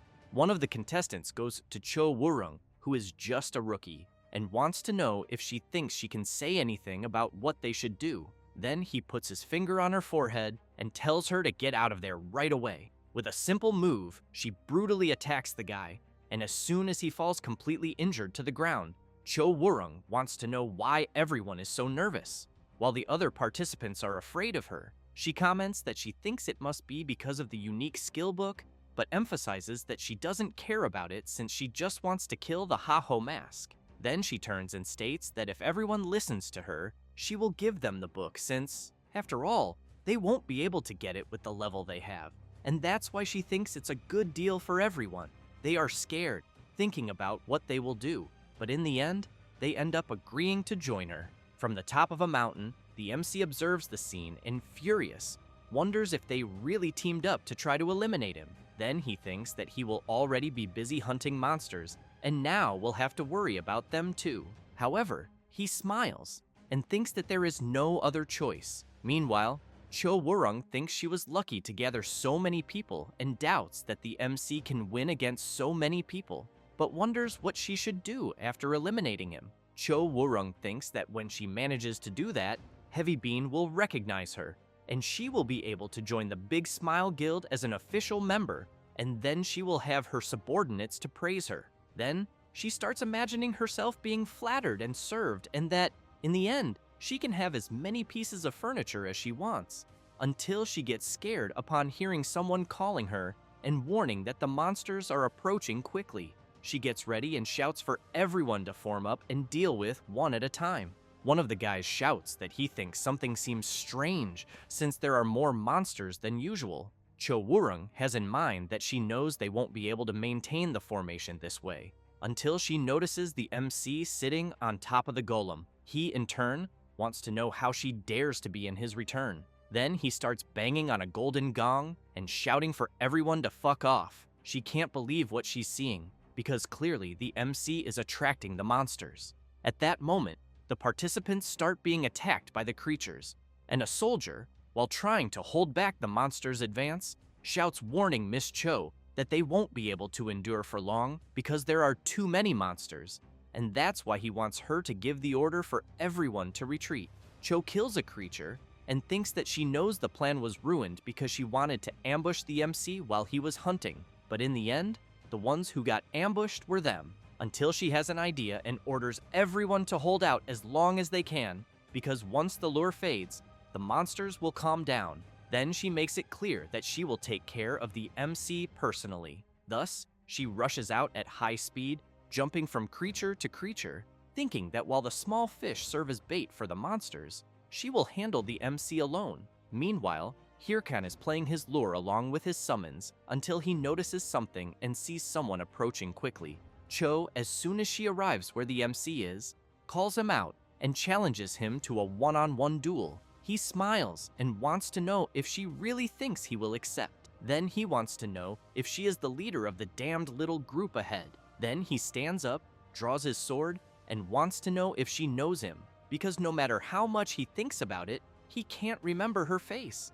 And it's quite strange for someone he's never met to want so badly to eliminate him. Cho thinks she knows very well that she can't expose her connection to the Big Smile Guild, so she says she just wants to eliminate a competitor who seeks the unique skill book. Hirkan wants to know if that's really true, but soon launches an attack and, while she blocks, makes it clear that she's lying. Thus, he says it's written all over her face that she doesn't care about the skill book.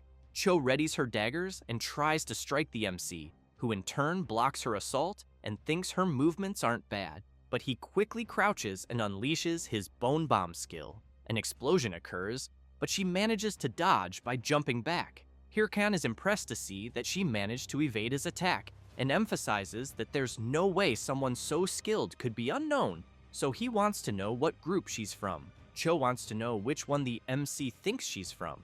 Then she activates her clock and says that if he's curious, why doesn't he try to find out?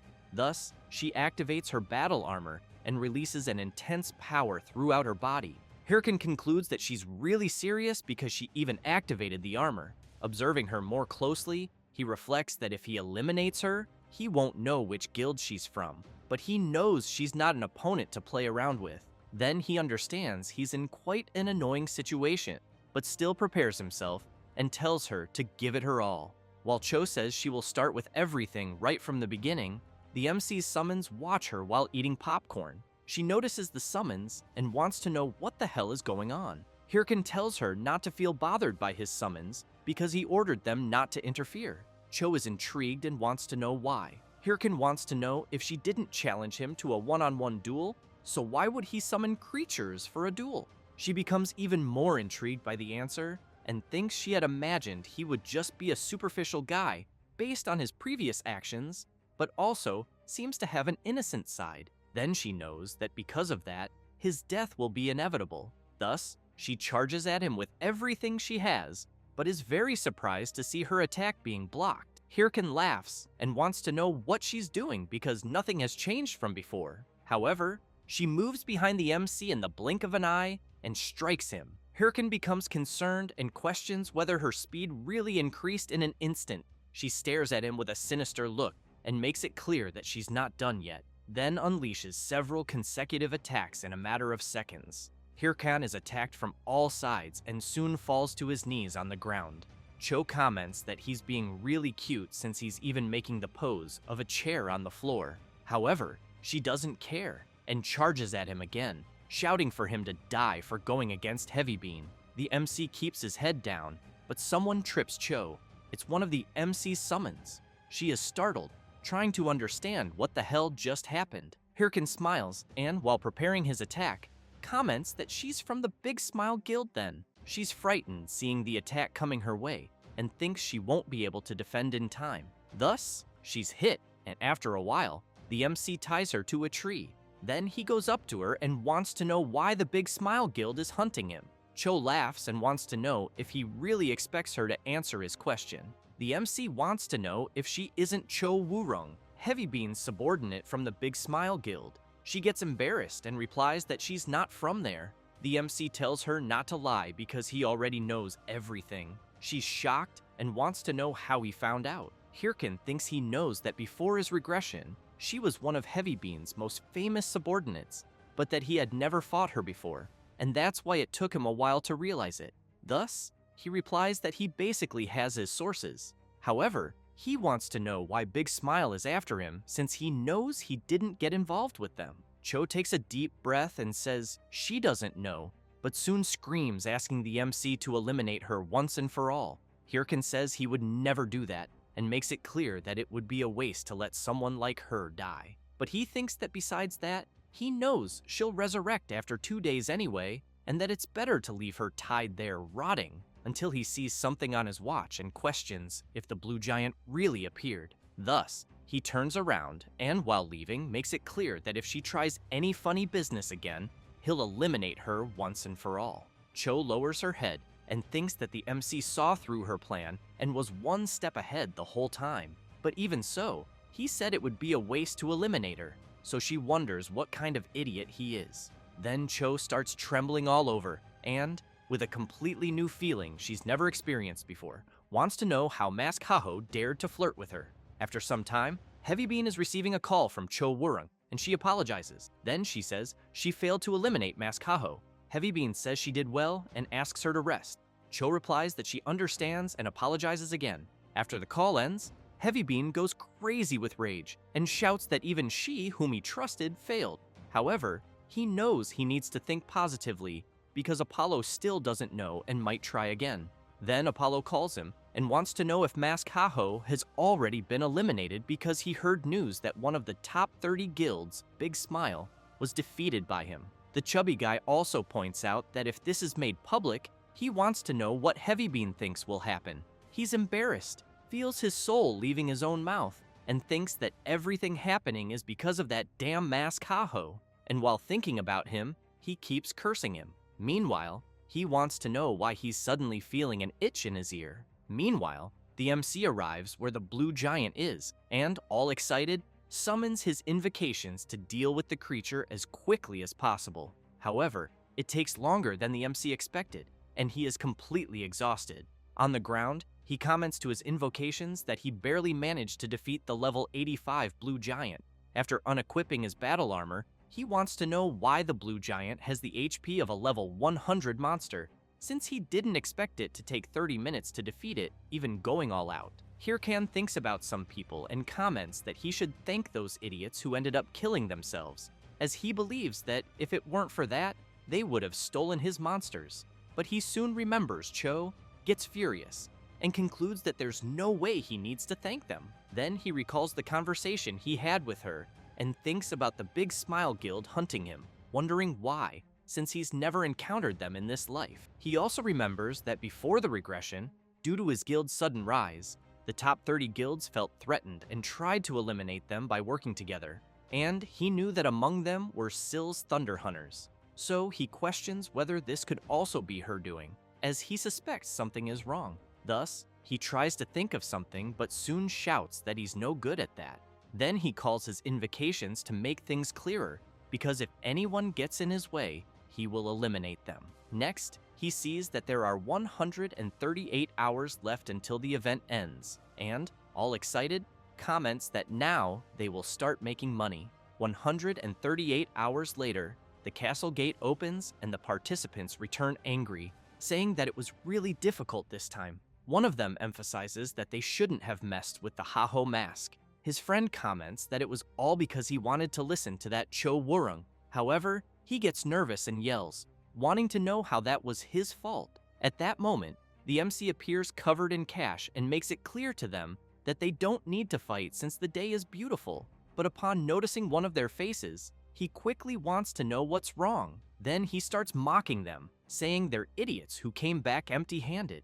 They don't like being mocked at all. But while the MC thinks it's just karma, Cho is once again watching from the shadows. She gets nervous and, observing the MC closely, swears that next time it will be different. But in her eyes, she's seeing the MC differently, wanting him for herself. Then she turns away all embarrassed and thinks she needs to eliminate him instead of fantasizing about him. At that moment, Beagle shouts that he will announce the mission's top contributor. Thus, he yells the MC's name and asks him to go to his office. Hirkan gets excited, thinking that he's finally been recognized.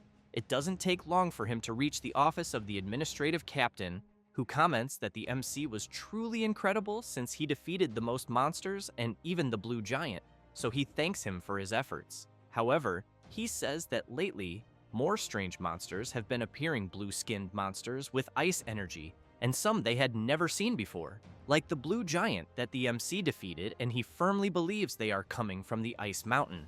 Then he emphasizes that if they had the opportunity, he would like to send an expedition to that mountain, but Bagley notices that the MC isn't paying any attention and quickly wants to know if he's listening. Hirkan replies yes, but thinks that he knows very well about the map of the Frozen Mountain Kingdom.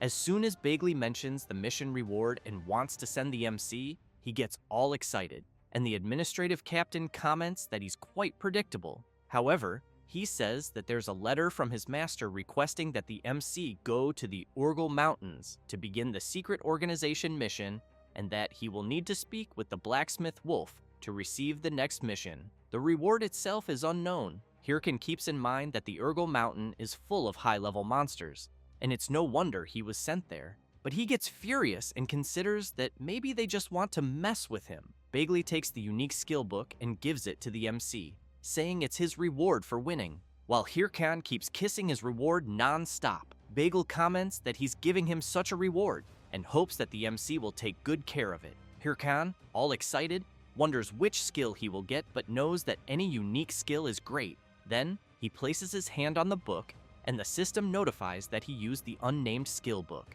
It then informs him that he obtained clay creation.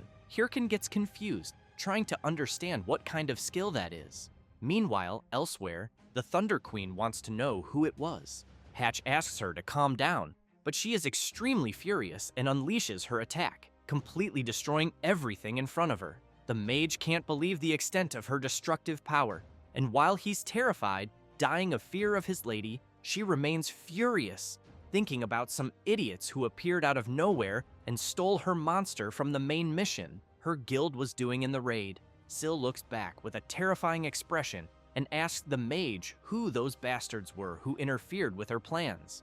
Hatch says they aren't part of the top 30 guilds, and, judging by how they escaped their investigation, he thinks they must be quite high-leveled. Syl clenches her teeth angrily and orders the mage to find out what they looked like and place a bounty on them, as well as ensure that no one is around when the monster respawns again. Then she grips her sword tightly and with a murderous instinct makes it clear that she doesn't know who they are, but she's sure that if they dare to appear again, she swears she will eliminate them with all her strength. Meanwhile, elsewhere, someone is playing chess and wants to know if it wasn't too cruel to steal the monster from the Thunder Hunters, since the mission was quite dangerous and almost went wrong. The other person emphasizes that there was no other choice, as the Thunder Hunter's speed was faster than they thought. The warrior laughs and wants to know if the next target will be the Hydra Guild. The mage asks him to calm down, as she thinks that if that happens and their identities are exposed, it will be very bad, until someone appears saying that they agree with what she said. Then he emphasizes that the purpose of everyone gathered there is to balance the game through darkness, and therefore asks them not to forget the purpose of the guild. This is Singlet from the Hands Guild. The warrior Richard, affiliated with the Hands Guild, says that he understands well, as does Mikkel. Weaver also fully agrees. However, someone raises her hand, calls Singlet, and asks about the Haho mask. Then she makes it clear that it was because of his failure that the MC is completing the main mission so quickly. This is Momo, a member of the Hands Guild. Singlet doesn't like hearing that, but emphasizes that the guild's most urgent goal is to stop the top 30 guilds and that he will take responsibility for the Haho mask later. Mikkel tells them to stop with the useless talk and says they should head straight to the next mission. Thus, they prepare and state that it's all for the master. Meanwhile, the MC is analyzing his new skill, clay creation, with which he can transform clay into monsters using monster drops. And as proficiency increases, the creation stats will become more similar to the target monsters, with the materials being consumed when used. Hirkan knows that basically, he can transform a golem into another monster, so he imagines that means he can create creatures that can fly or be used in battle. All excited, he thinks this skill is wonderful. Thus, he decides it's time to test it and grabs a tooth from the blue giant he defeated in the war zone. Pointing at the golem, he uses his clay creation skill. His summon quickly starts reacting, and Hirkan begins to get excited, thinking that an incredible monster will emerge, until the golem transforms into a very small version of the blue giant. Hirkan gets quite confused, trying to understand what the hell just happened. With that, the system notifies that the MC's skill rank is low, so it will be 50% less effective.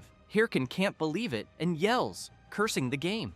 After some time, he arrives at Urgel Village and still very furious, thinks it's his fault for getting his hopes up, since he knows pets are rare even in his past life, and there was no way to get one so easily. But he thinks he'll level up the skill rank slowly, and that, for now, he should focus on the main mission. As soon as he checks it in the system, he thinks about the blacksmith Wolf, as he knows him very well, since Wolf is part of the Secret Order and the most famous blacksmith NPC. Many epic items with incredible stats are born from his hands, and no one can meet him outside of the main mission, which is why Hirkan has never met him before, thinking that maybe this time he can get some good weapons. After walking a lot, he finally arrives at the place where Wolf is supposedly located and, without wasting time, opens the door and asks for permission to enter. However, he becomes confused when he sees everything is so quiet and no one is there. Then, someone moves quickly, and the MC notices it and immediately turns around but ends up taking a massive punch to the face, being thrown hard against the wall. The system repeatedly warns that the MC has lost HP. Hirkan tries to understand what's going on and questions who the hell is attacking in an NPC area. An old man shouts, wanting to know if that's all the MC has. Then he slams his huge hammer onto the ground and makes it clear that newcomers these days are all weak since they were stronger back in his time. This is the blacksmith NPC Wolf. Hirkan thinks about what to say and ends up asking if the old man is really the blacksmith Wolf. He replies yes, and the MC wants to know why he was attacked. Wolf answers that it was just a test for new members of the order, as they are not a secret order for nothing. Hirkan goes crazy with anger and questions if the old man is mocking him, since who would attack someone out of nowhere just for a test? However, he soon sees a system notification informing that he obtained the title, the first to speak with Wolf, and that his work-related stats increased by 25 points, as well as the title, the first to survive the blacksmith, increasing his HP by 25%. Hirkan is impressed and wonders if he really got 2 titles from this, as they are very good. Wolf wants to know if the boy is angry about it, since he knows that newcomers these days have no patience. Then the blacksmith sees the MC making a heart shape with his hands and saying that he loves him. Next, Hirkan grabs the blacksmith's leg and begs the old man to use him as he pleases. Wolf wants to know what the hell is wrong with him and calls him crazy. The MC keeps trying to flatter the old man, and Wolf starts getting scared by the MC's behavior until he throws a bag in his face and tells him to get lost. Then, he kicks Hirkan out and orders him to go to the Bahim forest to deliver the bag. Hirkan stumbles down the stairs and falls face first onto the ground. The MC begins to get up and excited, thinks he'll endure being cursed at and attacked, since he knows that NPC gives out titles easily, and he'll do whatever it takes to make it happen again. At that moment, a system notification arrives informing that a new mission has been registered, being the request of NPC Wolf, in which the MC must deliver the bag to those who reside in the Bahim forest, and the reward will be being recognized by the blacksmith. Hirkan gets excited, knowing that those who live in the Bahim forest are elves. However, he thinks there's a problem, since he knows elves are generally hostile toward humans, live hidden in the forest, and are even harder to find because they move around frequently. Then he thinks that, in his past life, people made maps to find them, but he doubts that a bit, since, in the first place, he doesn't understand why they're so obsessed with elves. Therefore, he figures he'll have no other option.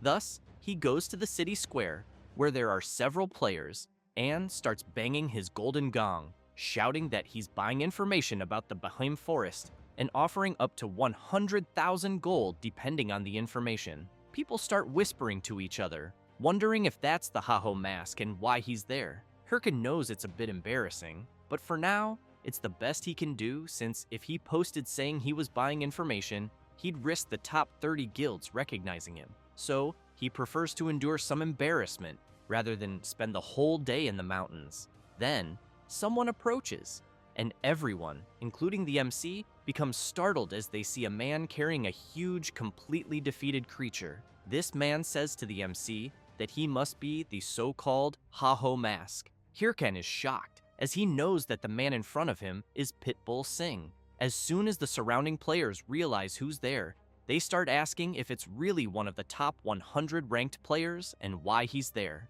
They quickly begin speculating that maybe Singh came because he plans to fight the Haho mask, who in turn knows he fought Singh in his past life and back then managed to defeat him, though he also knew that Singh was a very skilled fighter. However, he thinks he can't guarantee victory this time. One of the players asks if the Haho mask isn't strong enough to defeat Pitbull Singh.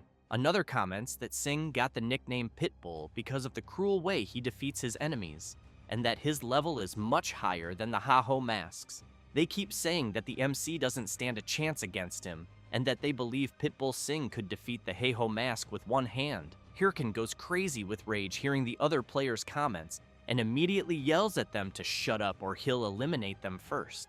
Then he's surprised when someone mentions hearing that he's buying information about the Behemoth Forest. Singh approaches the MC with a sinister aura and says he'll tell him everything about the forest. Hirkin wonders if the big guy really knows about the Behemoth Forest or if it could be a trap, so he decides to ask about his price. Singh starts talking about the price, and both Hirkin and the other players wait anxiously to hear what the big guy will say. However, the furious Pitbull says that the price is that he'd like to confess his love, which leaves the MC completely confused, not understanding anything.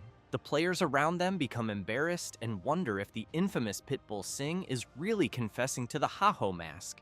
After leaving the city and heading into the forest, the MC takes a deep breath and wants to know what the hell happened back there. Singh raises his hand and asks the MC to first calm down and control his breathing. Hirkan goes wild and shouts, wanting to know if he thinks he can calm down after such humiliation. Then he says that Singh confessed in the middle of the square, and now the whole city is in chaos, and that's why they had to run into the forest to escape the crowd. Singh tries to explain, but the MC interrupts him and makes it clear that he doesn't like men, and therefore has to reject his confession. As soon as he says that, silence fills the area, and Pitbull gets irritated, wanting to know what the MC is implying since he never confessed. Hirkin is confused, not understanding anything. Singh says that a few months ago, as usual, he was hunting around there until something caught his attention, and he saw that it was just a rabbit. Then someone approached the rabbit, saying it shouldn't be wandering alone. He was immediately impressed, and says that's when he met her, realizing she was the most beautiful being in the world they live in. But as soon as he tried to do something, she suddenly ran away as if terrified and never appeared again. So he waited for months in the same place, hoping she would return someday. Hirkin imagines the scene and can't believe it. Singh continues, saying that he gathered all kinds of information about elves from the local NPCs. The MC immediately wants to know if he wasn't being a stalker. However, Singh explains that even after visiting every place, the locals only said they had seen an elf once before, but he never found anything, until, when he was thinking of giving up, he heard the Heiho mask looking for information about elves, and decided to ask for help. Hirkin concludes that's why he acted that way back then, but he gets nervous, and wonders why he didn't just say that instead of starting with a love confession. Even so, he feels he's gotten involved with someone exhausting, but needs to finish the mission quickly since only he has a lead about the elves. Thus, he asks the big guy to take him to where the elves usually appear. Singh gets excited and says he'll take him. As soon as they arrive in front of a huge waterfall, Singh explains that based on what he heard from the residents, the place where elves most often appear is there, at Bekong Waterfall, and the other location where they sometimes show up is beneath the great oak tree. Hirkin thinks about what Pitbull said about the residents and quickly wants to know if monsters also appear there. Singh replies yes, especially large monsters. The MC smiles and thinks that then it's just as he imagined. Then he says they'll do as always, hunt some monsters. It doesn't take long for a massive snake to appear. It's a level 90 bark serpent. Singh says he'll handle it quickly, but Hirkin tells him to wait and says he'll take care of it alone. Singh asks if the MC is sure about that since the creature's level is quite high and it won't be easy. Hirkin asks who he thinks he's talking to and then dashes forward at high speed, shouting that he's the Heiho mask. The serpent, upon noticing the MC approaching, lunges to attack. Hirkin smiles, but the creature is very fast and ends up headbutting him, throwing him hard backward. Singh sees the MC on the ground and can't believe what he's seeing. Then he wants to know if the Heiho mask wasn't supposed to be amazing. Hirkin takes a deep breath and immediately starts screaming in pain, saying his nose hurts. Both Singh and the huge serpent can't believe what they're witnessing. While Pitbull wonders what the hell the Heiho mask is doing, the serpent charges at him again. Then he yells for him to dodge. Hirkan panics, thinking he's about to be eliminated. At that moment, an arrow is fired, hitting the serpent squarely, followed by more attacks striking the creature. Singh is very surprised. Hirkan laughs and comments that NPCs, known as residents, unlike players, don't fight monsters, since he knows that when they encounter monsters, they run for their lives. So he suspected that when the residents there are hunted and cornered by monsters, the elves end up appearing. Sing wants to know if the Ha-Ho mask predicted that from the start. Hirkin laughs and replies that it's something like that, and that he thought there was a chance. And apparently, it looks like the elves finally appeared. Then he goes up to her, introduces himself, and says he's there under Lord Wolf's orders. But while he continues explaining that he has a very important mission, an arrow is aimed at his face. One of the elves comments that, in other words, he deceived them. The other becomes furious and shouts that she told them not to trust humans. She then adds that humans are liars, disgusting and greedy creatures.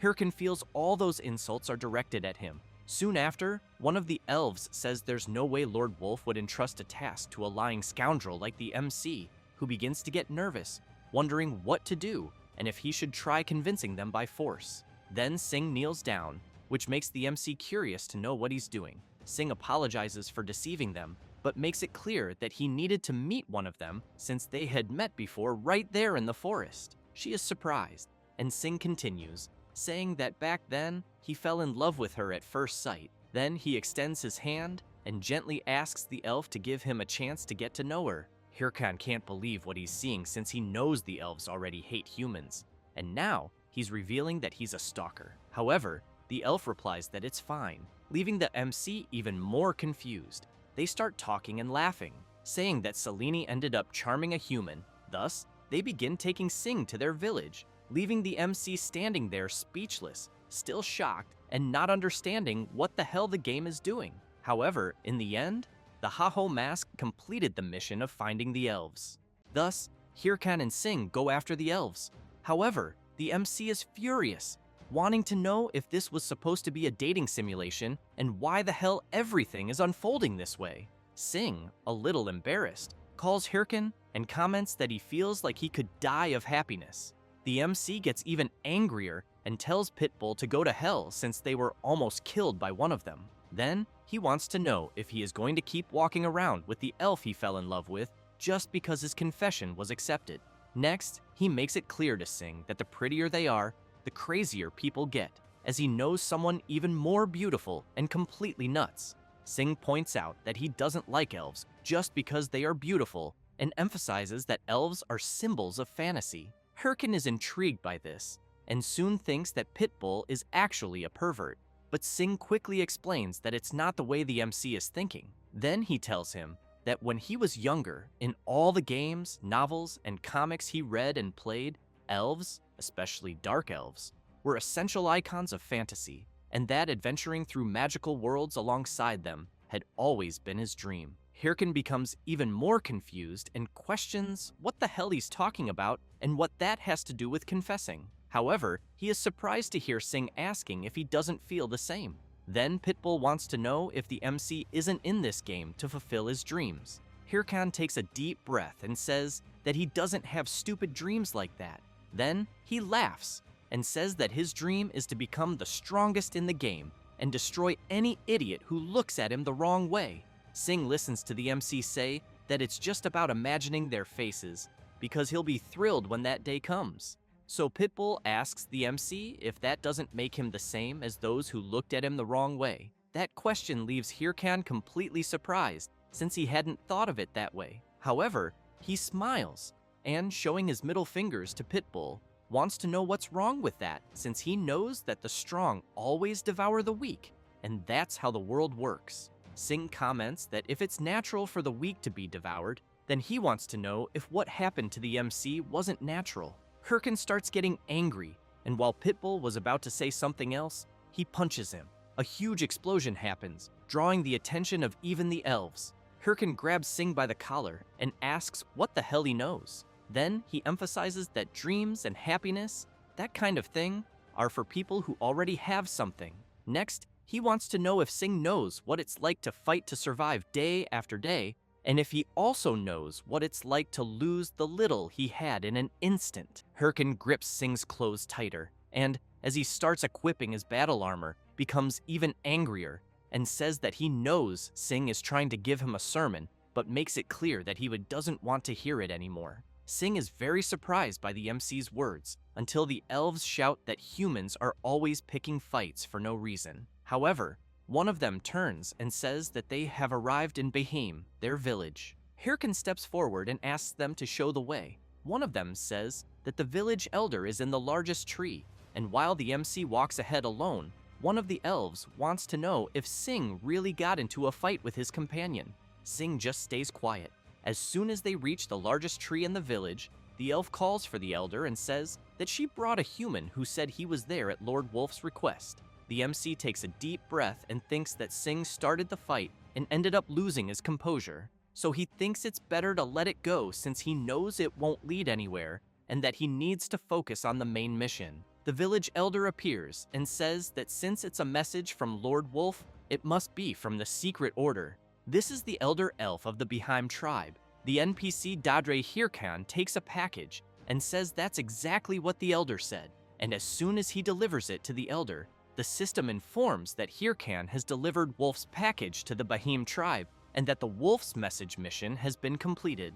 Dra begins to untie the package, and the MC is soon very surprised by what he sees, since he realizes it is an epic item that removes all negative effects and status penalties, being the Bracelet of Purification. Then he becomes nervous upon realizing what he was delivering and understands why Wolf didn't let him see what was inside the package, until he remembers something and reflects that the next mission is to purify the corrupted elf and find out who was behind the main quest. Thus, he becomes excited because he knows the reward for completing the mission will be the Bracelet of Purification. However, the Elven Elder turns and asks the MC to leave. Hirkin shouts for him to wait and asks if there isn't still something he's supposed to do, like using the item to save someone. Dra replies that there isn't and that there's nothing else for the MC to do because he knows that currently he is too weak. Hirkin goes crazy with anger, questioning whether there really is some level restriction. Then he thinks it's like before, where his level is too low for mission progression. Next, he clenches his fist tightly and makes it clear to the elder that he will return once he completes his training. That said, he goes to an area with monsters, and while eliminating them, he thinks that nothing has been going right lately, and after defeating several creatures, he thinks about the Thunder Queen, and that, at the moment, the main quest progression belongs to the Thunder Hunters. And as more creatures rush toward him, he reflects that they recently defeated the ogre and must be in the Urgal Mountains, and will not need to go to the battle zones.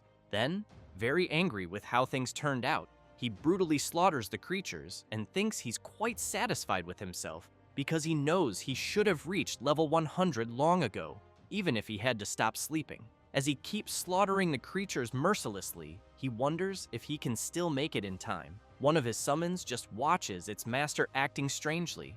Hirkin thinks about what Sing said earlier, then gets even angrier and shouts, wanting to know why he has to listen to such crap. However, he accidentally drops his sword, and several monstrous creatures rush toward him. Hirkan just looks to the side and thinks he's really tired. The creatures keep advancing, and the MC just stands still, doing nothing. Meanwhile, in another place, the elf is showing a strange rabbit, and after Sing tells her what happened, she says that so that's what happened between him and the MC. Sing emphasizes that he knows he overreacted and meddled, but he takes a deep breath, and the elf smiles and asks why he doesn't just apologize honestly, as she thinks it might not be as hard as he believes. Sing is surprised by her attitude, and she asks if that's not what friends do. Back at the MC's battle, the creatures are very close to attacking him until Pitbull appears and lands a tremendous punch on the beast, leaving even Hirkan surprised. Sing turns and says he's there to apologize, and that, apparently, he arrived just in time. Hirkan remains very surprised and confused. After the creature falls hard to the ground, Pitbull turns and says he has something to ask. Hirkan wants to know what he wants showing up out of nowhere, full of himself. Then, while summoning his summons, he makes it clear that if he's there to pick a fight, he should get lost. The skeletons rush towards Sing, who just stands there silently. However, he apologizes, and the MC is quite surprised, immediately raising his arm to stop his summons from attacking him. With the swords pointed at his neck, Sing emphasizes that he said that out of concern. Hirkan listens to what he has to say, and Sing further explains that when the MC mentioned things he knew nothing about, it was nothing more than a lecture, which is why he's apologizing. Hirkin doesn't like that much, turns around, and says that if Sing feels so guilty, he should help him hunt or something like that. Sing wants to know if the MC accepted his apology. Hirkin turns around and, mocking Pitbull, says he's going to drain him to the bone and that he better not dare regret it later. Sing is surprised but smiles and asks if apologizing has a price. Hirkin goes mad with rage, curses him, and says he accepted his apology and now he's spouting more nonsense. However, at that moment, several creatures come at them, but both clench their fists tightly and simultaneously eliminate the creatures with ease. The system quickly notifies them that the monsters have been defeated and that they gained a lot of experience points and leveled up. After a while, the MC sees another system notification saying he leveled up and, completely exhausted on the ground, he thinks that he finally reached level 100. Then he sees that he currently has 34 titles. His strength is almost 10,000, his endurance 445 points, intelligence 658, and mana 755 points. Sing, also very tired after defeating several monsters, comments that it was all insane. Hirkin says he knows that very well since they spent 3 days without sleeping for more than 3 hours. Then Sing says he is going to log out of the game. The MC replies that it's fine, but thinks that now that he has reached the level he wanted, he can take the quest without any problem, though it would have taken an eternity without Pitbull's help. Then he gets nervous, stands up, calls Sing, and with great difficulty, thanks him. Sing takes a deep breath, calls out to the Haho mask, and before logging out, tells the MC not to be shy since they are both men and that it's quite embarrassing. That said, he leaves the game, and the MC can't believe what he just heard, and furious shouts calling Sing an asshole and saying he will teach him a lesson next time. After returning to Baheim Village and speaking with the Elder, he says that the MC now seems capable and that he believes he can trust him to find a certain child, but emphasizes that when he is full of corruption, he shouldn't expect reason from them, and that's why he will give him the bracelet. However, the Elder sees the MC with a sinister and distracted look and immediately wants to know if he's listening. Then the MC receives a system notification informing him that he obtained the Bracelet of Purification and that the quest, Corruption of the Elf, has begun. While Hirkan is amazed by his reward, the indignant Elder comments that apparently the bracelet's effect seems truly solid. However, he makes it clear that he's counting on the MC for such a mission. Hirkan replies that yes, he can rest assured, but thinks that he will finish the quest soon and keep the bracelet. Then asks the Elder where he should go. Dra replies that he has no idea, which leaves the MC in disbelief. The Elder emphasizes that if he knew the place, he would have already taken Hirkan there. Then he turns and asks the MC to handle it himself. Hirkan starts shouting, asking the Elder to wait and at least give him a clue, but he just leaves without saying another word. Hirkan can't believe he will have to do a quest without any information. As soon as he goes outside, he heads to a cliff and shouts, wanting to know how he's supposed to find a corrupted elf that spawned randomly in such a huge area. Then he sits and thinks that he thought the level problem had been solved, but more problems keep appearing one after another, and apparently, he'll have no choice but to exchange information again. So he keeps thinking about what to do, but soon remembers the last time, and concludes that public trades are quite difficult, since he knows that if he reveals the main parts of the corrupted elf quest, everyone will go crazy over it. That's why he knows he can't make it easy, as he has his own methods. Besides, he knows it's not confirmed yet, but that in reality, the corrupted elf's role is to raise a monster army, meaning that many monsters will appear near a corrupted elf. With that in mind, he plans that if he goes after buying information about newly spawned monsters, some idiots will bring him reports. Then, he'll gather all of them and use that to deduce where the corrupted elf from his quest is. But while he shouts, boasting that he's the greatest genius of all time, someone slowly approaches, wanting to know if he's looking for information about monsters. Hirkan immediately turns around, thinking the first idiot has arrived, and says yes. However, he's left very surprised since the person he's seeing is Shev the Slayer. Moments earlier at the Red Bull's advance base, Yell was calling for Shev, and he wanted to know what she wanted. Yell asked if he remembered the anonymous tip about the location of the elf's corruption. Shev said he did, and she told him that a new message had just arrived from the same sender, which surprised him a lot.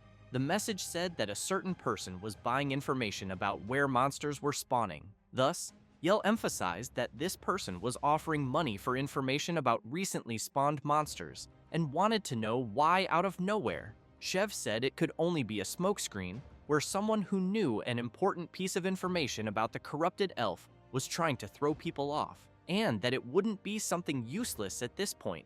Yell said that made perfect sense. Chev pointed out that someone saying they're hunting monsters is just an excuse because they're after something else.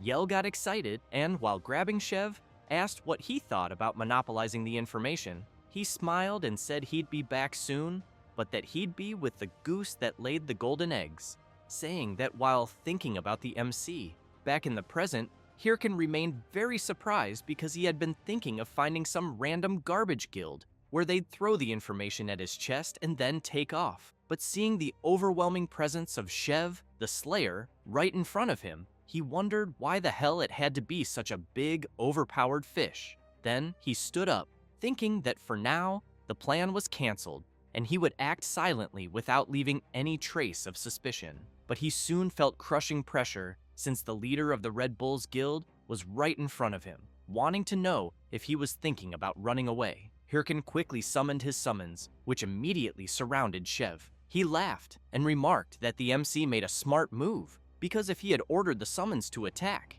he believed the MC would already be dead. Hirkin became worried, thinking it was quite humiliating. Since he knew Chev was right, he wouldn't be able to defeat him.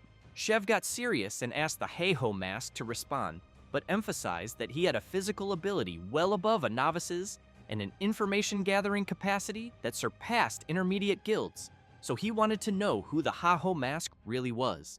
Hirkin was very surprised, but tried to take a deep breath and say something, but Chev didn't understand and asked him to be clearer. Hirkin began shouting that everyone. Then he started acting crazy, fell to the ground, and screamed that he was just a stupid novice, and that, on top of that, a bad guy from the Red Bulls Guild was threatening him. Hirkin paused briefly, making a crying face, but soon went back to flailing and shouting that he was only trying to find information about monsters. Chev just remained silent without saying a word, and the MC wondered if his plan to play the fool had worked, and if Chev had fallen for it. Chev took a deep breath and then said that apparently there had been a misunderstanding since he didn't think the MC was the same person from the report. Hirkin stood up, thinking it worked, and said that it was just a misunderstanding and that next time he'd make sure it wouldn't happen again. However, he was completely shocked when he heard Chev mentioning a 5 billion bonus. Thus, while the MC started fantasizing about that amount, Chev made it clear that he heard correctly and that they would give those 5 billion, along with salary, benefits, and incentives. But the leader of the Red Bulls turned and said that if the MC wasn't the person he was looking for, there was nothing he could do. Hirkin ran after him and said that it had always been his dream to join his guild, but he stopped for a moment to think, drooling with the urge to accept the offer, and then shouted for Chev to stop thinking he could buy people with money. Chev commented that the MC's actions didn't match his words. Hirkin said that with that amount of money, he could buy a lot of meat to eat. However, Chev wants to know what the Heiho mask thinks about them offering him the same contract to join the Red Bulls Guild. Hirkin is surprised and replies that it's very sudden and that he would never accept. Chev quickly unleashes his incredible power and, placing his sword on the MC's neck, wants to know if even then he would still say no, making it clear that if he doesn't join, he'll consider him a rival and eliminate him right there. Hirkin swallows hard but still answers no, which leaves Chev very surprised. Then, while the MC releases his power and equips his battle armor, he makes it clear that he will not depend on anyone's strength because he will become stronger on his own, even if it means dying there. Chev remains silent, and the MC, while signaling to his summons, also makes it clear to Chev that he better be ready because once he becomes stronger, they will be the first ones he crushes. However, Hirkin becomes completely confused when he sees Chev sitting near the cliff, commenting that the view is quite beautiful from up there. Thus, he wants to know what the hell he's doing. Chev says something about the Red Lake, which confuses Hirkin even more, Chev tells him that his guild confirmed it's true that there has been an explosive increase in monsters spawning nearby. Hirkin wants to know why he's telling him that since they're supposed to be rivals. Chev laughs and wants to know if the MC really thinks he considers him a rival. Hirkin is surprised, and the blonde guy turns around laughing and tells him not to get so full of himself because the Red Bulls are the strongest and bow to no one. That said, he stands up and emphasizes that they were only giving the MC this information because they admire his solo playing spirit, nothing more. Then he says he's leaving. Hirkin stays silent for a moment and then shouts, "Salt Mountain!" Chev turns around surprised, and the MC says that if they're staying away from the elves' territories, then yes, the Red Bulls must be progressing through the dwarves' tower of the main quest, which means they're at Salt Mountain. But he gets angry and shouts, wanting to know what's up with the blonde guy, if he's getting nervous now, and who he thinks he is to call others brats, since he's been playing this game longer than all those idiots. Chev is very surprised by the Ha-Ho Mask's revelation, but suddenly he bursts out laughing, and the MC wants to know what the hell he's laughing at.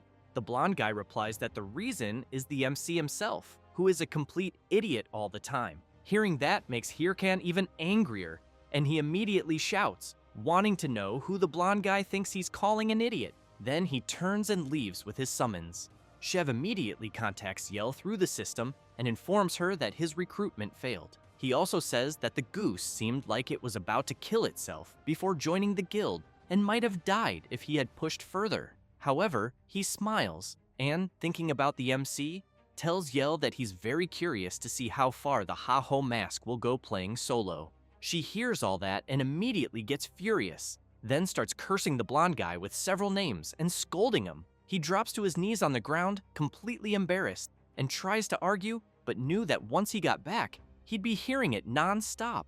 After that, Hirkan is with his summons at the place called Red Lake that Chev had mentioned, and while the skeletons play with the water, Hirkan thinks that his summons don't even know what their master is going through and keep acting that way. Then he turns and shouts for them to behave because he thinks there's nothing interesting about a red lake, until he remembers before when he was with his guild friends, and they were also playing with the lake and calling him. Back then, the MC said that this was the intermediate monster area near level 120, and that everyone should eliminate as many as they could and level up. But his friends didn't care and splashed water on the MC's face, calling him a boring addict. So he got very angry and ran after them, and after remembering that, he knows this is quite a familiar place. Thus, he calls his summons and orders them to immediately get into formation, until he turns around after hearing a noise and sees some people rushing toward him.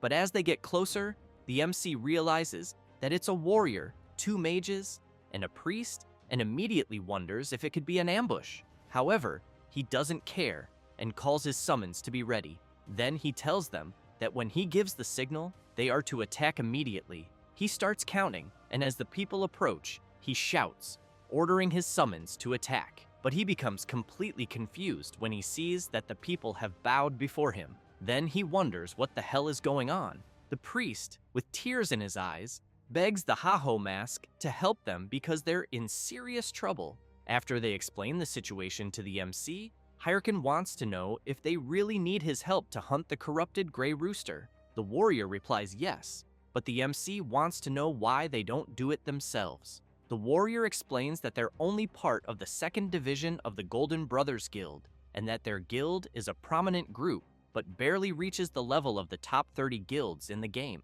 And since they're only from the 2nd division, they're just a bunch of nobodies. Hirkan tells them to summarize it in less than 3 sentences. So the warrior says that if they fail the hunt, they'll be expelled from the guild and want the MC to help them.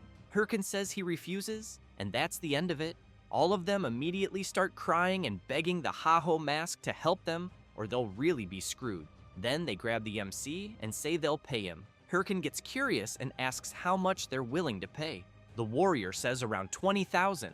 The MC turns around and says that's too little. However, the warrior jumps and grabs the Ha-Ho Mask's leg, shouting that it's all they have and that he can take the rewards if he defeats the monster. Fed up with hearing them beg, the MC thinks that he still needs to deal with corrupted monsters anyway. Thus, He says he'll accept the 20,000 and all the rewards and asks if they agree. They get excited and thank the Haho mask repeatedly. Hirkan just tells them to make the payment quickly and walks off. Suspiciously, they thank the MC again. But sometime earlier, the warrior and his friends were handcuffed and begging for more time to pay their debt. The place where they were being held was a slave farm owned by Lord Apollo, where anyone who couldn't pay their debts to him ended up as a slave. After thinking a bit, the fat man said he would give them one more chance. Everyone got excited, but that quickly faded because Apollo was asking them to eliminate the Haho mask.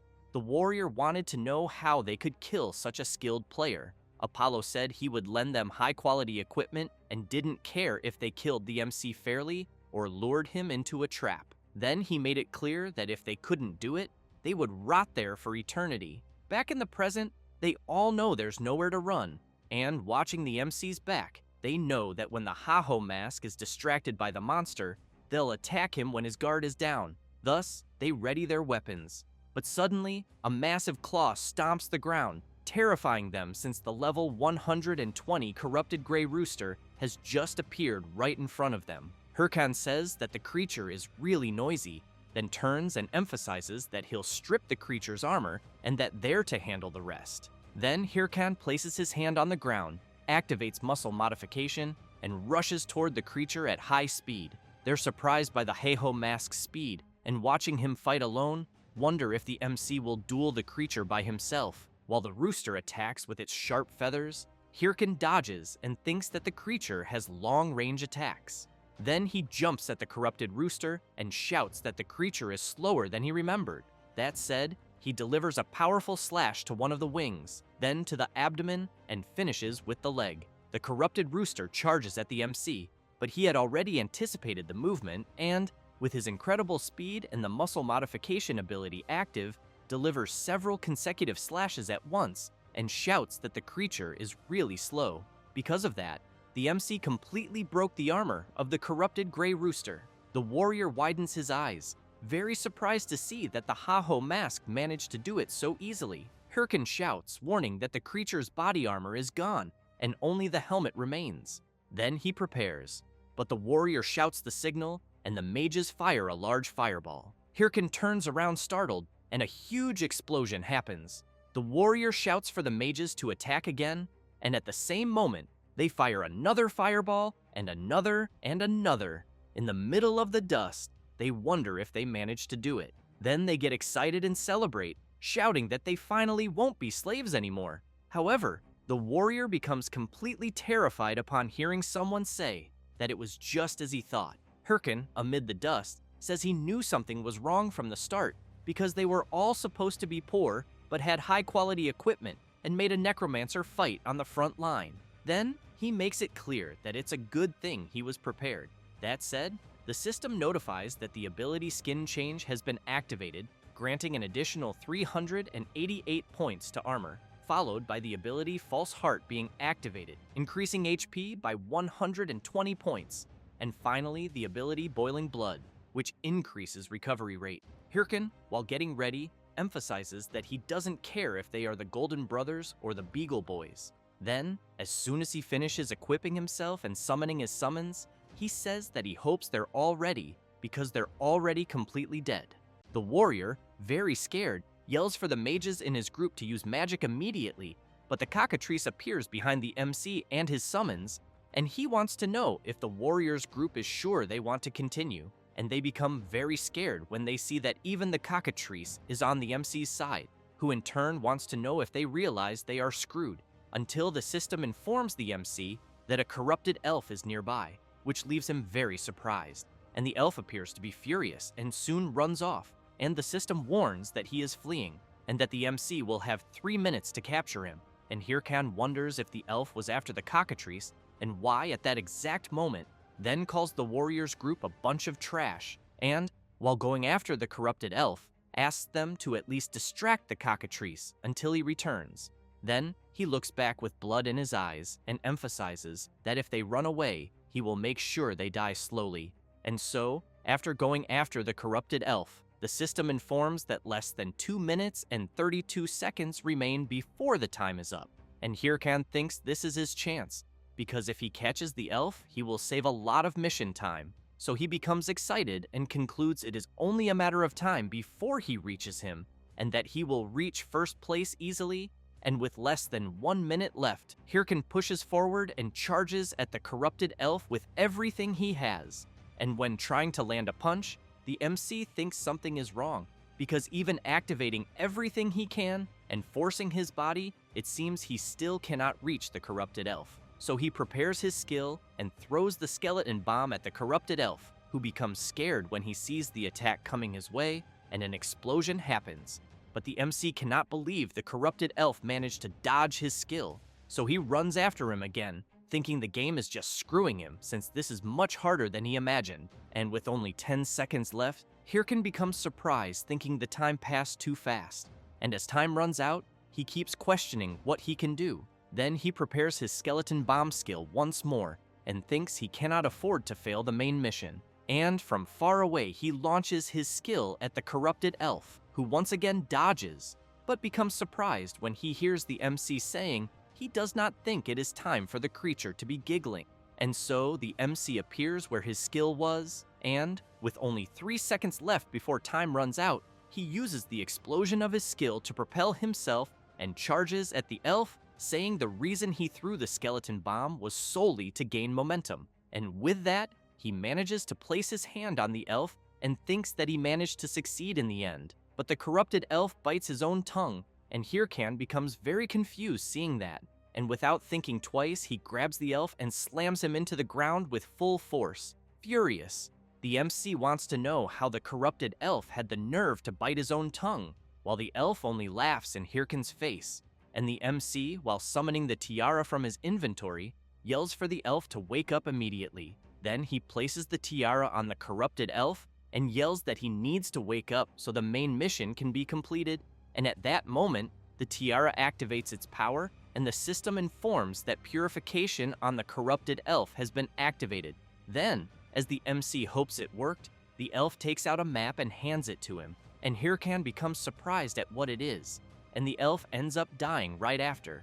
But he lasted long enough for the MC to complete the corrupted elf mission, and Hirkan takes a deep breath and thinks the elf was destined to take his own life, until he remembers what he picked up and concludes that if things were going to end the way they did, he wants to know what was the point of the timed chase. Then he crushes the paper he picked up and, furious, yells cursing the game. And meanwhile, where the warriors group is, they are still fighting the cockatrice, and the warrior asks for the MC's summons to help them. And right after, the warrior realizes his sword will not hold, until Hirkan appears summoning his golem, which falls on top of the cockatrice, crushing it, and the warrior's group becomes happy when they see it is the Heiho mask. And with tears in his eyes, the warrior says they were waiting for him and that he knew he would forgive them. But after a while, they all get beaten up by the MC, who then wants to know if the Apollo Guild really ordered his death. And the warrior answers yes, and that they had no choice because of their debts. And Hirkan becomes angry upon hearing this, and wonders if the Apollo Guild really reached the point of hiring people to kill him. And since the items the warrior's group is using are unique and rare items, he knows that even though the Apollo Guild is rich, it must not have been easy to get them. And remembering Cho Wurung, he thinks this is getting really annoying, since apparently all these guilds joined forces to go after him. Then he reflects that if that is really the case, he has no choice but to do something about it. So he tells the warriors group to stand up and, with a bizarre expression, orders them to give him everything they have, then makes it clear that from that moment on, he wants 1 million from each of them per week. And they are completely shocked hearing this, thinking the MC is 10 times worse than Apollo. And meanwhile, at the Big Smile Guild's headquarters, someone is listening to music. The person completely relaxed, listening to elegant classical music, thinking that being able to relax like this is the only joy in his life, until someone bursts through the door yelling for his lord and saying there is urgent news. And the man answers that it is his relaxation time and says it can wait. But upon hearing that the Red Bulls just declared war on them, Heavy Bean immediately becomes terrified and yells, wanting to know how that is possible. Then wants to know why. and the guild member says they claimed it is revenge for the attack on the Ha-Ho mask, which makes Heavy Bean wonder if the Heiho mask has any connection with the Red Bulls Guild. But he tells his assistant to say there must be some misunderstanding and that they would like to talk if possible. But another guild member arrives yelling that something urgent needs to be said, and very scared that he says that the unique items his lord lent to the Apollo Guild days ago appeared for sale. And Heavy Bean cannot believe it and yells wanting to know what the hell is going on. And the guild member says the items are listed above market price and fears it will be very hard to get them back. And Heavy Bean wants to know immediately why the hell the items are being sold and who is selling them. And Heavy Bean becomes completely nervous upon hearing that it is the Ha-Ho mask himself. So he grits his teeth even harder and, thinking about the Heiho mask, starts cursing him in various ways. And after that, a few hours later in the Beheim forest of the Elven village, the MC is very frustrated because when he took the diadem back to the NPC Dra, he asked the MC to leave the purification diadem because he did not trust him. So while returning, he calls the NPC stingy since they would be seeing each other a lot from now on, and he could have simply given the diadem. But Hirkan still knew he at least managed to get the next mission, the Elven Remembrance mission, in which he needs to discover the secret of the place marked in the corrupted elf's memory, and the reward will be someone's memory. So the MC thinks the memory must be the letter the elf gave him moments before dying. Then he sees it is a place watched over by waters, where there are blue clouds covering the sky, and a village hidden among them. But he becomes angry and yells calling the elves idiots because they write everything in the form of riddles. But then he takes a deep breath and thinks there is no way around it, because even though he does not want to, he knows he needs to ask a favor from the guy who understands the elven language very well. So he goes to where Sing is, who becomes surprised when he sees the Ha-Ho mask after some time, and surrounded by several elf women, he wants to know what brings the MC to his paradise. And Hirkan becomes furious with what he sees and yells telling Sing to die. After that, one of the elf women asks Sing to eat a delicious apple, but her friend becomes jealous and says she knew Aisha was Sing's favorite, and he holds her chin and says it is not quite like that, then approaches her warmly and emphasizes that they are all important, which makes all the elf women there completely in love with him, while the MC goes to Sing, grabs his hair, and asks what the hell is wrong with him, and if he is messing around with the elf women, and Sing answers no and says that to stay in the elven village as long as possible, he needed the residents to admire him, then emphasizes that he simply did his best, and Hirkan wants to know if what he is saying is all part of a mission, until the elf women become nervous and, pointing arrows at the MC, tell him to stay away, and want to know how he dares to touch Sing with dirty hands. And the pit bull asks them to calm down because they need to avoid violence. And one of them says the MC tried to hurt him, but Sing asks them to be quiet and asks if they really think the MC would be capable of that, which makes them even more in love with him. And Hirkan, with his eyes bleeding at what he is seeing, thinks he is risking his life in a mission, while Sing's mission is flirting with the elves. So he thinks all of this is very unfair. And while Sing apologizes and says that looking at a man for so long frustrates him, Hirkan punches Sing in the stomach and tells him to shut the hell up and translate a riddle. So after seeing what the MC brought, Sing says he thinks the paper is talking about the Blue Mist Forest, and Hirkan wants to know how he understood it so quickly, and if Sing really studied the elven language or something like that, and the pit bull says everything is written on the paper, then explains that if it is a place watched over by eagles, it must be something very high, and if there are blue clouds, it can only be referring to the blue mist of the forest. Then he takes a deep breath, calls for the Ha-Ho mask, and in a teasing tone wants to know why he does not take some time to read a few books like he did.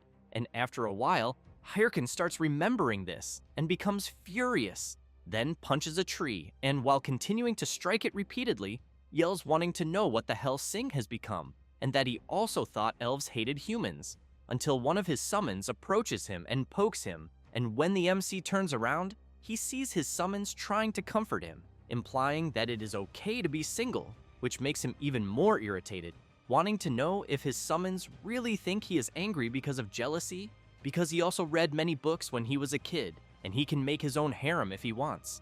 And at that moment, a huge creature approaches. A level 110 Smogrian with many terrible sharp teeth, which charges with everything at the MC, biting the ground powerfully, and then the creature looks up and notices something as Hirkan is counterattacking with everything together with his summons and wanting to know why everyone insists on treating him like an idiot. And after defeating the Smogrian, Hirkan levels up, and while he cleans himself from the creature's blood, he wants to know if he is in the right place because so far he has only seen Smogrians. Then he remembers Sing telling him to be careful because one of the 30 largest guilds, the Sweepers, controls the area where the MC was heading.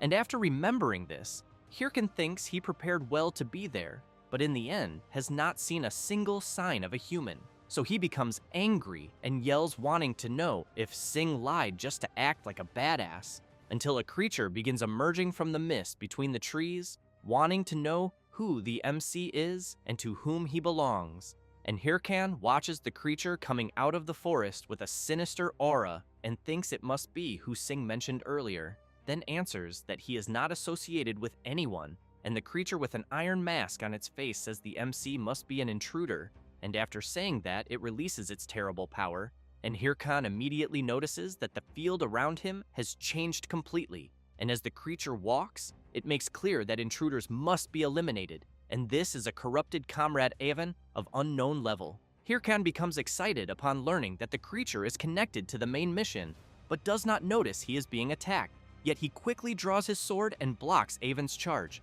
and the MC realizes his opponent is full of energy, then jumps back and launches an attack and tells his summons to take the opportunity, but they all receive a powerful blow and are completely destroyed, and Hirkan does not stand still and rushes forward wanting to know how his opponent dares destroy his summons.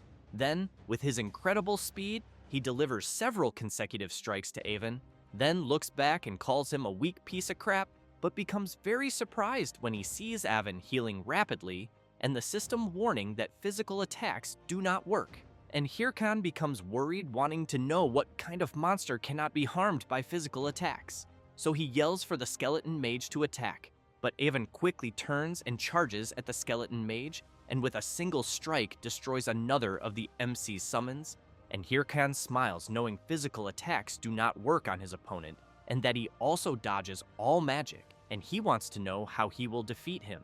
And while observing Avon, he knows he has never faced anything like this before, not even in his past life. Then he grips his sword tightly and thinks this is no different from suicide, but since he is in such a situation, he knows he must go all out. So he summons his golem and activates the skeleton fragment from the Helm of Madness on his summons, which immediately charge at Avon, and while all the MC's summons are about to strike, he also activates the Curse of Sloth from the Spirit of Corrosion, and thus, Avon is attacked with everything, but he remains calm, and in the blink of an eye counterattacks all the skeletons at once, and Hirkan becomes worried upon seeing his skeleton soldiers destroyed again with one blow, and at that moment, Avon pushes forward and delivers a powerful charge against the MC, who tries to block with his sword, then becomes nervous and attempts a counterattack, but his opponent dodges, and Hirkan concludes his skeletons are still not strong enough. And knowing this, he rushes at Avon shouting that he will handle it himself, and while fighting intensely, he analyzes his opponent and thinks he only needs to land one hit, but Avon lifts his leg and lands a powerful kick on the MC, throwing him far away, and Hirkan tries to brace himself on the ground, and furious, charges at his opponent again, but this time, he yells for his golem, which grabs Avon, and Hirkan takes the chance and prepares his attack, but before he can finish it, he is counterattacked with everything by his opponent, and Hirkan spits a lot of blood, but ends up smiling and, while holding Avon's sword that is stuck in his stomach, says he won because due to his curse skill, his opponent's movements were temporarily restricted. So Hirkan summons his skeleton mages and orders them to attack with everything. Then Hirkan points his finger at Avon and yells, "Boom!" and a huge explosion takes over the area, and after the dust settles, Hirkan is sitting on the ground saying he cannot take it anymore, and with that, the system informs that he completed the Corrupted Elf's Remembrance mission, and that he received the title of Corruption Destroyer, and Hirkan, still frustrated at knowing the creature he defeated, could not receive any physical damage, really wants to know what the game's problem is in creating something like that, and then, while drinking a healing potion, he thinks that thankfully he managed to get away in the end, until someone begins walking slowly and leaves the MC completely shocked because he sees Avon walking toward him, and the MC quickly equips his sword and slightly scared wonders how the creature is still alive, and Avon raises his sword high and plunges it straight into his own head, then falls to his knees on the ground, and the MC, confused by what he just saw, wonders if the creature really stabbed itself. While the iron mask and a lot of blood fall to the ground,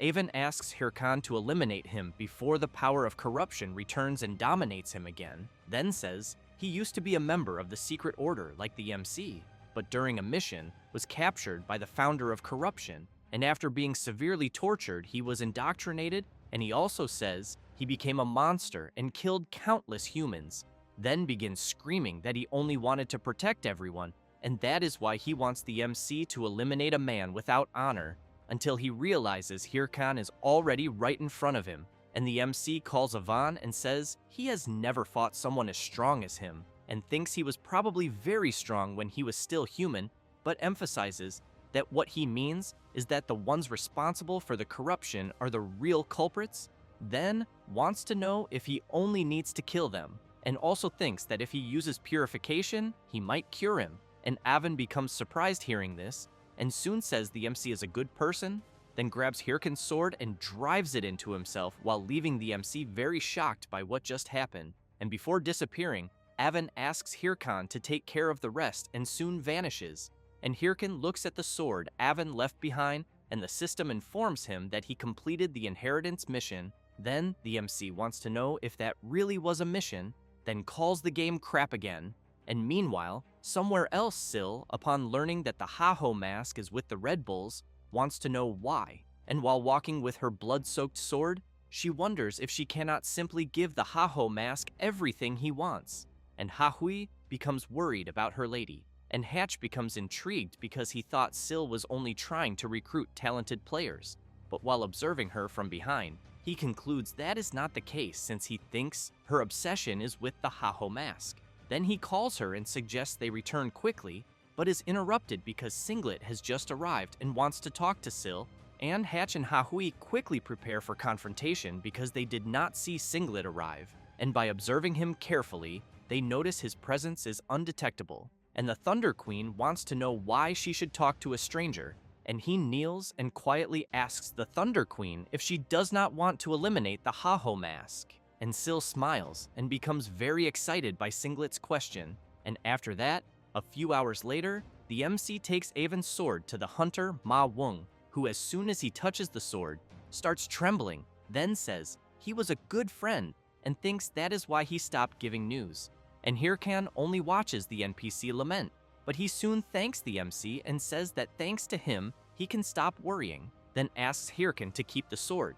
And while looking up information in his system about the sword, the MC thinks it is strange to use someone else's memory, but upon seeing Avon's sword and that it is a unique type that grants plus 77 strength, plus 66 vitality, plus 55 intelligence, and plus 44 magic power, in addition to ignoring 15% of the defense of all monsters, the MC becomes completely shocked, saying the sword is insanely good, so he takes it, and emphasizes that if it is from veteran Avon, he will gladly accept it, then celebrates like a madman saying it is like winning the lottery, and when leaving the hunter's cabin, he thanks veteran Avon because he knows with this sword he will not need to buy another for a while. Then, still drooling over the sword, he wonders what he will buy with his savings, until several people in front of him begin calling for him, and immediately rush toward the MC, while shouting that the Ha-Ho mask needs to be eliminated. And while dodging attacks, Hirkan wants to know who the hell they all are, and how they know he is the Ha-Ho mask, until the MC hears Romani wanting to know through the watch if he is alive.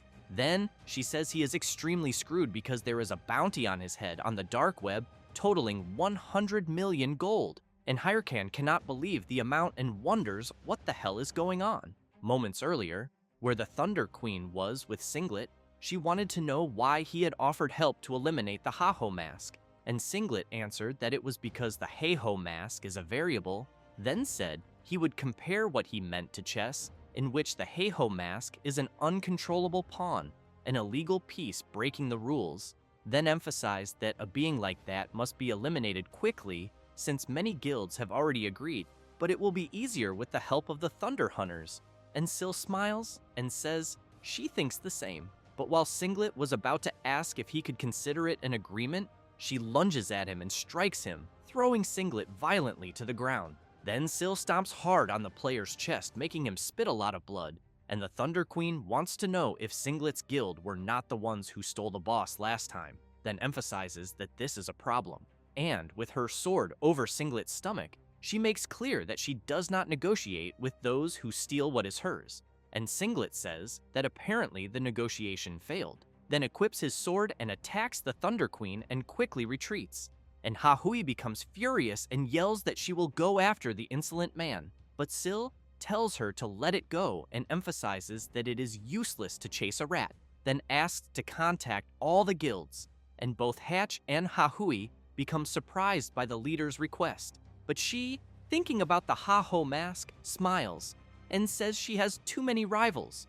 Then, while the two remain puzzled by her requests, Syl tells them to inform all guilds that the Ha-Ho mask is hers, and that anyone who dares touch him will be completely eliminated. And meanwhile, Singlet is running at full speed without stopping. He contacts someone, apologizes, and says negotiations were a failure and that he will accept any punishment, but wants to know if he should eliminate the Ha-Ho mask personally, and the person he is talking to says no and tells Singlet not to get involved personally because they must remain his trump card, especially because he has already made his move and only needs to wait. Then he turns smiling and looking at a large screen showing several events involving the Ha-Ho mask. He emphasizes that time is on their side, then tightly squeezes a chess piece, and while watching the MC flee from the players chasing him, he wants to know how the pawn will react, then simply watches the outcome unfold. And back where the MC is, he is running and thinking this is very irritating.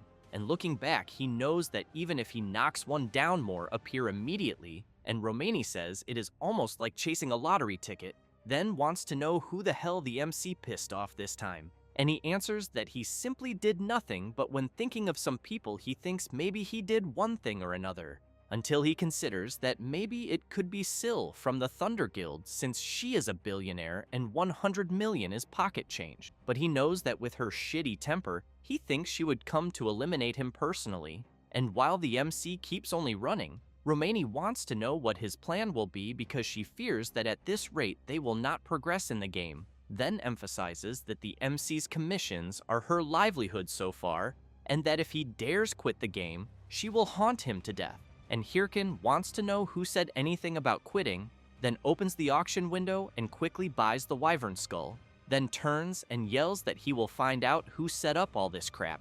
And after saying that he summons his golem, which stands before the players who were chasing him, and the players begin shouting, telling everyone not to panic, because golems are slow and they only need to stay calm and focus on taking down the Ha-Ho mask. And Hirkan asks his system to invest all attribute points into clay manipulation, and with that, the system informs that clay manipulation has risen to rank A. Then Hirkan uses the Wyvern Skull, and the system informs that clay manipulation with the Wyvern Skull is being cast, and that the golem is changing shape. The MC takes a deep breath and thinks about premium Korean beef, lobster, high-end sushi, and all his future expenses, since he knows all of that is gone after buying the Wyvern Skull. But the golem's transformation finishes, and it becomes a massive wyvern standing right in front of the players. And Hirkan starts laughing and wanting to know which idiot will be the first to be eliminated, and everyone remember who Romani is, because if some do not remember, she is the MC's exclusive video editor and also handles the Ha-Ho Mask's VTube management, email management, sponsor management, and recently has been doing far more than just a manager, since she was going crazy wondering why she had to do everything alone since she is just an editor. But at the same time, whenever she saw a high-potential Ha-Ho Mask video, she immediately became passionate and excited to work on it. And after that, the MC is flying on his wyvern very irritated while the players below keep shouting at him, asking him to come down immediately to be eliminated. And Hirkan looks down and thinks they are nothing but small fry, yet they keep attacking him in a group, and because of that, he cannot progress in the game.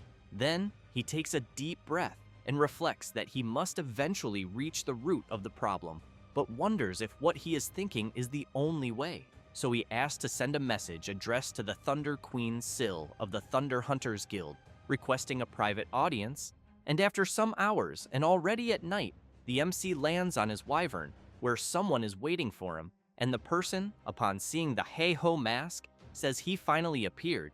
It is the queen and leader of the Thunder Hunters Guild, who immediately says she asked him to meet her earlier, but he did not even reply. And Hirkan becomes nervous, thinking he is facing Chae Seolyeon, the person who tormented him the day before he regressed, and also the one who made the members of his group betray him. So he clenches his fist tightly and thinks he really wants to kill her. But he calms himself and asks if she was the one who put the bounty on him, and Syl becomes serious and answers no, but wants to know if he went there just to ask that.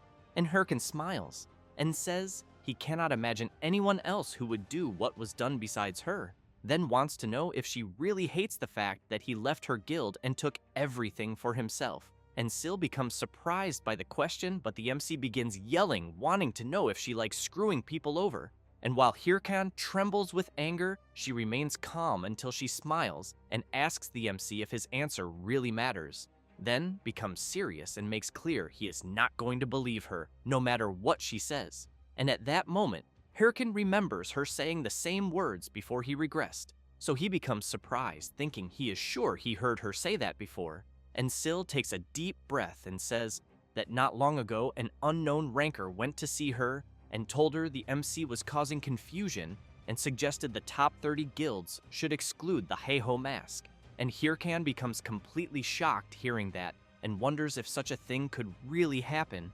Then remembers the last time, before he regressed, when the Queen of the Thunder Hunters Guild was saying she would exclude him from the game. So the MC concludes that something really happened before regressing, and just as he is about to say something, he is interrupted, and Syl says she refused that unknown ranker's proposal and asks if the Haho mask really thought she would do something like that, because seeing how they interfered in the main mission he was doing, she thinks the MC is not the only target, and Hirkan becomes intrigued by this and reflects that an unknown ranker with enough guts to meddle with the Thunder Hunters must surely be the guys he saw before, and Syl wants to know if the Haho mask at least believes that part, since he was acting like he would not believe anything she said, and the MC answers that only half because that is enough, then turns to leave, but keeps thinking that at least it does not seem like Syl is the mastermind behind the incident. But he hears her calling him and asking him to join the Thunder Hunters Guild, and Hirkan quickly turns and yells that she is already getting on his nerves because when someone refuses something, she should learn not to insist. And Syl interrupts the Haho mask, saying that apparently he does not like her, then emphasizes that she does not know why, but has always felt that many people hate her for no reason.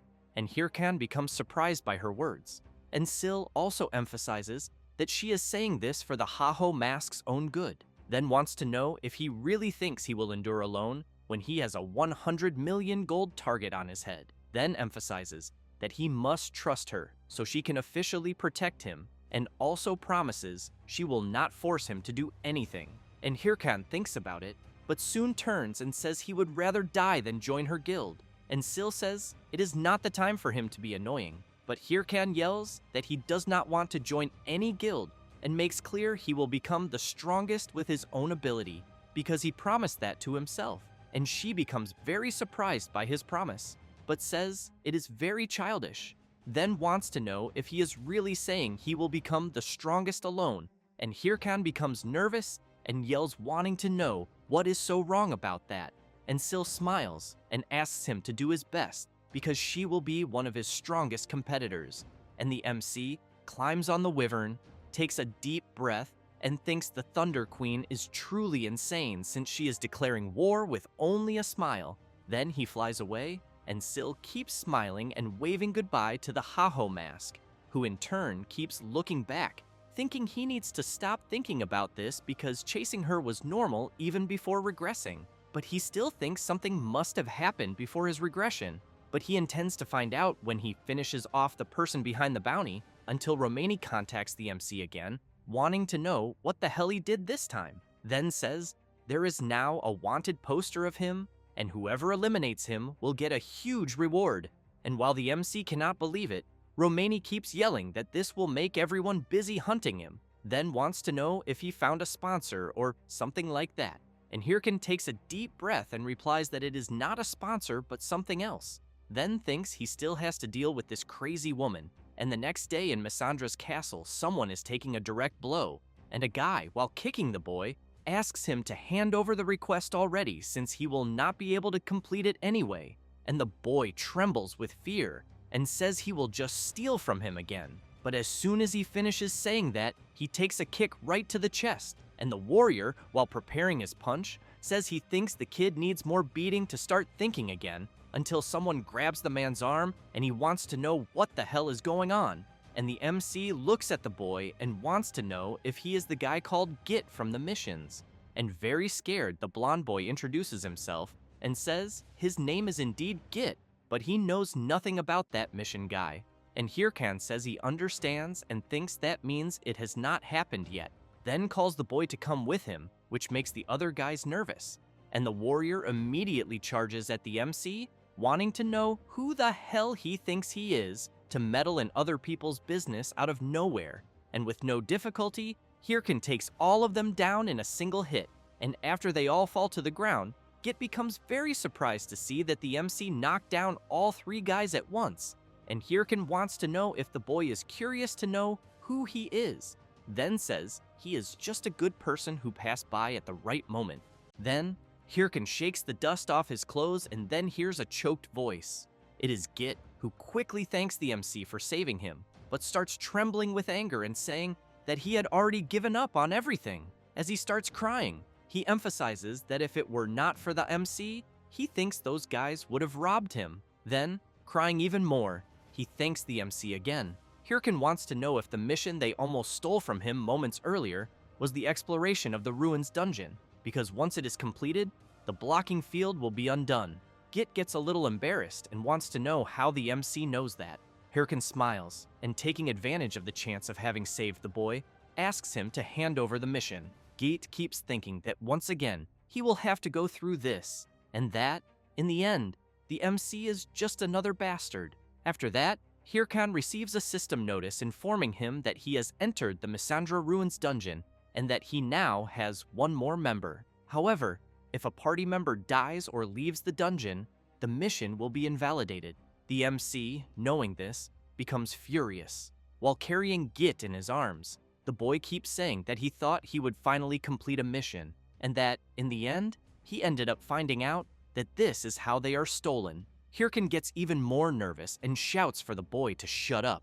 Then, while Git keeps crying, the MC wants to know how long he is going to keep whining, and points out that if he hates having his things stolen, he needs to be braver and less fearful. Git tries to explain himself. However, the MC ends up hearing that it is useless, which makes his ear almost burst from hearing such nonsense. So he goes crazy with anger and asks if the boy is kidding. He replies that he always tried and it never worked. Hirkan is surprised to hear that. Git continues saying that he knows he is pathetic, then starts crying even more and wants to know what he will do when even resisting does not work, because he is very weak. Then he says that when he goes exploring, he only gets in the way and is insulted, and that even when he goes out alone into the field, he ends up being killed, until he eventually gave up and kept wandering around doing the village NPC's silly missions. After some time, the system informed him that it had found the hidden conditions of a mission.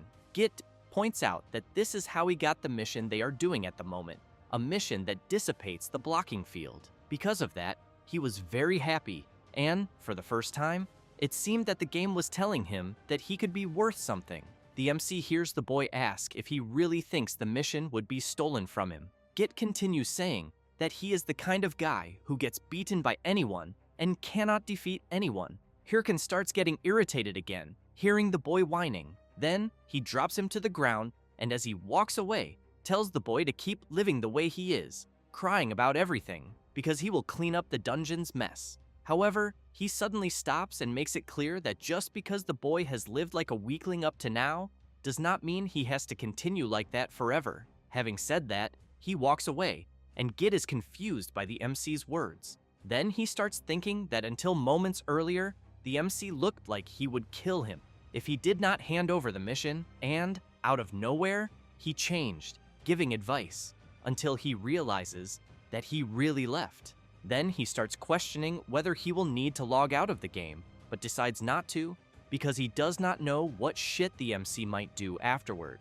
So he decides to get up, thinking that he will stay at the dungeon entrance doing nothing, but he does not notice a large insect right in front of him. As soon as the creature makes a noise, Git cannot believe what he is seeing right before his eyes.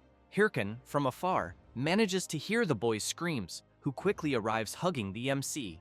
Hirkan tries to push the boy away, while several creatures quickly approach them. A huge scorpion appears and ends up grabbing the boy, who starts screaming, saying that the creatures are going to eat him. The MC eliminates one of the monsters and frees Git, who in turn runs away screaming that he does not want to die. The boy is very desperate, begging to be saved. 1 hour later, after the MC defeats the creatures that were there, both of them are exhausted. Hirkan grabs Git and shouts, wanting to know if he did it on purpose and if he was trying to mess with him. The boy apologizes and says that monsters are too scary. Hirkan lets him go and says he does not care at all. Then he leaves, telling the boy to stay right there and pointing out that if he gets in the way when he is fighting the boss, he will eliminate him. Git thinks that the room ahead is already the boss room and that he ran so much he did not even notice. But he asks the MC if he will be fine alone, since he knows that the room ahead is the lair of the giant spider and that it is famous for being very difficult, besides the fact that the smaller spiders that respawn explode as soon as they touch someone, and that the boss, the giant spider, has a shell hard as metal. Hirkan comments that he does not care, and asks if he manages to defeat it, the boy will want to enter. He replies that he will not, apologizes, and wishes him good luck.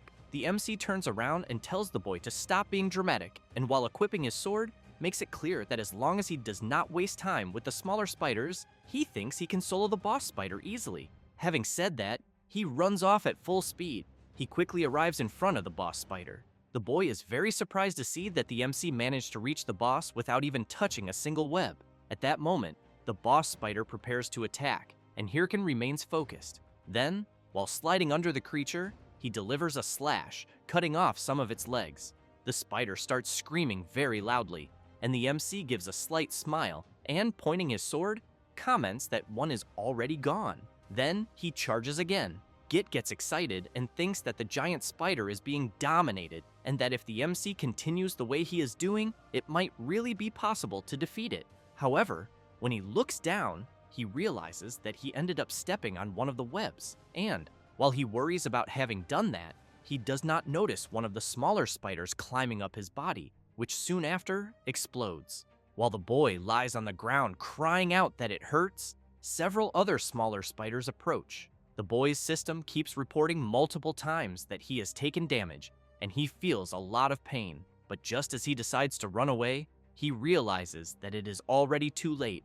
and that he is completely surrounded by several smaller spiders. Then he becomes desperate, since he knows that it will be his end, and several chain explosions begin to happen. After the dust settles, Hirkan is badly injured in front of the boy, saying that he is really completely useless. Git gets up surprised and wants to know why the MC protected him. While more spiders start crawling all over the MC's body, he tells the boy to shut the fuck up and run to the entrance, because after all this is over, if the mission fails because of him, he will really kill him. Having said that, the smaller spiders start to self-destruct, which leaves Git unable to believe what he is seeing right before his eyes. However, he decides to do what the MC asked and runs to the dungeon entrance. While running, he keeps questioning why he is so pathetic, because all he does is cause trouble for others, and, even so, he only manages to run away, until he trips over a stone and falls face first to the ground.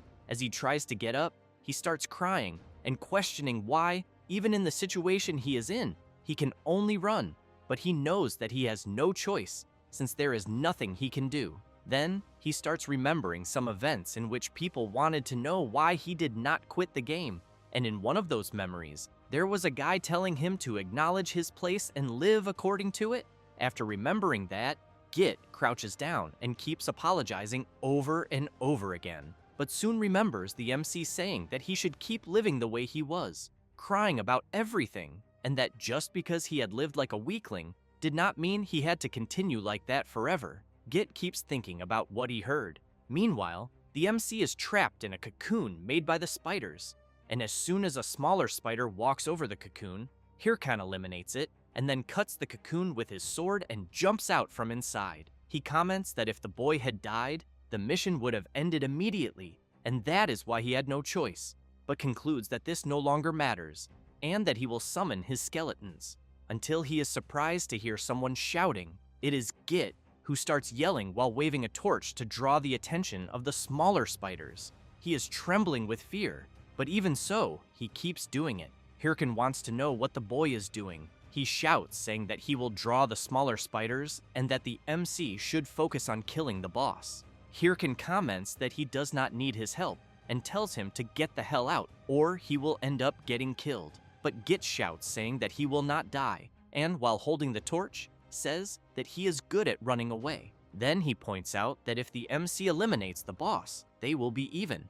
Hirkan takes a deep breath, turns around and says that the boy really has a lot of courage and calls him a bastard, but wants to know how many times he saved him for him to think that this makes up for everything. Although in the end, he thinks this is very good, since it is better than seeing him crying and lamenting. Having said that, he charges at the boss. Git shouts, telling the MC to leave it to him, but while watching the MC fight the boss, he thinks that honestly, he feels his whole body trembling, because monsters are still scary and he is still weak, until a smaller spider explodes very close to his face. But Git tries to endure it, and while thinking that it is the first time the trembling he is feeling does not seem bad, he starts setting fire to the smaller spiders surrounding him. After some time, Git drops to his knees on the ground, very tired, and realizes that they have finally cleared the dungeon, since the system is notifying that they have completed the Misandra Ruins dungeon. Git is happy, thinking that he managed it,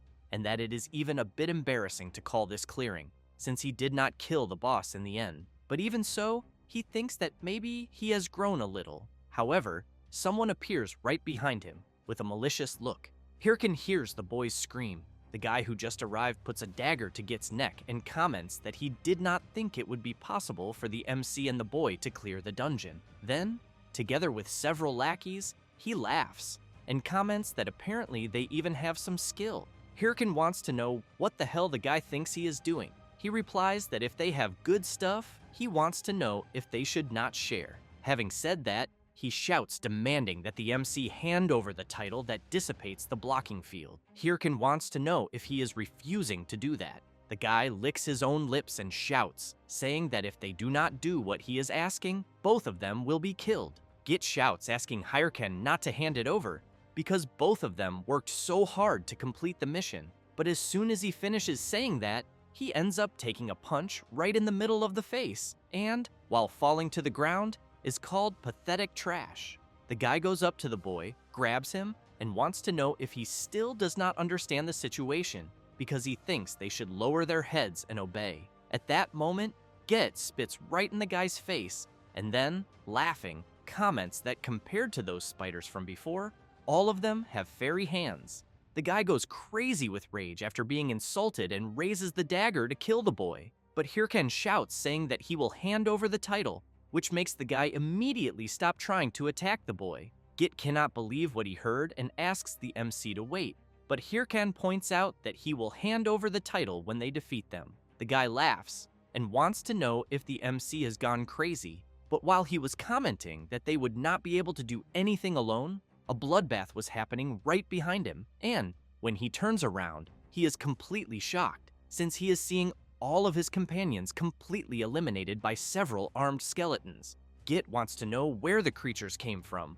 until he hears the guy shouting for Hey-Ho Mask. And while Hirkan walks toward him, the guy continues saying that there are no more doubts, since the MC is the Hey-Ho Mask, the only solo player who uses skeleton summons, the one they say has guild-level combat power by himself. However, the guy wonders why he would be there. Hirkin goes up to him and replies that it is none of his business and tells the guy to hand over everything he has. Seeing himself with no way out, the guy starts shouting loudly because he ended up getting himself into a mess. After that, Hirkan obtains the guy's ownerless war watch, and while they leave the dungeon, he comments that those guys who appear out of nowhere always like to act tough. Git keeps watching the MC and thinking that he had imagined he was just a slightly stronger player, but that in the end, he is a named player. Hirkan turns around when he hears the boy call him, and Git thanks him for saving him once again, and for helping him clear the dungeon as well. Then he emphasizes that if it were not for the MC, he thinks he would never have been able to complete the mission, neither physically nor mentally. Then, after saying that, he becomes a little embarrassed and emphasizes that that was all he wanted to say and that he will be leaving. Hirkin asks the boy to keep something, which leaves him confused, but the MC says that he will be giving him the title. Git wants to know why, since he knows he does not deserve it, but the MC says that he needs it, at least so he does not get beaten so much out there, and that he wants to know if the boy will continue playing. Git is surprised by the question, wipes his tears, and runs after the MC, saying that he will do his best. After some time, as soon as he returns to the city, Hirkin stretches and thinks that the clothes he is wearing now are much better, since he even thought about being more discreet, but in the end, it made no difference. Even so, he keeps in mind that at least he got something out of this, a player famous for collecting rare quests, Questman Git, who will certainly be useful later on. However, when he remembers that he is very whiny, he doubts whether he will really become the Questman. Still, he knows that at least the blocking field was dispelled.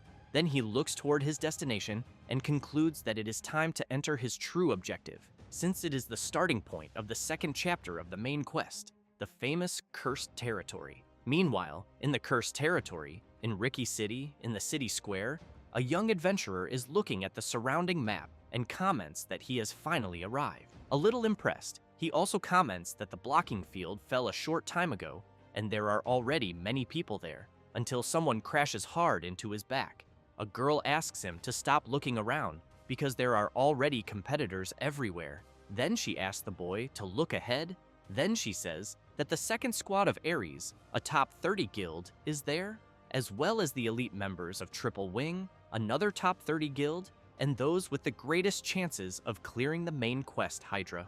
The blonde girl also emphasizes that everyone already knows that this is where the next main quest begins, and that is why everyone rushed there. The boy wants to know if a nameless guild like theirs can hold out. At that moment, someone starts walking slowly and asks them to get out of the way, and everyone notices that it is Haho Mask. As he walks alone, people start wondering if it can really be him, because they heard that it was he who brought down the blocking field. Hirkin thinks that apparently there are already a lot of people there, and that they must have heard that he took down the blocking field and rushed there like vultures. At that moment, the MC hears someone saying that the game administrator must definitely be helping him. Then the same guy wants to know if everyone there really thinks that someone can be that good alone, because he thinks the MC must have powerful backing. Hirkin likes hearing that and hopes they keep talking since he knows that unfortunately, he got there only with his own abilities. However, he is completely stunned when he hears others saying that he is Sill's pet, the Thunder Queen of the Thunder Hunters. The comments from others start hitting the MC directly, and one of those comments is that the Thunder Queen had said she would kill anyone who messed with Heiho Mask, and another comments that he thought the MC was hanging out with the Slayer Chief, since Red Bull warned everyone not to get in his way. Because of that, everyone wants to know why these guilds are fighting over Heiho Mask, until another adventurer comments that what Heiho Mask did was something ridiculous, since he made 2 high-level guild leaders go crazy in such a way. Hirkin loses his temper and charges at the guy who just said that and tells him to shut the fuck up. Then, as he starts throwing several punches at him, he wants to know who is whose pet and tells him to repeat that to his face. Consumed by fury, the MC winds up to throw another punch and asks who is spreading those damn rumors. But he is interrupted by a man with a cane. This is Cerebro, the NPC of the Secret Order, who asks the MC not to disrupt the important mission. The people around are surprised to see that it really is an NPC of the Secret Order and conclude that this truly is the next main quest. Hirkin releases the guy and, still irritated, thinks that the mission is about to begin. Cerebro comments that now that the commotion is over, it will begin. Thus, he explains that the cursed territory, where they are all gathered, is the place where a corrupted existence carried out experiments, and that because of this, the surrounding monsters and several areas of the territory were cursed, which is precisely why they need to break this curse. Hirkin thinks that it is exactly like before his regression, when, to study this curse, everyone had to capture the goat-headed chimera, and he knows it is a treacherous monster, but not impossible to deal with, and that fortunately, he knows where it appears and how it fights. Cerebro begins to say what they need to capture, and Hirkan grows apprehensive, waiting for the NPC to say chimera. However, Cerebro says that what they need to capture is the evil eye. This leaves Hirkan completely surprised, since he was expecting the NPC to say it was the chimera. While the MC freezes, one of the adventurers comments that the evil eye is level 150 and even has an area curse passive skill. A girl asks how they are going to defeat that. At that moment, the NPC asks for everyone's attention and informs them that it is not necessary for everyone there to bring one back. Thus, he makes it clear that only 4 teams need to bring one, since only these 4 will have the chance to bring back a captured chimera. The competitors cannot believe this, and one of them raises his hand and asks about those who are not on one of these 4 teams. Cerebro replies that those who are not on any of these teams simply will no longer be part of their plans from then on. At that moment, one of the competitors gets nervous and shouts, wanting to know how they are supposed to complete the main quest. Cerebro makes it clear that only those who want to participate will do so and wishes everyone good luck. Some competitors look at each other briefly, turn around, and run off to do the main quest. The place turns into chaos, some telling others to get out of the way because they will go first, until a guy bumps into the MC and is immediately startled since he is seeing his terrible, unfriendly expression. Hirkin, in turn, is still intrigued by what happened and questions why the future changed and where it went wrong.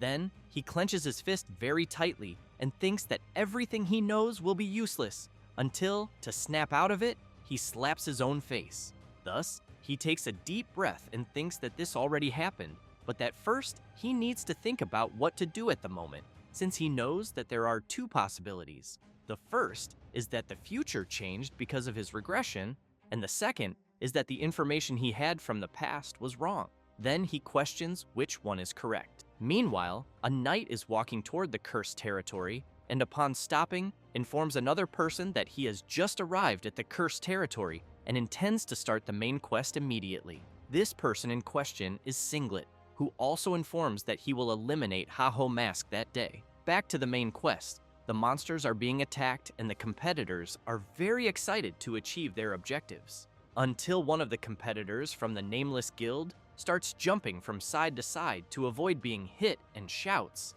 asking if the magic team is taking much longer. The girl, while channeling the magic, replies that it will only take a little more. As the chimera is about to unleash its attack, the competitor becomes frightened because he is going to be hit. However, before being attacked, the magic team manages to charge the attack and fires the charged lightning skill at the chimera, and thus they manage to defeat the creature. Their team receives the system notice informing them that they have successfully eliminated the goat-headed chimera. The blonde comments that everyone did a good job and that they should return to formation and prepare for the next one. However, the boy grabs her and starts shouting, wanting to know if they cannot leave already because he is scared shitless of the chimeras there. Then he comments that just thinking about the main quest gives him chills, and because of that, he wants to know how they will compete with the other guilds. The girl covers his mouth and comments that if he is going to keep complaining, he should at least look to the side and see what is happening,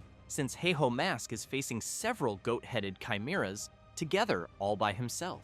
Hirkin leaps and with his incredible speed and power, manages to deliver several attacks on one of the chimeras. Then he moves to the next one and cuts the creature's throat. When he returns to the ground, in the blink of an eye, he has managed to defeat all of those that were there. The boy, seeing this from afar, is very surprised, thinking that Heiho Mask managed to defeat the 3 chimeras alone. The blonde grabs her friend and comments that there are people doing the mission alone and tells him to stop crying. And as they leave, the boy looks back and thinks that he is even a little jealous of Heiho Mask, since he wanted to play calmly like him. The system notifies everyone that the remaining time of the goat-headed chimera hunt is 19 minutes. While attacking, Hirkan thinks that he needs to go faster, and with each creature he eliminates, he thinks that he still needs to be faster. Then he decides to greatly increase his speed and power, completely shattering the chimeras, until he stops for a second and, while breathing heavily, questions why everything is so different from the information he knows and who these guys are that are chasing him. Then he starts getting irritated because he has no accurate data, and while observing his hand trembling all over, he questions whether it is really possible to complete the main quest. At that moment, one of his summons brings him a healing potion. Hirkan comments that he does not need it, and, as he charges at another chimera, thinks that he needs to stop thinking about what is going through his head at the moment, since other guilds have at least 5 people. The chimera turns upon noticing the presence of the MC and immediately starts launching several attacks against him. Hirkan narrowly dodges one of the attacks, but ends up having one of his legs hit. Even so, he prepares his skill, sends his summons at the chimera, and also charges forward, thinking that he needs to be faster. It does not take long before the system informs that the time is up. Cerebro looks at the watch and is impressed, and while the MC moves at high speed to the location, the NPC comments to the person beside him that defeating so many chimeras in such a short time and practically alone is a great feat, but says that he needs to report this to the association and asks what the name of the person there is. The person remains quiet for a brief moment until Cerebro looks to the side and sees someone coming at high speed. The NPC is intrigued, since apparently the second place is arriving by a minimal difference. It is the MC, completely exhausted, who soon starts questioning whether he really finished in second place. But since he is tired, he can barely see ahead, so he wants to know who arrived first, whether it could have been the Ares Guild, Hydra, or some other strong guild.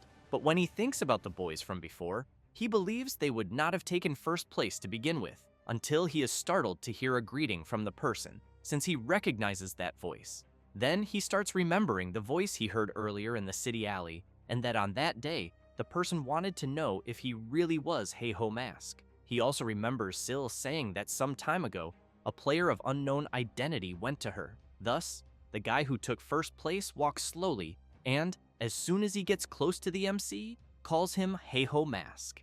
The person in question is Singlet, who comments that even back then he already suspected that it was the MC. However, he barely finishes saying that when he already has to defend himself from a surprise attack by the MC. Hirkan wants to know who Singlet is, and then shouts, wanting to know who he thinks he is to keep interrupting him. Singlet becomes serious, asks Heiho Mask to speak properly, and emphasizes that it is not he who is interrupting. Having said that, he lands a powerful kick right in the middle of the MC's stomach and makes it clear that it is Hirkan who is interrupting. Hirkan is thrown violently against a tree and due to the impact suffered starts coughing a lot of blood. But he soon becomes frightened when he sees the tip of his opponent's sword in front of his face. Singlet takes off his glasses and, completely shrouded in a sinister aura, calls the MC Hirkan and Heiho Mask and requests a one-on-one duel with him, emphasizing that if he wins the duel, the MC will have to give up the main quest. Hirkan does not like the situation he is in at all. Then the MC grits his teeth, jumps to the side, and comments that Singlet has finally appeared. He laughs, and when he looks back, realizes that there are many people watching them. Then he calls Heiho Mask to go somewhere else. Singlet observes the MC closely and thinks that because of this brat, how much humiliation he had to swallow. Thus, he starts remembering some previous events, including his superior saying that she heard he had failed. After thinking about that, he grips his sword firmly and reflects that he needs to finish him once and for all and wash away all the humiliation he went through. At that moment, the MC is taking off his clothes, and Singlet immediately wants to know what the hell he is doing. Hirkan asks if Singlet is blind and says that he is preparing to fight. Singlet goes crazy with rage and shouts, wanting to know if Heiho Mask is going to fight naked. Hirkan wants to know if he does not know the armed pointer style. Then he explains that the armed pointer style only allows the use of a watch, and that is why it is called that, being a barbaric form that gives up defense and focuses only on attack. Singlet comments that he has never heard of such a pornographic technique. However, the MC shouts, drawing his attention, and tells him not to dare insult a sacred technique with such arrogant words. Then he emphasizes that this style does not depend on equipment or attributes, since only pure talent is used. Thus, he reinforces that he is accepting death if he loses. Having said that, he wants to know if Singlet asked for a duel without determination, or if he is insecure about fighting without equipment. Singlet goes crazy with rage upon hearing this, since he considers it a great barbarity. Then he removes all of his equipment and emphasizes that he is very confident. Hirkin comments that then it will be for real, and both stare at each other for a brief moment, but Singlet soon asks to begin. Then both move, cross their swords, and stare at each other. Hirkin realizes that his opponent is quite strong. Singlet exerts more force and breaks Haho Mask's defense, but the MC does not give up and tries to counterattack. However, Singlet appears behind Haho Mask's back and, laughing, says that he is very slow. Then he delivers a powerful attack that causes a huge explosion. Then Singlet walks over to where the MC is lying, and upon seeing him on the ground, comments that it seems he only barks and does not bite, but wants to know where all that previous determination went. Hirkin does not like this very much, and thinks that this guy is not strong only in level or attributes, since he realized that his combat sense is absurd, and that all of his movements were read, and that the last time he felt this pressure was with Shev, the Slayer, and with Syl, the Thunder Queen. Then he thinks that he will not be able to defeat Singlet the way he is now. Then he grabs his sword, and while trying to attack Singlet, tells him to shut up. Singlet ends up with several cuts all over his body, and Hirkan thinks that it is working and advances again. But with a simple hand movement, Singlet slams the MC's head hard into the ground. After that, he comments that the fight is being quite boring, and asks if Haho Mask thought he could face him with that. Hirkan coughs a lot of blood because of the impact, and Singlet points his huge sword at the MC and makes it clear that it is over for him. But Hirkan grabs his opponent's foot, and while holding a bone bomb in his hand, laughs and says that it is not over yet. A huge explosion happens. Singlet waits for the dust to settle and thinks it was a desperate trick. Then he knows it is quite obvious that Haho Mask will take advantage of this chance to try to attack him from another place. However, he keeps looking around and wonders from where the MC will attack him, until he suspects something and charges forward, but ends up seeing an armed skeleton of the MC, which puts on a little act and soon disappears. Singlet is confused by what he just saw and wonders what the hell just happened, until a call through his watch starts and the person wants to know what he is doing. Singlet says that he is fighting Haho Mask. The person says that the MC tricked him and asks him to look at Haho Mask's channel. Thus, Singlet opens Haho Mask's channel and sees a completely mocked video of himself, where the MC is asking where his determination is and saying that he is acting all tough while wearing only a pair of underwear. Moreover, he did not even notice the MC's summons taking his equipment and running away. And to make it worse, Singlet realizes that Haho Mask is doing a live broadcast titled "Educating the Man in His Underwear," and many people are watching and commenting. Singlet cannot believe what he is seeing and wonders since when Haho Mask started doing this. In the live, the MC laughs and says that he has been doing this from the beginning, then wants to know if Singlet thinks he is crazy enough to face him head on. Singlet becomes even more nervous and comments that both of them had agreed on the armed pointer fighting style. Hirkan laughs, makes a face, and says that he invented that style on the spot. Then he ends the live and waves goodbye. Singlet stays quiet for a brief moment, but soon starts shouting, extremely furious, saying that he will kill Haho Mask no matter what.